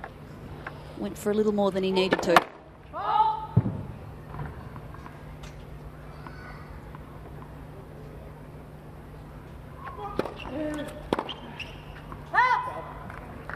(40-15).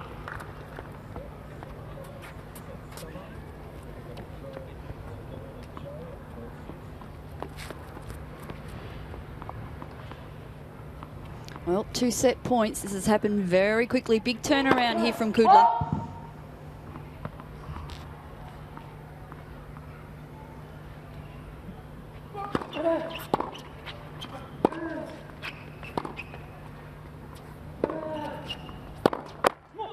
Game and first set, Kudla. And there we have it. By 6 games to 4. Kudla taking that first set, 6 games to 4 in 44 minutes. Well, Sean, that was an interesting set, a set of 2 halves, really. Yeah, that's right. Highs and lows for both players, and I think Kuznetsov will be extremely disappointed with the way that he let that set go. Yeah, indeed, and his serve really just disappeared altogether. And he got off to such a good start, 4-love up. And as we have a look at some of the match highlights for that first set, and Kudla was all at odds early on, really couldn't find his range, and I think seemed to get quite upset at one stage about how things were playing out, and in a way that sort of revved him up and got him back into the match. And as we were saying earlier, the serve of Kuznetsov, which had been so good so early on, completely disappeared. Couldn't find a first serve and really struggled then to hold. And in fact, he was 4-love up, and Kudla managing to win 6 games in a row to take that first set 6-4. Absolutely impressive work there by Kudla. Yep, just having a look at the first set in summary now. Kuznetsov, that first serve service you can see went down to 54%. I'm sure it would have been around about 80, but anyway, that was pretty much what lost him that first set, and he'll be looking to improve in the second. Let's go to court 6. Thank you very much, guys. Court 6 here, featuring, of course, the very exciting young prospect from Croatia, 16-year-old Ana Konjuh. Joe, she's a very exciting prospect, an absolute powerhouse. Yes, she is. Anna's got an extremely strong build, and that's backed up by her really aggressive game. She's absolutely nailing it out here, off to a really great start. Just hope she can back up her consistency along with her aggression. She's only a couple of points away here from the first set. She's absolutely steamrolled at 5-love at the moment. She's serving for it. She had a huge game yesterday, but she's backed it up really well. How tough is it for the juniors to jump into those senior ranks? It can be a really difficult transition, especially around that 16, 17 year stage, purely because, you know, Anna's got a really aggressive game, but it's really difficult at those bigger moments to know when to be aggressive and when to pull back. So I think that's one of the biggest issues, you know, Anna's really faced with at this stage. But she seems to be doing quite well today. We saw yesterday in her game, regardless of what the result was, she was going for her shots. How good of a sign is that, considering she's fully confident in what she can do? Well, I think that comes from, you know, good training and good confidence in yourself, knowing that you can actually go for those really big shots at those big times. So, yeah, I think she's got a really great future ahead of her. Well, we're looking forward to it. She's pretty close here to the first set. Ana Konjuh of Croatia. We'll get back to you very soon.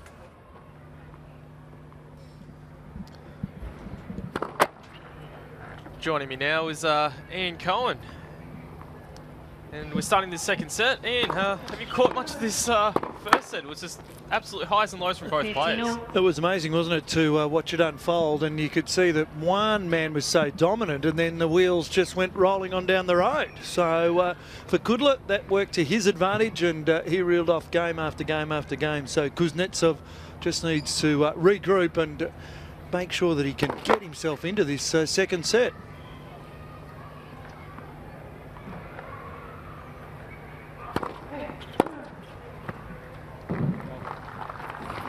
Spectacular backhand, backhand there by Kudla. Great preparation. Nothing Kuznetsov could really do there.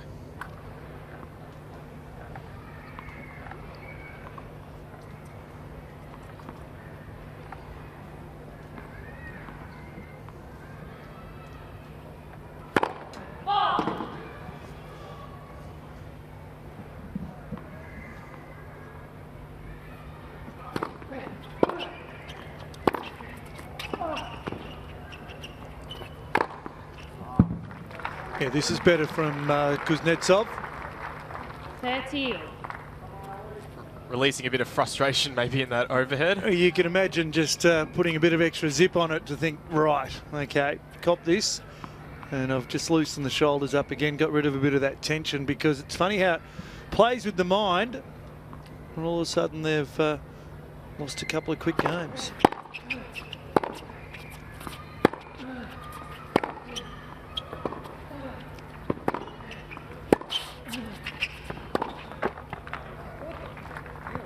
.30-40. Break point here for Kudla.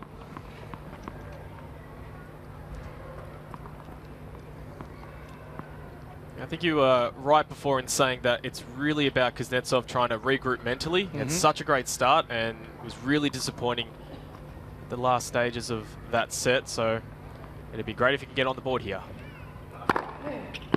Whack. That's the way to do it too. Right down the middle, 201. A lot of pepper on that serve.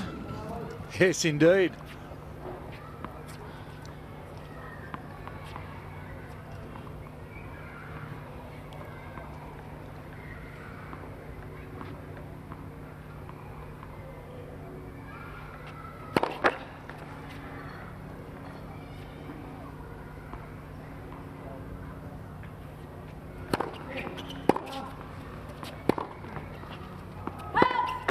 advantage, Kudla.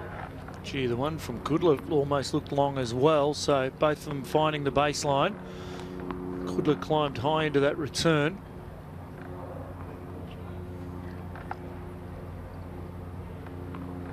It'll really put Kuznetsov on the back foot if he drops serve here. He's gone down the tee on the last 2 break points, and it's just been a really good serve. Just a lot of power on it. Great placement. You can see there, just the 1-2 punch.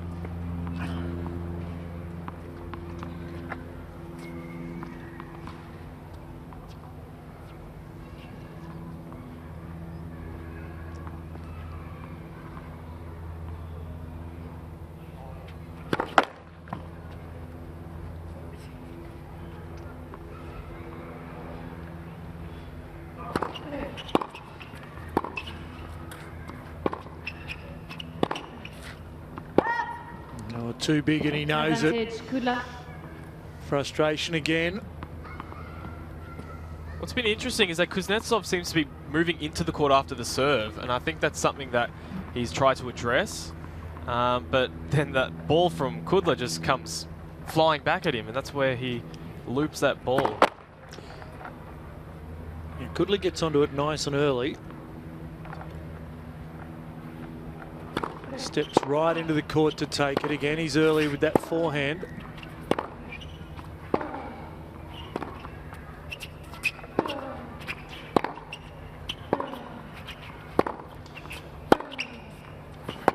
Kuznetsov playing Game, Kudla. in a difficult game at the moment, and he's dropped serve, so Kudla leads the second set, 1 game to love. You love it! Gary! Yeah, boss, what's up? You were in charge of the assembly line yesterday, weren't you, Gary?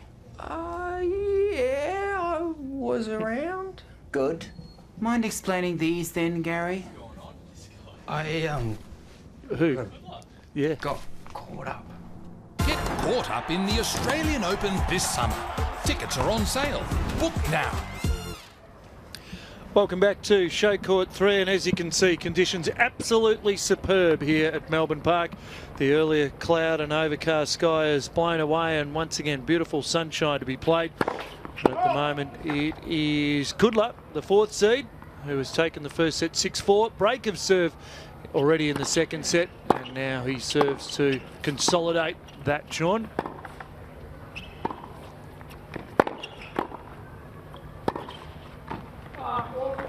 That was very lucky there by Kuznetsov, because I think he was under the impression that that ball that clipped the line was out, but there was no call from the lines judge, and he was lucky to get out of this one. Very nice drop volley there by Kuznetsov.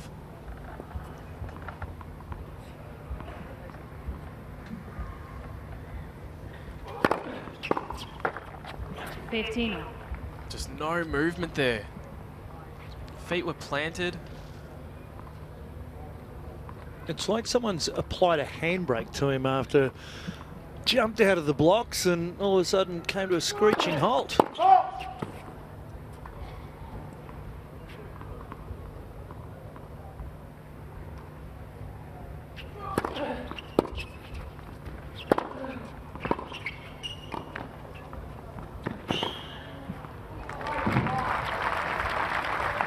That was nice there, but I have to say that, yeah, Kudla seems to be just finding the lines.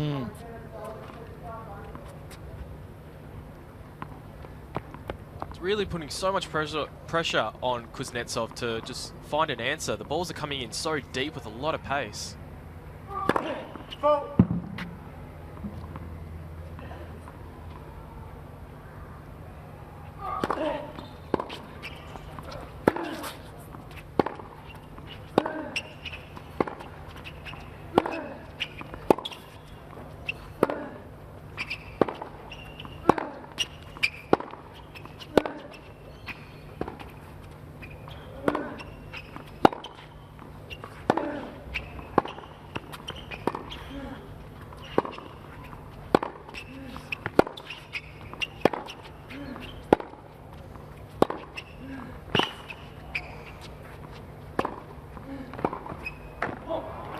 Wow, one of the longest rallies we've seen in the match so far, and as the crowd continues to come in, some great tennis being watched in this final day of qualifiers. 16 to go through from the men's side. Basically, you win this match, you are through to the Australian Open main draw. We're going to have a lucky loser go through too after the withdrawal of Nicholas Almagro. So plenty at stake, and some heavy hitting in there. 40-30. Well, there's nothing you can do there. No, nice serve down the tee. 192. We go from one of the longest rallies to this is business. Bang, cop this.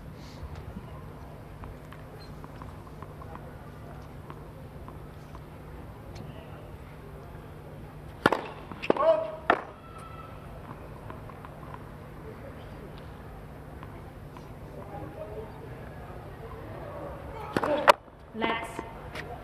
Second serve.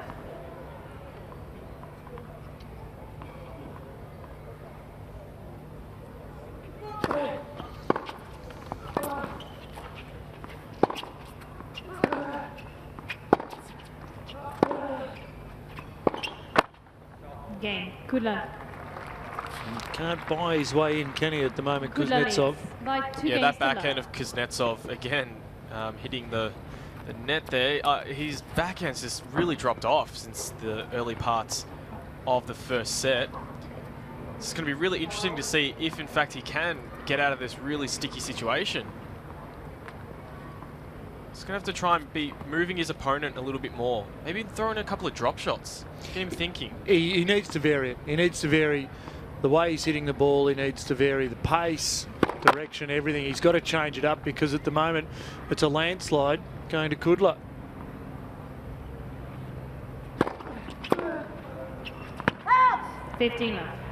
Not by much. 8 games in a row as well to Kudla. Yeah, it's an amazing, as I said, it's like a landslide or an avalanche at the moment, and Kuznetsov just can't do anything about it. Even if he's to charge the net for a couple of points, just to mix it up, give Kudla something to think about. 13. Or do that. Yeah, that's not a bad option B.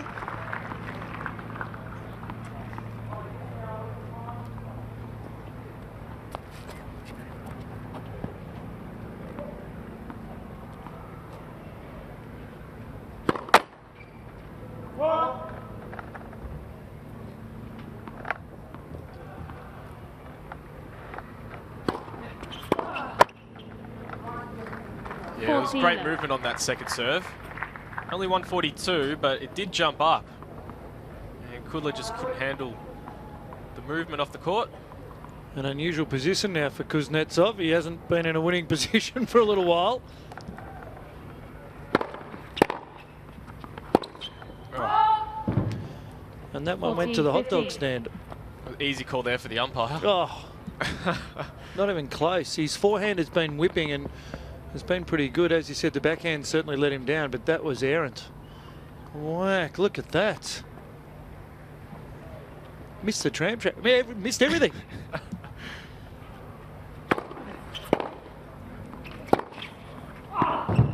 Game. Kuznetsov. So Kuznetsov gets himself back on the scoreboard, but he still trails 2-1 in this second set. We can head upstairs. Matt Hill, court 6. Thank you very much for that, Ian. Well, here we are out on court 6, keeping a close eye on Anna Konjuh. Joe, she's dominating again. She leads 2 games to 1 here in the second set. She's won the first 6 games to love. How important in this second set for her to keep the foot down, keep the pressure on? Yeah, it's one of the hardest things as a player is actually winning the first set so easily. You know, she took it 6-love. And a lot of players kind of take as you said, their foot off the gas pedal and they think they've got it in the bag. But, you know, it's really important for Anna at this stage, just keep her foot down, keep her composure and just make sure that she's a little bit more consistent on those crucial points. Yesterday she was a little bit up and down, but she still got the job done. Our commentator Matt Hill thought she reminded him of a young Jennifer Capriati. To me, she looks a little bit like Sabine Lisicki in the way she moves around the court. You think Maria Sharapova? Yeah, well, she's definitely got the same, you know, similar body structure as someone like Lisicki, but in terms of her actual game, she's very aggressive, as was Maria Sharapova at that age. You know, Maria had great composure training from an early age at Bollettieri, and you know, I think she just needs to show that composure the same way, and she's got a really bright future. things should go according to plan for her in this game. She should get through to the main draw on Monday. What do you think her chances are of making it through to a couple of rounds in the Open? Well, as we said earlier, one of the crucial differences of being someone of her age opposed to the seniors is the fact that just having that experience. So she might have the amazing game, but I think that in a couple of years she'll definitely be a player that we'll be seeing, you know. Love 15.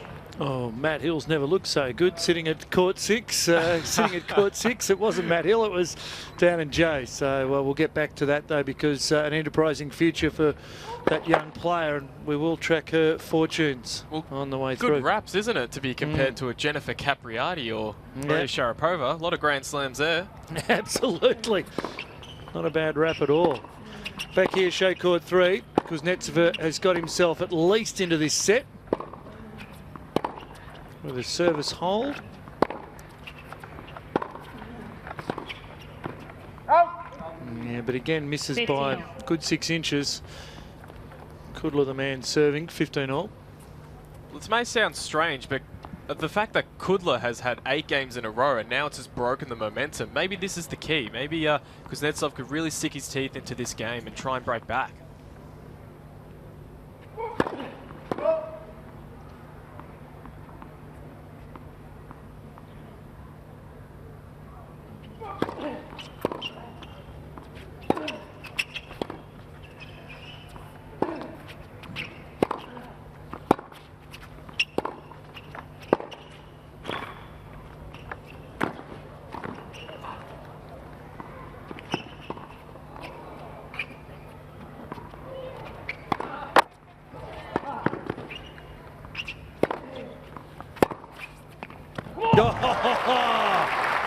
Great scramble from Kudla.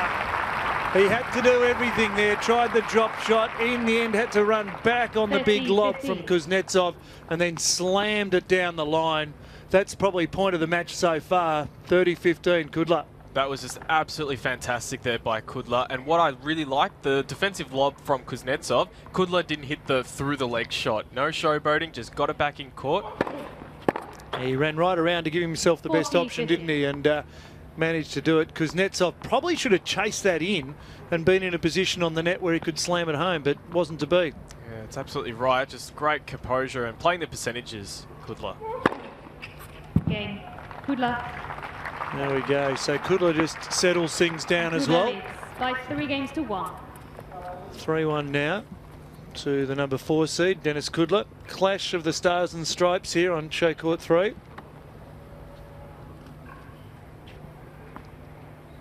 Part of a resurgent, if you like, American contingent.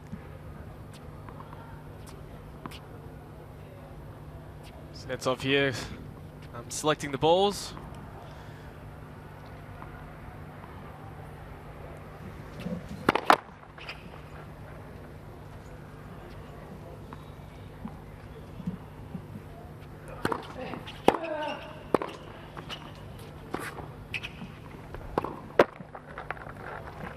Love 15.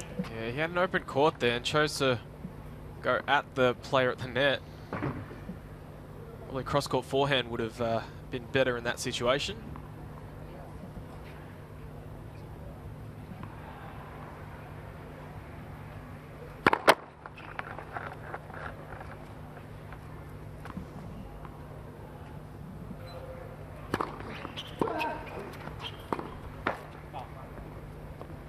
Love 30. Well, he has tried a few things, Kuznetsov, and nothing seems to be going his way right now. Smooth sailing here at the moment for Kudla.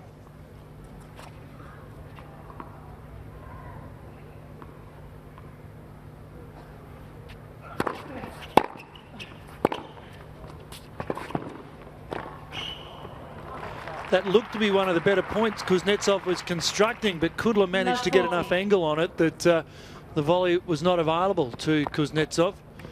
We talked about being Stars and Stripes encounter. I think Kuznetsov's got a Russian background. Kudla originally born in Kiev in the Ukraine.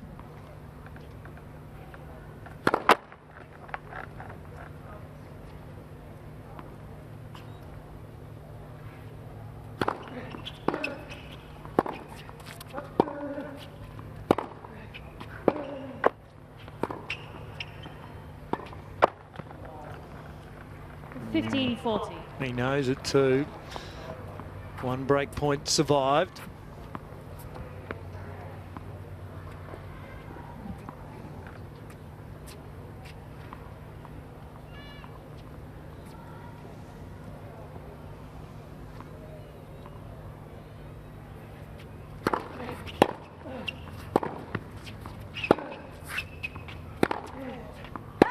Game. Kudla. Yeah, dire situation now for 4 games to 1. Kuznetsov, and he slowly ambles towards the sit down and change of ends. Kudla's got a little bit more zest about him, a little bit more zip in the step. Yeah, Kudla's forehand is doing so much damage at the moment. He's really liking the Kuznetsov serve on the juice court because he's just swinging freely on that forehand.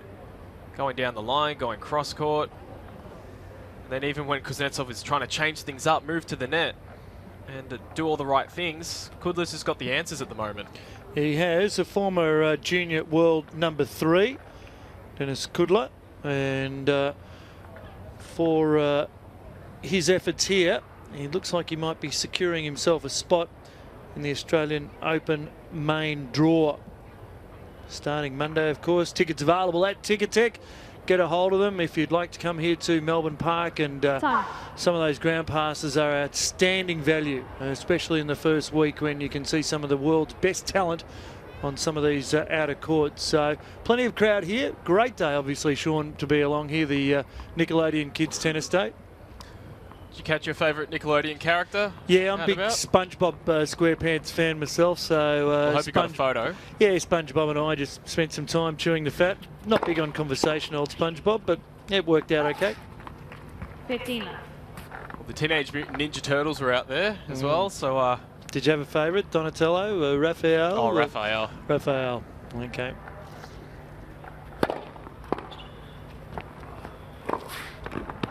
Speaking of Raphael, there was a Rafael Nadal practicing on Margaret Court Arena. He wears a headband as well. Yeah. Great opportunity to go into Margaret Court as well and just see how fantastic that facility is right now and will be for 2015 when it's fully completed.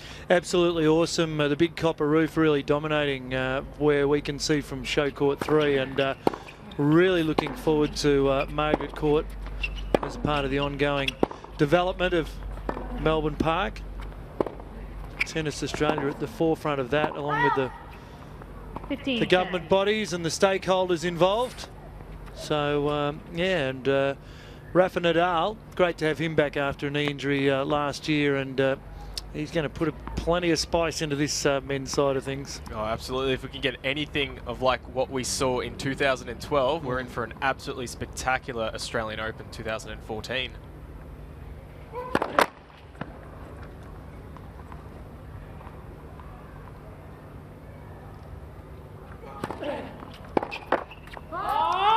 Oh, the anguish, 30. the frustration, pain, all just slipping away at the moment for Kuznetsov. I remember interviewing Rafa as a young, well, I wasn't a young 17-year-old, he was, but he was absolutely fantastic. And at that stage, oh, well done, Kuznetsov. That stage had, you know, stars in his eyes. He wanted to see how far he could go. Uncle Tony was involved, and he didn't speak a lot of English at that time. He's worked very, very hard. He's still got quite a strong accent, of course, but it's marvellous how many different languages our elite tennis players speak. And Roger, first and foremost, speaks 4 or 5, Novak Djokovic as well, and Rafa is really getting very comfortable with the English language now as well. Not just tennis players, just stars on and off the court, aren't they? Absolutely, yep. Great ambassadors for the game, and it's wonderful to watch them as they do combat. A lot of them very close friends, yet they have to come out and compete as gladiators. Let's first serve. So Juice Kudla might want to be conceding here.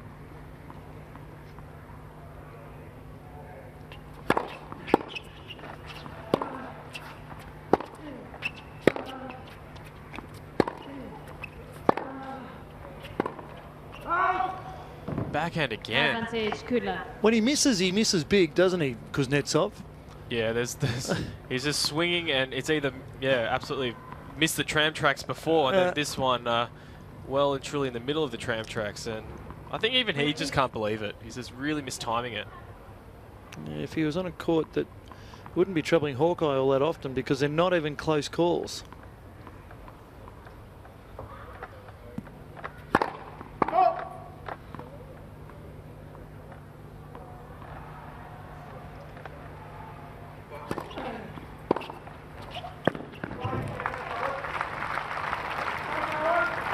There's a nice backhand. Yeah, he stepped into that one.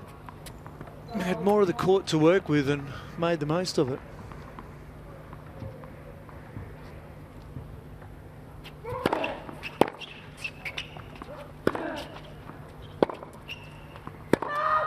Advantage, Kudla. That was long.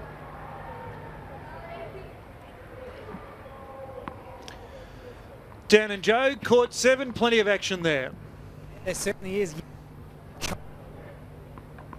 The first round of the Australian Open, she's taken out Dushavina, a 3-set match. Joe, it was a really tough one, but Yingying Duan, quality player in good form. Yeah, New ball, please. She's very tall, kind of excelling when she hit the ball. She Kudla really leads the pressure by 5 games to 1. Here with the Chinese supporters. So yeah, I think she's in a really great place to be entering the Australian Open. So Yingying Duan through to the first round of the Australian Open. Leave Dan and Joe there because they're putting out some words of wisdom, but a great result there, obviously, for the Chinese player taking out Vera Dushavina. Yeah, big scalp, isn't it? Big upsets here. Plenty more to come, I'm sure. 15 up. Though at the moment here, it is the number 4 seed in this qualifying, Denis Kudla, leading a set in 5-1.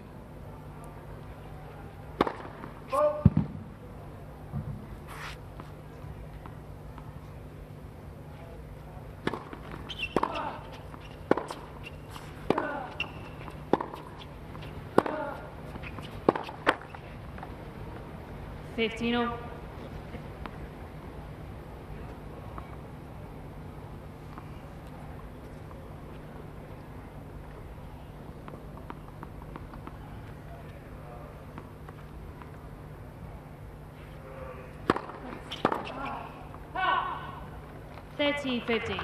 He needed that. Needs a few more as well, Kuznetsov. Yeah, when that first serve goes in, he's a different player, isn't he? And then when he can't find one, it's a bit lost. And that one was in as well. 40-15. So he's fired a few down there. Right on the precipice at the moment, though. All kid's got a bit to do here to try and get the ball. Oh, he's going to leave it.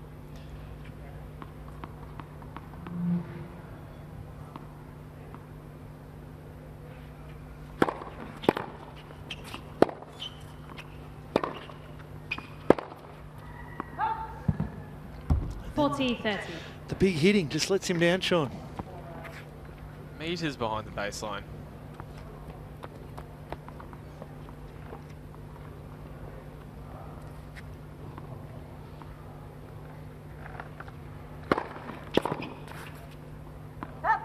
Game, Kuznetsov. Kudla leads by 5 games to 2.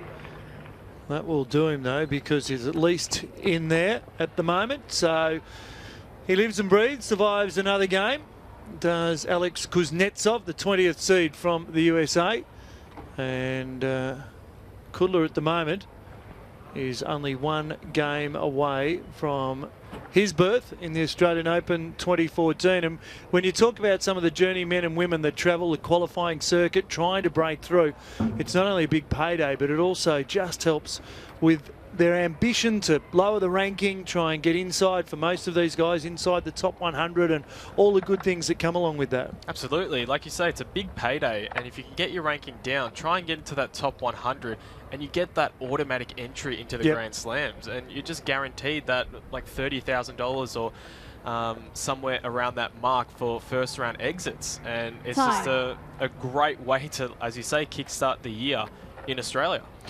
Well, I know a lot of the tennis players that I speak with love coming here to set up their calendar year. They love coming to the Australian Open. It's such a happy slam, as Roger Federer called it. It's summertime, it's school holidays, it's good weather.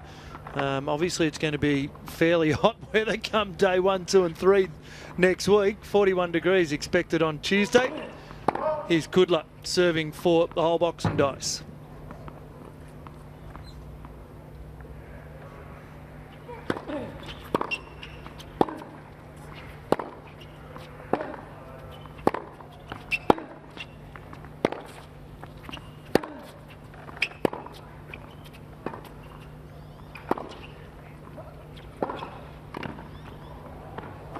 Nice coverage, Kuznetsov. That time he came in behind it and he made the most of it. But you wonder whether it's too little, too late. Who knows?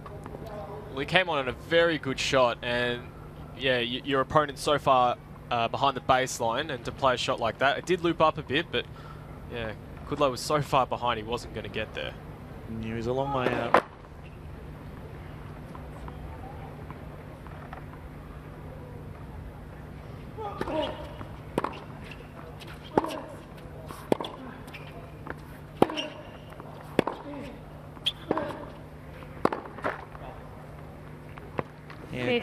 Kudla just has to keep the shoulders loose, not tighten up. I don't believe there's been a lot of double faults necessarily off the racket of Kudla, but now's not the time where he wants to be doing that. Some players just get a little bit tense in the shoulders. Absolutely, especially when, like you say, serving to book your spot in a main draw of a Grand Slam. Sometimes the pressure could get to you.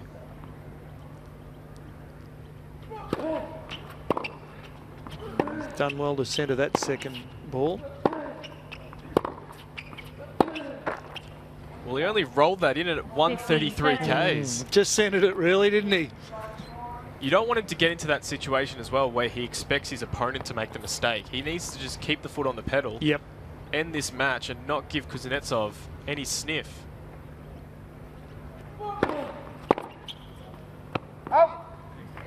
30. 2 points away.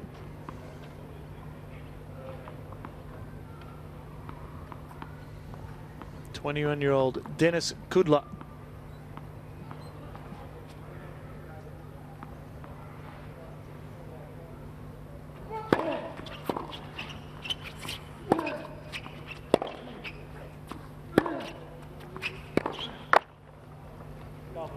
(40-30). Match point now, Sean. Surely Kudla can get the job done here. Kuznetsov has only just temporarily got himself back into this match.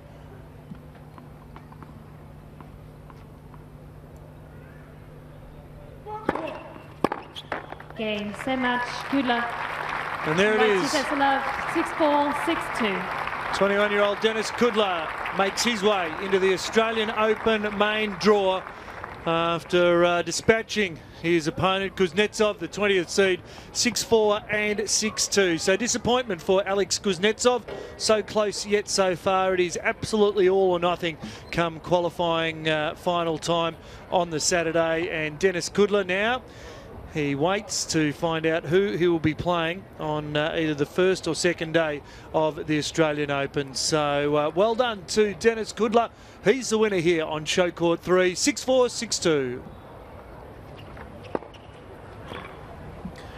Well, here we have the highlights of this match, and again, Kuznetsov getting to that impressive start. And here was a point that I felt really showed Kudla's maturity, and just didn't play any between the leg shots. Has played the percentages really, really well.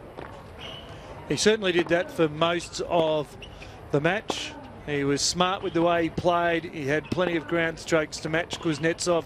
Charged the net when he needed to, and then sent the ball to the opposite corner. This is Kuznetsov working tight on the net.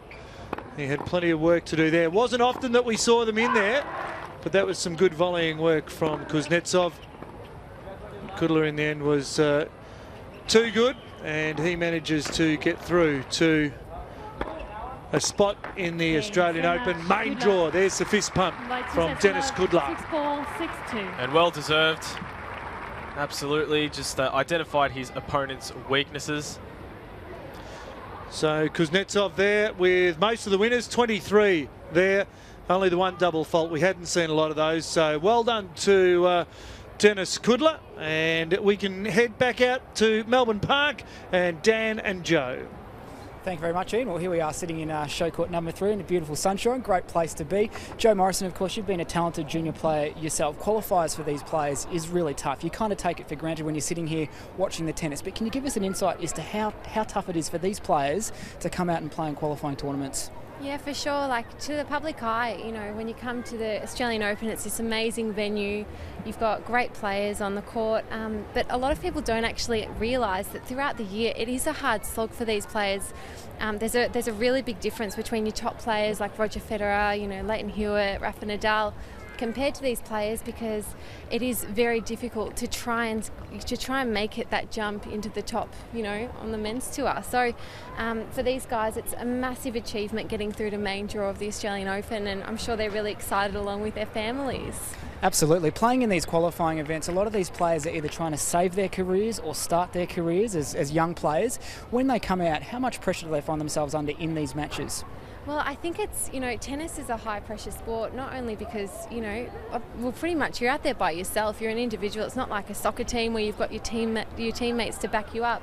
But, you know, it's one of those things where we were just out on court 6 where we were watching Anna play, and she's a young 16-year-old where she's won the Australian Open Juniors last year, and now she's come back trying to qualify for the women's draw. So for someone like her, she's starting her career as a senior, but for, as you mentioned, some of these older guys or these guys that have been doing this for a while, it really is a massive achievement for them to be able to get through. It's a bit of a breakthrough, actually. So, yeah, it's a bit of a variation of the different players we've got here at the moment. A lot of these players can all play the game, there's no doubt about that. They all are very talented and skillful in that regard. The mental side of the sport is a really interesting one with tennis. You get to the final round of qualifying, you're one win away from the main draw, and also a paycheck of $33,000. How much of a fine line is it between thinking about getting into that main draw and just getting through that final game? Well, I think it's always really important to just not get ahead of yourself. You know, as you said, it's that very fine line of really focusing on the now and not focusing on the bigger picture of getting into main draw. So it's just, as you said, the mental composure you've got to, you know, have out on the court to make that leap is just massive, and that's really the key differentiator between the people that actually make it into main draw and those that actually don't. Well, it's been a great day out here on show court number 3 and around the grounds here at Melbourne Park in the final day of qualifying. We'll go back now to Matt Hill up in the host studio.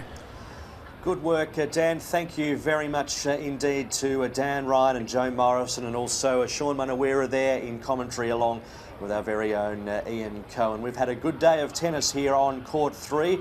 All of the players fighting to reach the main draw, which kicks off on Monday morning here at Melbourne Park. And that is what is left now. The main draw. Let's talk about the women's first of all.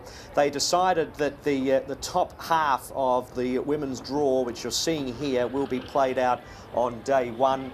And what about that first match there? Serena Williams and Ashley Barty. It's a romantic story, really, isn't it? 17 Group 1s to Serena Williams' name. 5 of them here at Melbourne Park, playing the 17-year-old from Ipswich, Ash Barty. And as we look down the board, Stosur and Sokopolova, they've already played each other this week, and they renew that battle as well tomorrow or on Monday, on day 1 of the tournament. Having a look at the next part of the draw, Pugh has a qualifier, and Kvitova, ranked number 6 down the bottom, is going to, for her, hopefully comfortably get through that first round. And there you see at the bottom half there with Maria Sharapova up against Maddox Sands. That should be an enigmatic and quite an exciting match, that one, in the bottom half of the singles draw. Having a look at the top half of the men's draw, it was decided yesterday that the top half will play on Tuesday, so we have to wait and see when and where we will be seeing this extraordinary first round match, really, Rafael Nadal and also Bernard Tomic. Having a look through these, Andreas Seppi and Leighton Hewitt, that's another interesting one. On that next page, Matosevic was also there representing Australia. Nick Kyrgios who was involved in that boys final 12 months ago here at the Australian Open, playing Becker. That's an interesting one. And there is the bottom half of the men's draw. Novak Djokovic down there, seeded 2. So as we see the final score there of the Kudla-Kuznetsov match, 6-4, 6-2. Let's head to court number 8 now, and out on court 8 we have Dankovic from Canada and Storace from Italy as we head back to commentary. Yeah, thanks very much, Matt. You're right. The number 8 seed, Frank Dankovic, the Canadian there, and Potato Storace from Italy, the 28th seed. Storace, of course, has been around for quite a while on the tennis circuit, and this one is poised in the second set at the moment after Storace took the first set in a tie-break. He took that 7-6, so they're just both in the middle of a sit-down at this stage. We can take you to a couple of other winners. Heather Watson has managed to get through. We just saw Denis Kudla getting through. Blaz Rolo also through to the Australian Open main draw. Peter Gojevicic of Germany, the 16th seed, he's through. Michael Berra, Arena Camelia Bagu, also Vincent Malot. I know that's one of Matt's favourite players. Speaking of one of the favourites, Jimmy Wang from Chinese Taipei. He's Jimmy through. Wang, we love Jimmy Wang, don't we? Yeah, we're part of the Wang gang early, and I tell you what, there's not a lot of crowd cult status in the qualifiers because everyone's battling to try and get that position. But Jimmy Wang has got Chinese Taipei just sewn up. I even saw him signing the back of people's mobile phones. It was quite extraordinary. But we're now on court 8, and it is on court 8 Frank Dankovic from Canada and Potato Storace. And as you can see, still good crowd numbers for qualifying. So if you're in and around the Melbourne Park precinct, just get across to court 8 and you can watch what is unfolding there. Dankovic is the man serving at the far end of your screen. And he's leading in the second set, 3-2. Isn't it great to see a lot of Canadians starting to make that jump? Obviously led by Milos Raonic. He was out here on show court 3 at Melbourne Park a little bit earlier, playing a bit of soccer with Gaumont Fils. Milos Raonic. I take it the Frenchman will be pretty good with the soccer ball. Yes.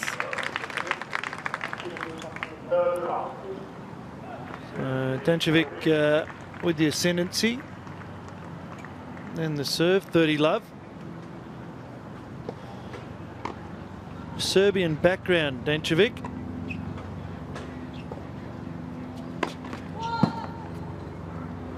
Age 29.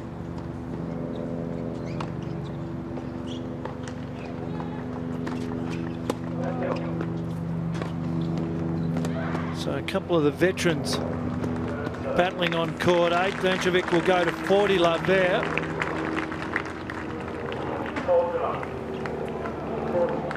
Be great to consolidate that break that he has. Obviously going down in a tiebreaker, could have gone either way.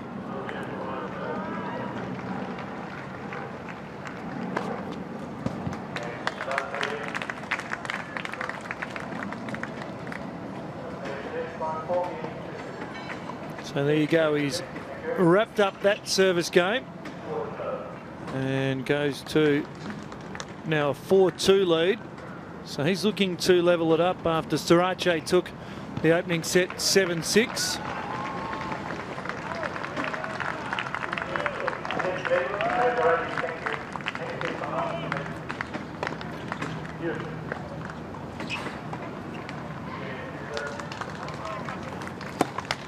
Storace, the Italian, serving at the bottom of the screen.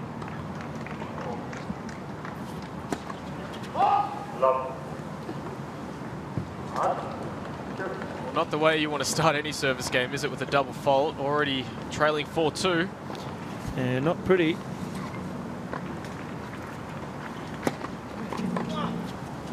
That's better. Oh, no! Dankovic got the wheels in motion, was out of play for 99% of that point, and somehow found a way to get the racket head there.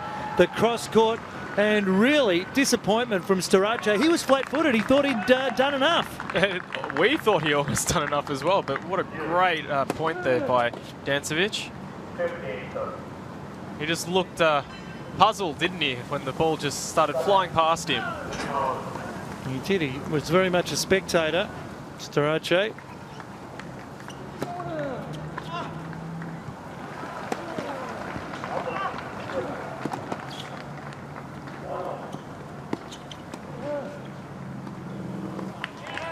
Yeah, not enough with the lob there from Starace. Easy put away by Dancevic.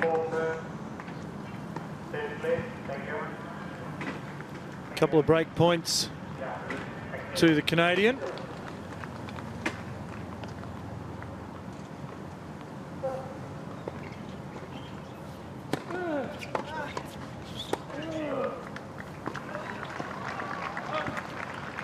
Dancevic sends it long.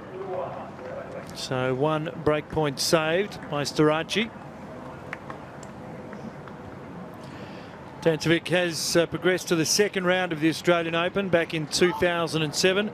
Got to the first round at the French 3 times, the second round at Wimbledon twice, and also last year, second round at the US Open. Not with that sort of backhand though. Levelled up, Juice.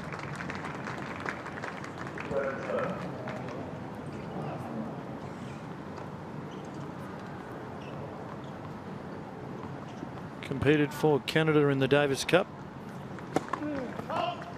Building quite a good Davis Cup team. Canadians, aren't they?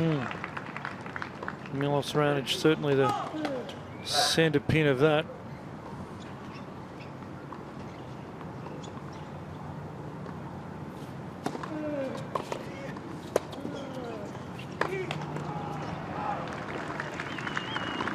Trying to go for the big forehand, Dancevic.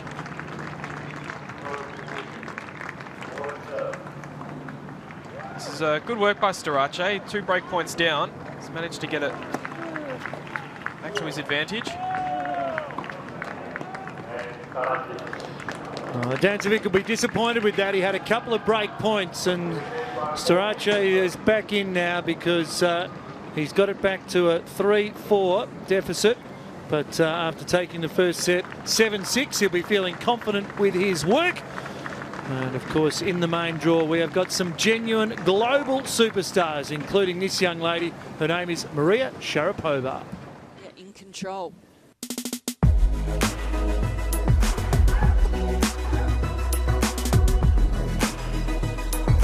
Yeah. She makes it, so Maria Sharapova has won the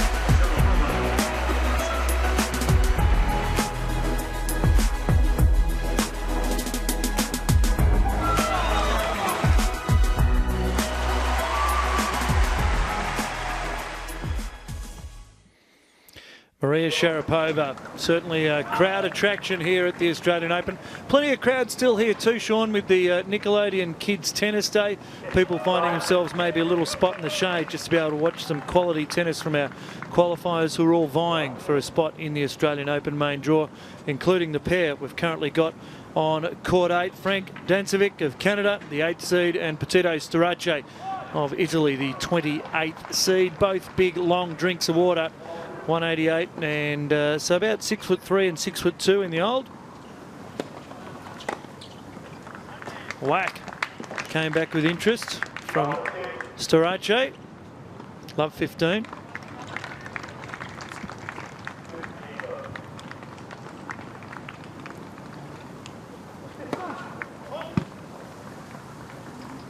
That was a fault.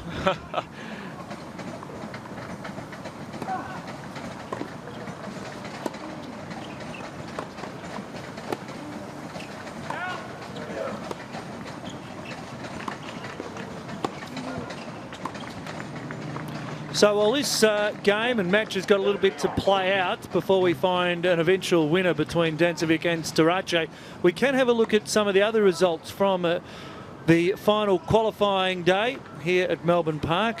The Saturday, a very, very busy Saturday with the Nickelodeon Kids Tennis Day.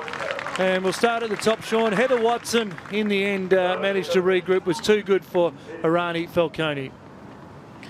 Yeah, great work there by the woman from Great Britain, and isn't it great to see her 6'4", 7'6". So it was obviously a very, very tough match there for her. Denis Kudla and Alex Kuznetsov. That was the game we broadcast just previously for you, 6'4" and 6'2". Kuznetsov got out to a flying start and was leading 4-love. And then the steamroller that was Kudla came into play again. Kuznetsov jagged a couple of other games, but went down 6'4", 6'2".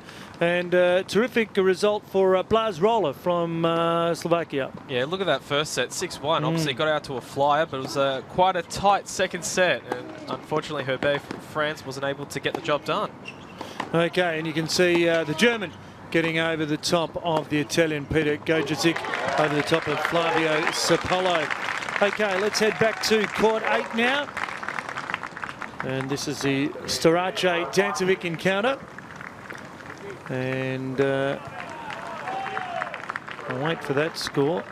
But you can also see one of the others from earlier today, with Dominic Thiem getting over the top of Martin Klizan, the Slovakian second seed, going out at the hands of the Austrian 17th seed. Storace, the Italian, serving top of screen. Well, Storace has had a career high ranking of number 27 in the world back in 2007. And his opponent, career high ranking of 65, also in 2007. So they seem to have lost their way in terms of their ranking over the last few years.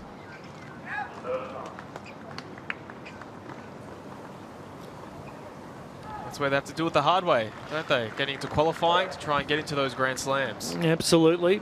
And if you're a qualifier that gets deep into the second round, not only do you have to win your 3 matches here, you've then got to win another 7 if you want to be holding up either the Norman Brooks Challenge Cup or the Daphne Ackhurst Memorial.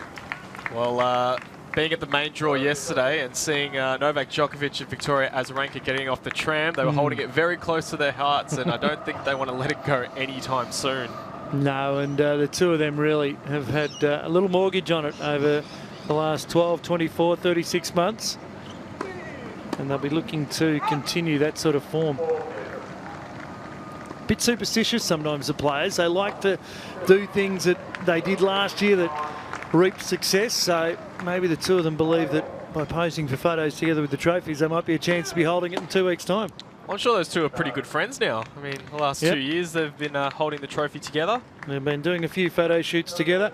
Storace holds serve there, and it's now 4-5 that he trails in this second set. We've just travelled over half an hour.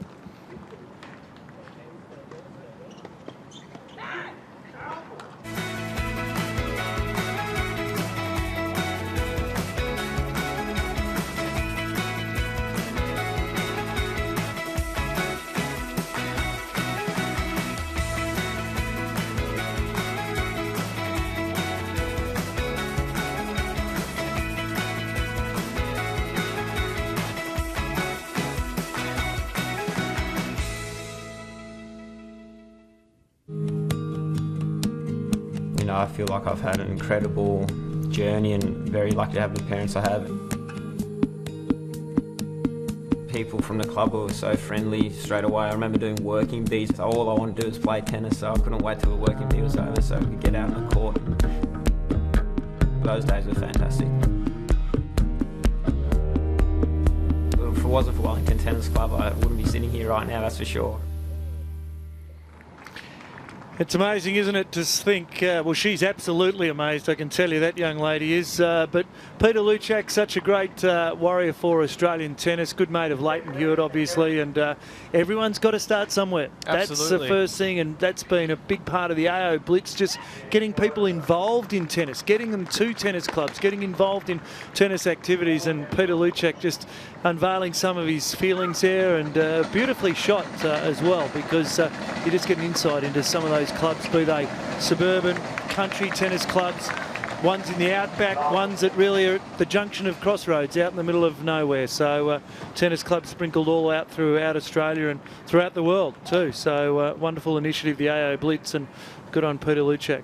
Absolutely, and it just shows you don't forget where you've come from, and it's great for him to share his story like that. So all the young kids in that area, or all the young kids around Australia, from whatever background you are, wherever you come from, whatever courts you start on, you can one day get to these courts here at Melbourne Park, and aren't they absolutely fantastic? And the good thing about that is too, your bandwagon grinds, because everyone remembers. Oh, I remember when Peter was just a little boy. I cut his lunch sometime at the school tuck shop. I did this, I did that. I beat him at under 11s or whatever it is. That's right. Yeah, the day I beat Peter Luchek at tennis. Don't worry, someone will be claiming that. Dancevic is the man who is serving, and if he can get this job done, could be heading to a third set.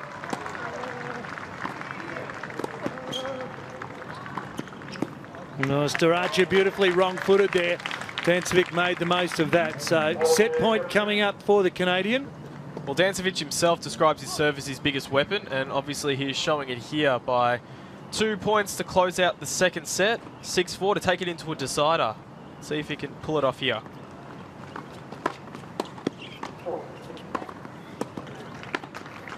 Oh, he needed 2 goes at it, but he managed to get the job done. Third set imminent on court 8, and Frank Dancevic of Canada has levelled it up with a 6-4 second set, 35 minutes travelled after losing the first 7-6. So plenty of work still to be done by this pair out there. Fairly hot conditions. Let's have a look at the tail of the tape. And Sean, as we go through this, obviously Dancevic, you spoke about his serves. He's got the 4 aces in there. He's had plenty more winners as well, 22. Couple more unforced errors as well. But at the moment, it seems he's got himself back into this match. And maybe Starace's come to a bit of a halt. Yeah, well, he's obviously going for his shots a little bit more. You see there the 22 winners and 12 unforced errors versus his opponent. Only the 2 winners. That's pretty disappointing. Yeah, I would have thought that's not great on the court statistics. I think you want to be a few more than that when you're about to get into the third set. So he's basically had 1 winner per set as Petito Starace. It's not great, but I like the net points there, and I think that's told the stories as well. 9-11, you can see there Dancevic, and 4-10 to Starace. So they're both going to the net, but Dancevic seems to be having a little bit more success. So well done to Dancevic, getting himself back into this. Frank Dancevic from Canada, the 8th seed. Petito Starace, the Italian, who is the 28th seed. And originally from Belgrade in Serbia, Dancevic, with a Serbian background, but playing under the Canadian flag as we speak. So they're coming out to start the third set on court 8.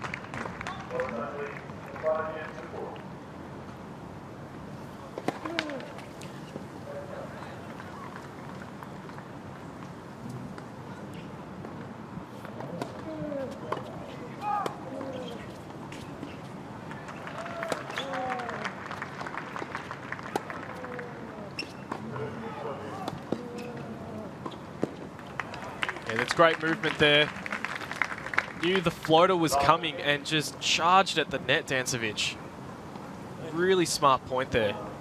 Petito Starace has been to the first round of the Australian Open 7 times. So 5, 6, 7, 9, 10, 11, 12. Not sure he's going to get there this time.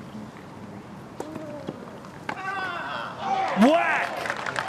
Cross court once again. Starace caught flat-footed at the net. Dancevic, you could hear him wind up. Oh, he was happy with that one. He was. He was absolutely loving that one. And what a spectacular shot. On the run, slaps across court. He screeched as it went over the net. And Starace didn't even get a racket anywhere near it.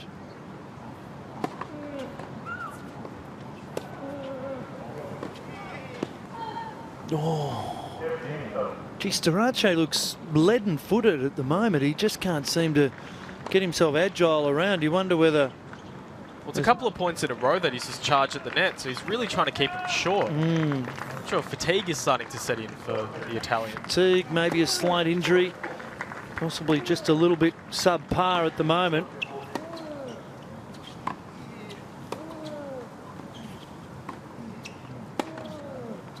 This time he opts to stay back. It had been a risky proposition coming forward.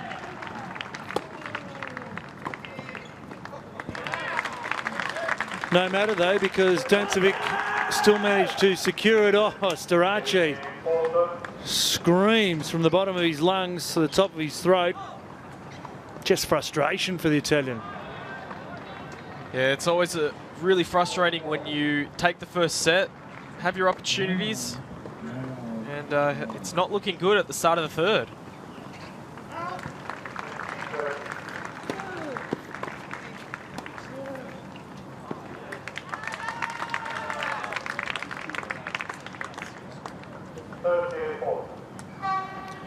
Starace doing enough there to not concede the first break point.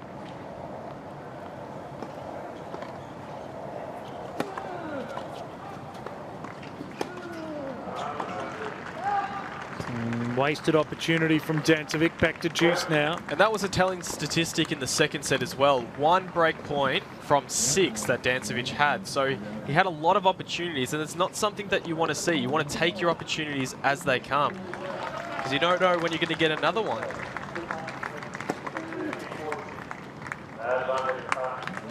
Starace's fired off a couple of points in a row here.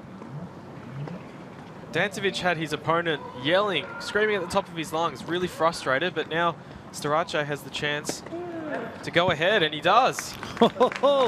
So Starace fires down an ace. He's on the board first in the third set, and he leads that set 1 game to love. Gary! Yeah, boss, what's up? You were in charge of the assembly line yesterday, weren't you, Gary? Yeah, I was around. Good. Mind explaining these then, Gary? I got caught up. Get caught up in the Australian Open this summer. Tickets are on sale. Book now. Yeah, I think we've all been in Gary's shoes at some stage. I would suggest just that little voice. Oh, maybe, yes. So nice to get caught up, though, because it's terrific to be caught up here at Melbourne Park. Wonderful conditions today. Beautiful blue skies. Couple of clouds around early doors, but they have now fast disappeared. And the two you're watching here, Frank Dancevic of Canada and Petito Starace of Italy. Starace in the grey at the top of your screen, and he leads this third and deciding set, 1 game to love.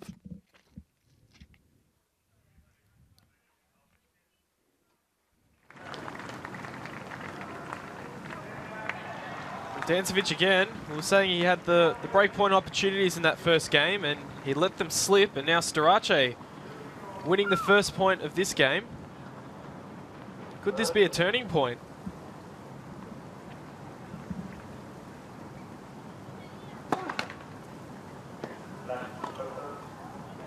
We thought Starace was moving in a fairly slow fashion. But it appears he's getting the job done enough to deny Dancevic. Strange, isn't it? You don't really feel the injuries when the scoreboard's in your favour.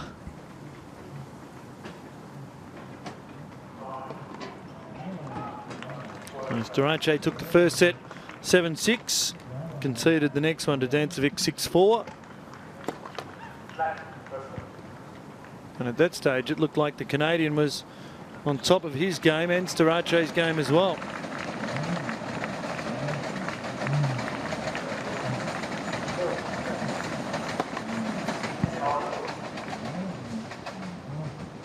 Dancevic having a good look at that one, believing that could have clipped the line.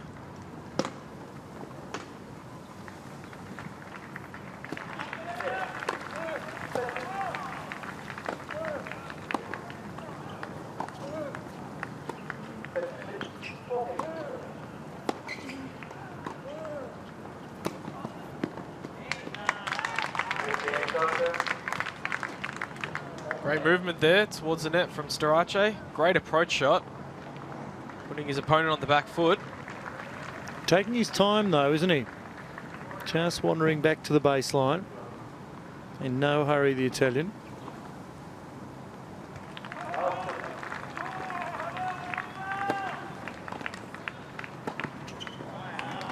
Great serve out wide on the advantage court.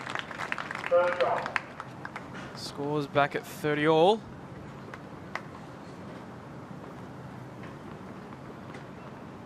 Jeez, look at that differential. It's extraordinary, isn't it?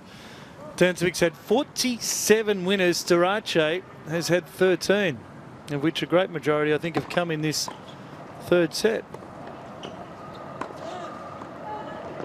Not that time, though.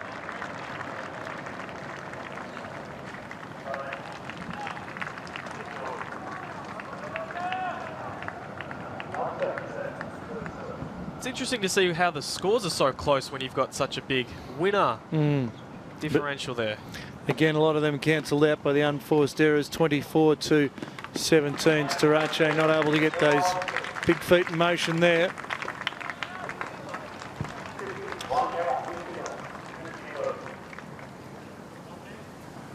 So we thought at one stage Dancevic was in the box seat.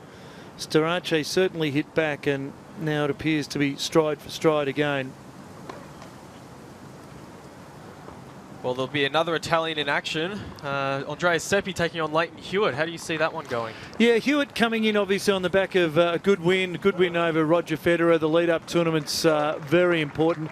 He's obviously had the exhibition match with Andy Murray at Kooyong. So he took the pressure off himself by not committing to play each game at Kooyong. And look, I think that's smart. I think people have to understand that a lot of these events, whether they be Adelaide, whether it be Hobart, whether it be Brisbane, whatever it is coming in, the main prize is the Australian Open. So the Grand Slams, absolutely. They take the full priority. That's right. So Leighton's coming in for an 18th Australian Open, you know, a record. His preparation needs to be exactly what he needs it to be. So good on him for supporting Kooyong in a fashion, but I think people need to understand Leighton would love to get deep into the second week, and I think Andrea Seppi might find himself against a sizzling hot Leighton Hewitt that just says, right, well, if I can actually get this right, then maybe the draw opens up for me for at least a round or two. Yeah, and he may possibly set up a possible third round encounter with another Spaniard, Mr. Rafael Nadal. Yeah, well, this is on the pretext, of course, that Rafa gets over the top of Bernard Tomic. So we'll wait and see if that unfolds. Imagine that if Bernard gets or is too good for Rafa. There's so many people around the grounds, and I'm just talking to them, asking how is Bernie going to go against Rafa, and they all seem to think that he's got a red-hot shot at taking down the world #1 player. He's got that laconic style of tennis that some players find, well, not upsetting, but they find it disjointed. Bernard Tomic, sometimes to his advantage, other times to his detriment, does a lot of unexpected things. Or maybe, you know, he'll be looking to go one direction and change it to another, which is a great ability, as long as you can harness that ability. And if Bernie happens to be on his game and he's up and about, then who knows? Rafael Nadal, though, we don't see many champions like him, do we? We've seen a few. Novak, obviously, Roger of the modern day ones. And as we see Starace there, holding serve to go 2-1 up in this third set. One set apiece, 2-1 now, the Italian with the ascendancy. But if Bernie can just put Rafa, not necessarily on edge, but if he can just make him, you know, step a little differently, who knows? And I am amazed by the fact that out of the 9 Aussies, 6 ended up with seeds, facing seeds.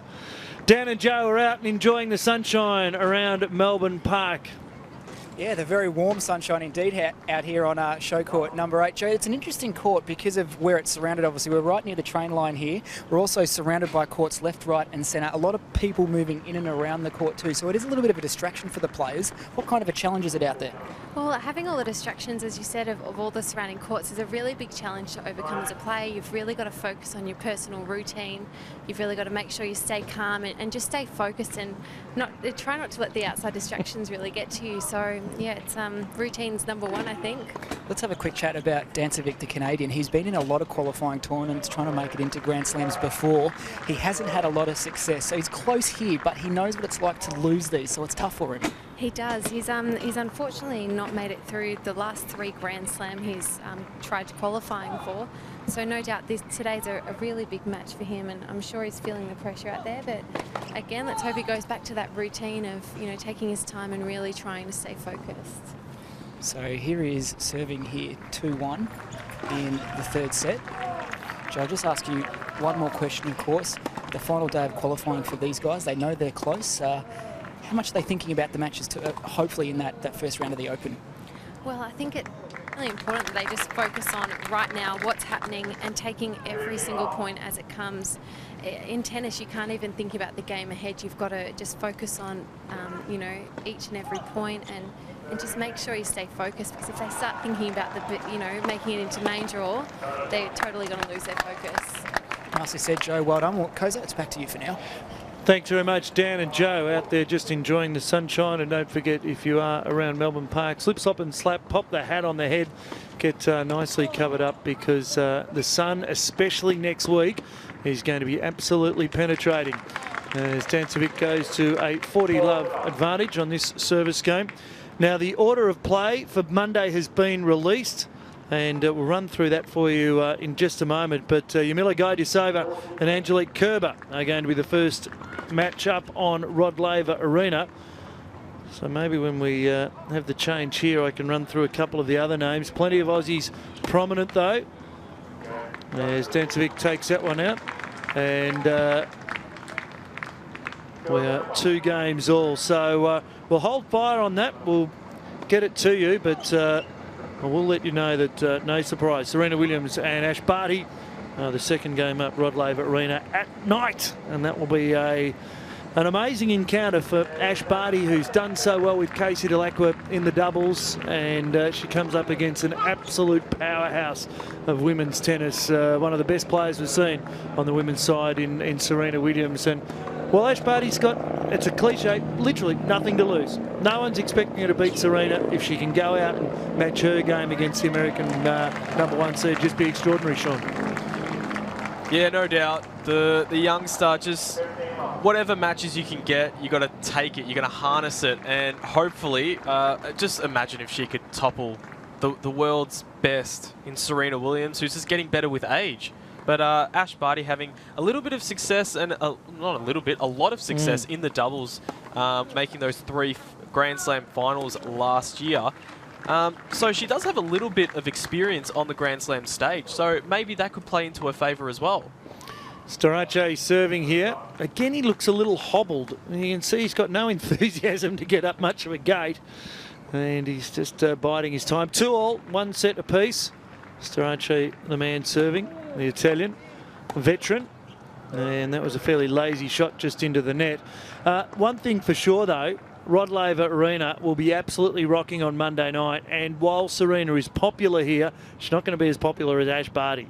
And if Ash Barty can get on the board early, give herself a little bit of confidence, a bit of vim and vigour, the crowd will be just enormous. It will be one of the biggest home crowds Ash Barty's played in front of. And as I said, Serena's popular, but Ash Barty's going to have plenty of Australian spirit behind her. Well, let's hope it's like a Davis Cup atmosphere, Federation Cup atmosphere, because Ash Barty is going to absolutely thrive under the support of her hometown. And the other thing, hopefully, that Ash Barty will be looking at, and her coach Jason Stoltenberg, is that there was a big upset last year with Sloane Stephens taking off Serena Williams in the quarterfinals. So why can't Ash do it? Well, it's only 2 people. It's one against the other, and it's 2 arms, 2 legs. So, I mean, the actual physical mechanics are all there. Serena, of course, such a powerful player, though. And Ash has got an improving game, a developing game, and the experience, it will just be outstanding for her.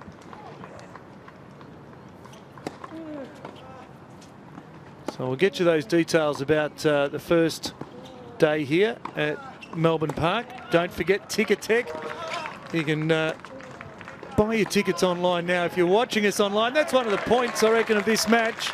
Storace finished it with a backhand volley at the net. But plenty of life still left in Dancevic and Storace. Ticketek, that's the place to go for your tickets. So if you're watching us online now, maybe just sneak a little browser open and get yourself some tickets from Ticketek and get along to see it in person. There's no doubt as soon as this match is over, I'll be heading on to Ticketek to get my tickets for day 1. And again, what an absolutely fantastic schedule it proves to be. Yeah, will be outstanding. And, of course, day 2 we'll see that clash between Bernard Tomic and Rafael Nadal. Some mouth-watering matchups. As Starace just takes a seat, looks to the crowd. A little bit of support there. Just trying to work out what he can do to make his way into another Australian Open main draw. Just another one on the Nadal-Tomic matchup. We did see Nadal practice today and he was looking very, very fit, as he always does. But Bernard Tomic, will see what he can do to try and defend his title in Sydney. Yeah, you have a look at Hewitt coming in, obviously, with a title under his belt as well. And Bernard Tomic, you know, with Sydney. And it's going to be, for Bernard Tomic, a really important time. You know, it's just going to be how he puts it all together over what is going to be the next 48, 72 hours. So these two combatants back out onto court 8. That's Dancevic, the Canadian, selecting which balls he's going to use. No tiebreak in the third set, so if it goes stride for stride, we'll end up playing to advantage, or a couple of games.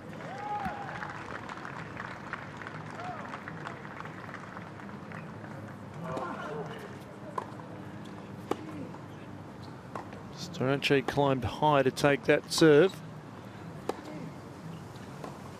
Now the backhand. He still doesn't appear to be moving as well as Dancevic, but as we saw with that unforced error count, Dancevic is every chance to hit it out as against hitting it in. Yeah, he is. And Starace just seems to be getting a few more balls in the court and not allowing Dancevic to penetrate the court with his ground strokes. It's just been really good so far from the Italian. Oh, key point here. Key point here. He has a sniff, doesn't he? Dancevic down love 30 now. And let's not forget, in that first game, Dancevic had 2 break points on the Starace serve. So that could be a telling factor. Will Starace be thinking about that moment? Lost opportunities. So this is a big point in the context of this game. Could be a break to Starace. He'll get a look at a second ball as well.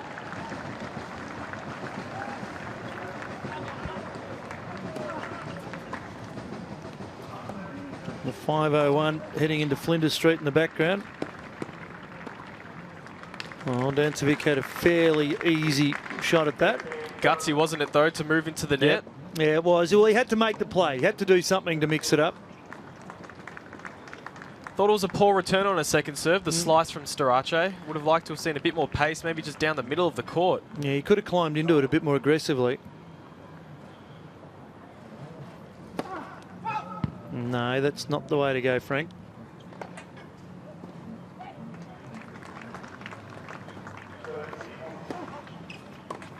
Gee, that only just got in too.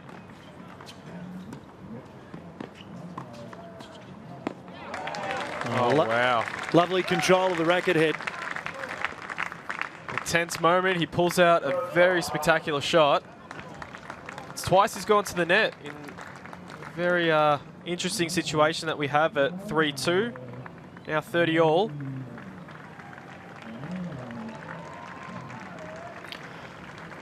Well, we wait for the pictures to come back up on that. We can, of course, let you know that the Ash Barty Serena Williams game will be the last one up on Rod Laver Arena, and we will go through in more detail as to what we've got. Just wondering if Dan and Joe potentially in position to be able to chat to us. Well, even talking about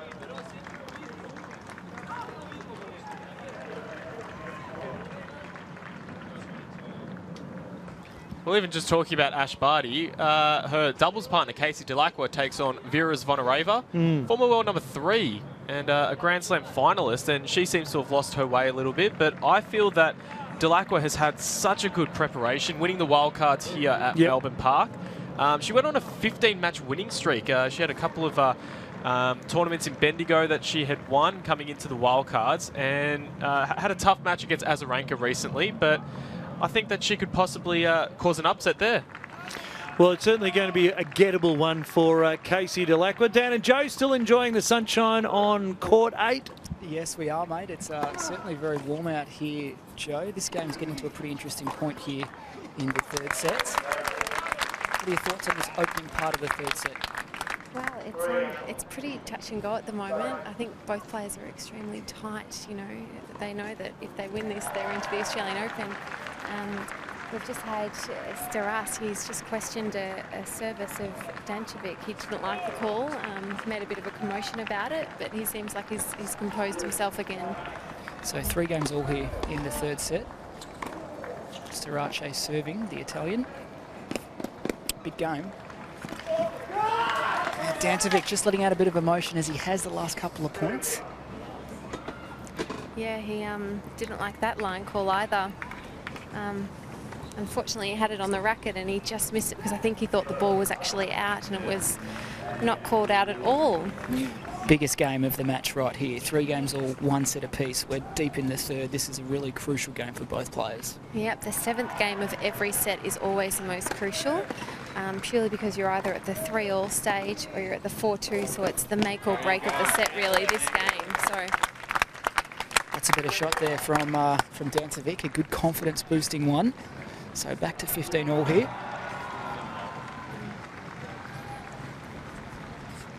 So Starace, the Italian, 28th seed here.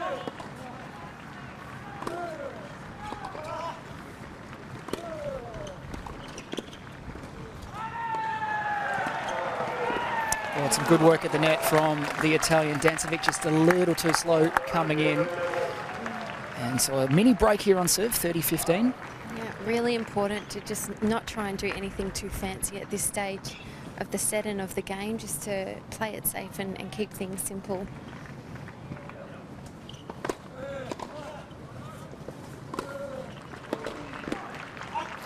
Well, a couple of game points here for Starace, the Italian. A chance to go ahead 4-3, take a bit of a stranglehold on this match now.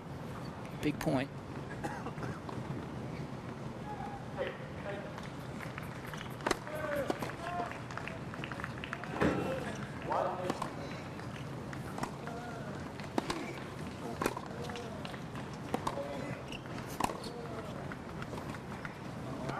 Oh, that's great touch from Dancevic. That's a good way to save game point. He's shown a lot of promise out here today, Joe.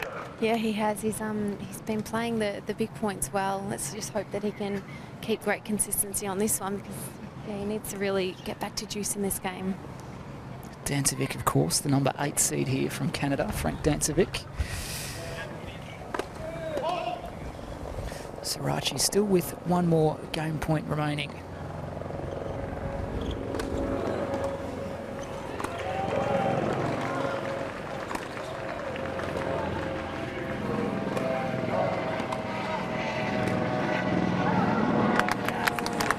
What's called out, so back to juicy, Joe.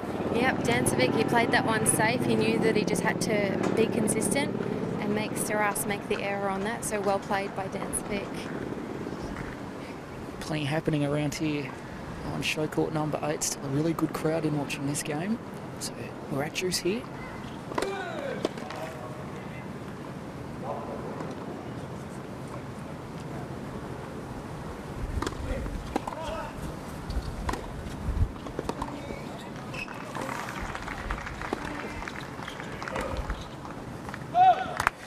Oh, Dancevic has done it again. So from 2 game points down, he's now got himself a break point. This is massive.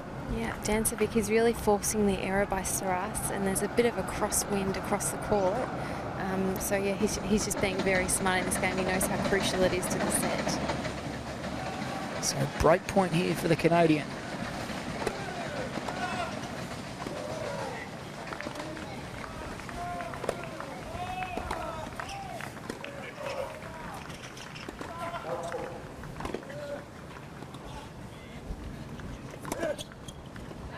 Oh, well saved. Very well saved from the Italian. That's a way to do it. comes up with the winner, and we're back to Juice. Yep, Staras there, he knew he had to pick up his racket head speed. He was getting a bit tight during that point, and his racket was starting to slow down, and when you do that, you're at a danger of the ball flying out. So well played on that last shot. So second Juice for this game. And he's got another breakpoint chance here. Frank Dancevic from Canada. The all-important 7th game. Doesn't get much more important than the 7th game in the 3rd set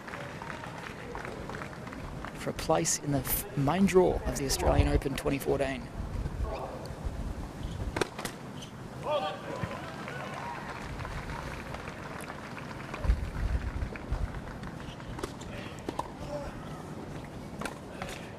Oh, Dancevic's done it. Frank Dancevic from Canada, he's got the break, and he now leads by 4 games to 3 here in the 3rd and final set. You are watching Australian Open qualifying live here on Australian Open TV.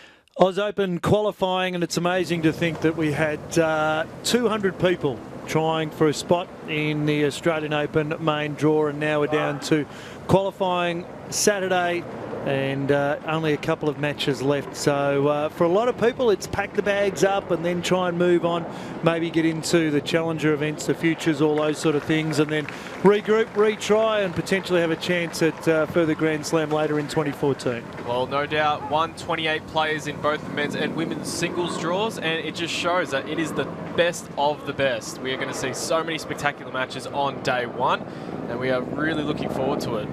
Absolutely. Sam Stosur is going to be featuring on day one against Klara Zakopalova, and that's the Czech girl. So Sam Stosur in there seated at 17. Serena Williams v Ash Barty. That is the second match after Novak Djokovic and Lukas Larkov from Slovakia. The Slovenians, of course, will be proudly supported too. Starace with that one. It's a huge, huge day. Lena waiting. She'll play a qualifier. So imagine if you've done all the hard work, you got yourself through, and all of a sudden you've then got Lena on Hisense, second game up. Make no doubt about it, it'll be the biggest crowd some of the qualifiers have ever played in front of. Well, I was actually having a look at the quarter that Li Na is in, and she could have a very, very strong chance of getting into the final again. Yeah, real character too, Li Na. Doesn't mind taking the mickey out of her husband, and is happy to sort of poke fun at most people, including herself, it must be said, but certainly one of China's biggest stars, and really the torchbearer for tennis, certainly female tennis in China at the moment. Oh, just put tennis on the map in that area of the world, and with so many people there, it's just great, because we hope that all the youngsters there will start to just pick up a racket and play some tennis. And she's changed her coach with Justine Enner's former coach, and I think that's been a really good mix. The Grand Slam of Asia Pacific, and proud to be so, the Australian Open for 2014. The encounter you're watching now on Australian Open TV or ausopen.com is Frank Dancevic from Canada against Petito Starace from Italy. Starace in the grey at the bottom of his screen with a handy little shot, and Dancevic says, well, that's not good enough, I'll smash this one away. Well, it's a great reflex, and who knows, it's always about just getting making your opponent play that next point. And unfortunately it didn't work out too well for Starace there. He still has a bit of a sniff, 30-all. Mm-hmm. Oh, it was only just a little sniff. Clutch serve, excuse me, wasn't it? Clutch serve into the corner. Dancevic just sliding that one right out. Big moment for Starace here. Dancevic looking to consolidate that break. Good crowd numbers.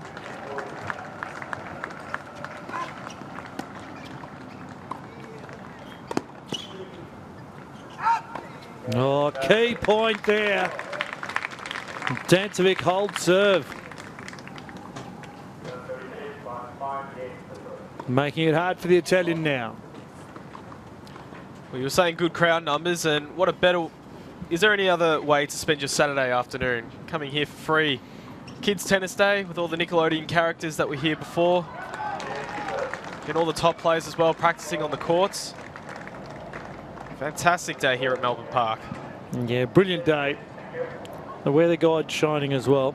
The shadow's getting a little longer. You can see the light towers creeping across.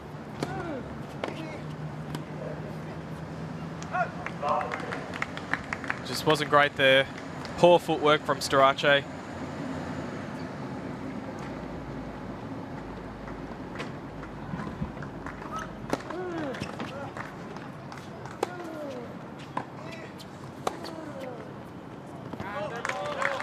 We'll get that score amended because Dancevic is a 5-3 leader in this third set. The number 8 seed. So it's all or nothing for Storace at the moment.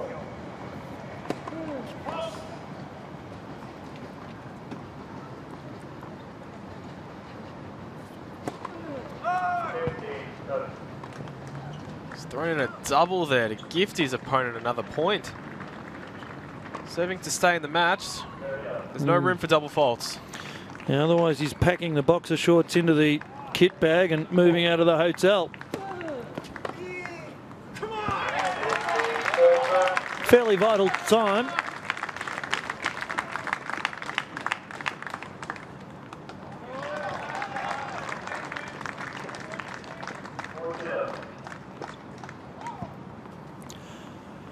Well, Roger Federer, James Duckworth. Where do you see that one going, Ian? That's amazing, isn't it? What an experience for Jimmy Duckworth to be able to come up against the greatest, really, that we've seen in the modern era.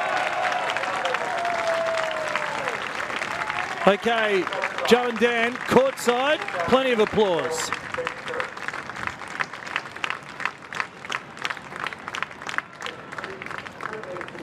Canada. That's a great result. We know that he's been battling to get into the main draw of Grand Slams for a while, and he's finally done it. Yeah, what an amazing achievement for Frank. He really stepped it up in that last game. He came out firing, he had nothing to lose, and he displayed amazing composure. So well done, Frank. It was really important at 3 games all in that third set. He got the break to go up 4-3, was able to consolidate. We talk about that 7th game of a set, absolutely crucial, and he stood up in those key moments. Yeah, he totally did, and that gave him the confidence to just keep powering through. It's always that 7th game, if you can just break it, then you usually will just keep powering on through the rest of the set. So awesome job. Frank would have been really aware of his track record in qualifying tournaments. He would have known that he's obviously just missed out fractionally year after year. But how much of an impact do you think this is going to have for his career to finally get over that hurdle and make it through to the main draw? Yeah, well, I guess you could say he's overcome his mental block, hasn't he? And I think that's sometimes you just need that little push at the end to just make it through. And, you know, he's done that. So hopefully if he can get through a couple of rounds of main draw, you don't know what that can do to his confidence. So yeah. Looking forward to that one. So he makes it through in 3 sets. A great result at 7-6, 6-4, 6-3 as we now go back to Matt Hill in the host studio. Thank you very much, Dan and Joe. Well, as Ian was alluding to, the draw is now out. Well, of course, the draw is out, but the order of play, I should say, is out for Monday on Rod Laver Arena. And as we thought, Serena Williams and Ash Barty will be to the fore. This is the situation as far as Rod Laver Arena is concerned. We have Kerber and Gaidasova first up, so some Australian representation there. Then Dave Ferrer, who is seeded 3 coming into the tournament against Gonzalez, and then that renewed battle, Stosur and Zakopavlova from the Czech Republic. And then at 7 o'clock, we've got Djokovic and then Serena Williams and also Barty. So that's coming up on Rod Laver Arena. play, by the way, starts at 11 a.m. on Monday. Looking forward to that. And great matches all across the board. Rod Laver Arena, Hisense Arena, naturally enough, and also Margaret Court Arena. You can get all of the information on ausopen.com. You can get all of the results from the qualifying over the last 4 days on ausopen.com. It really is your one-stop shop for everything. Don't forget the iPad app as well. Plenty of information on that. There's point-to-point scores. There's the live commentary as well from the broadcasters on Australian Open Radio and all of the schedules as well. So that's where you need to be over the next couple of weeks. Australian Open website, ausopen.com. Well, that wraps up almost over 30 hours of live coverage of Australian Open qualifying here over the last 4 days from Melbourne Park. The most comprehensive coverage of qualifying from any tournament anywhere in the world. I certainly hope you've enjoyed it from the small team that puts it together here. Small in stature, but big in heart. And what a 2 weeks we have at Melbourne Park. Monday morning. It can't wait. 11 a.m. it all starts. Goodbye for now.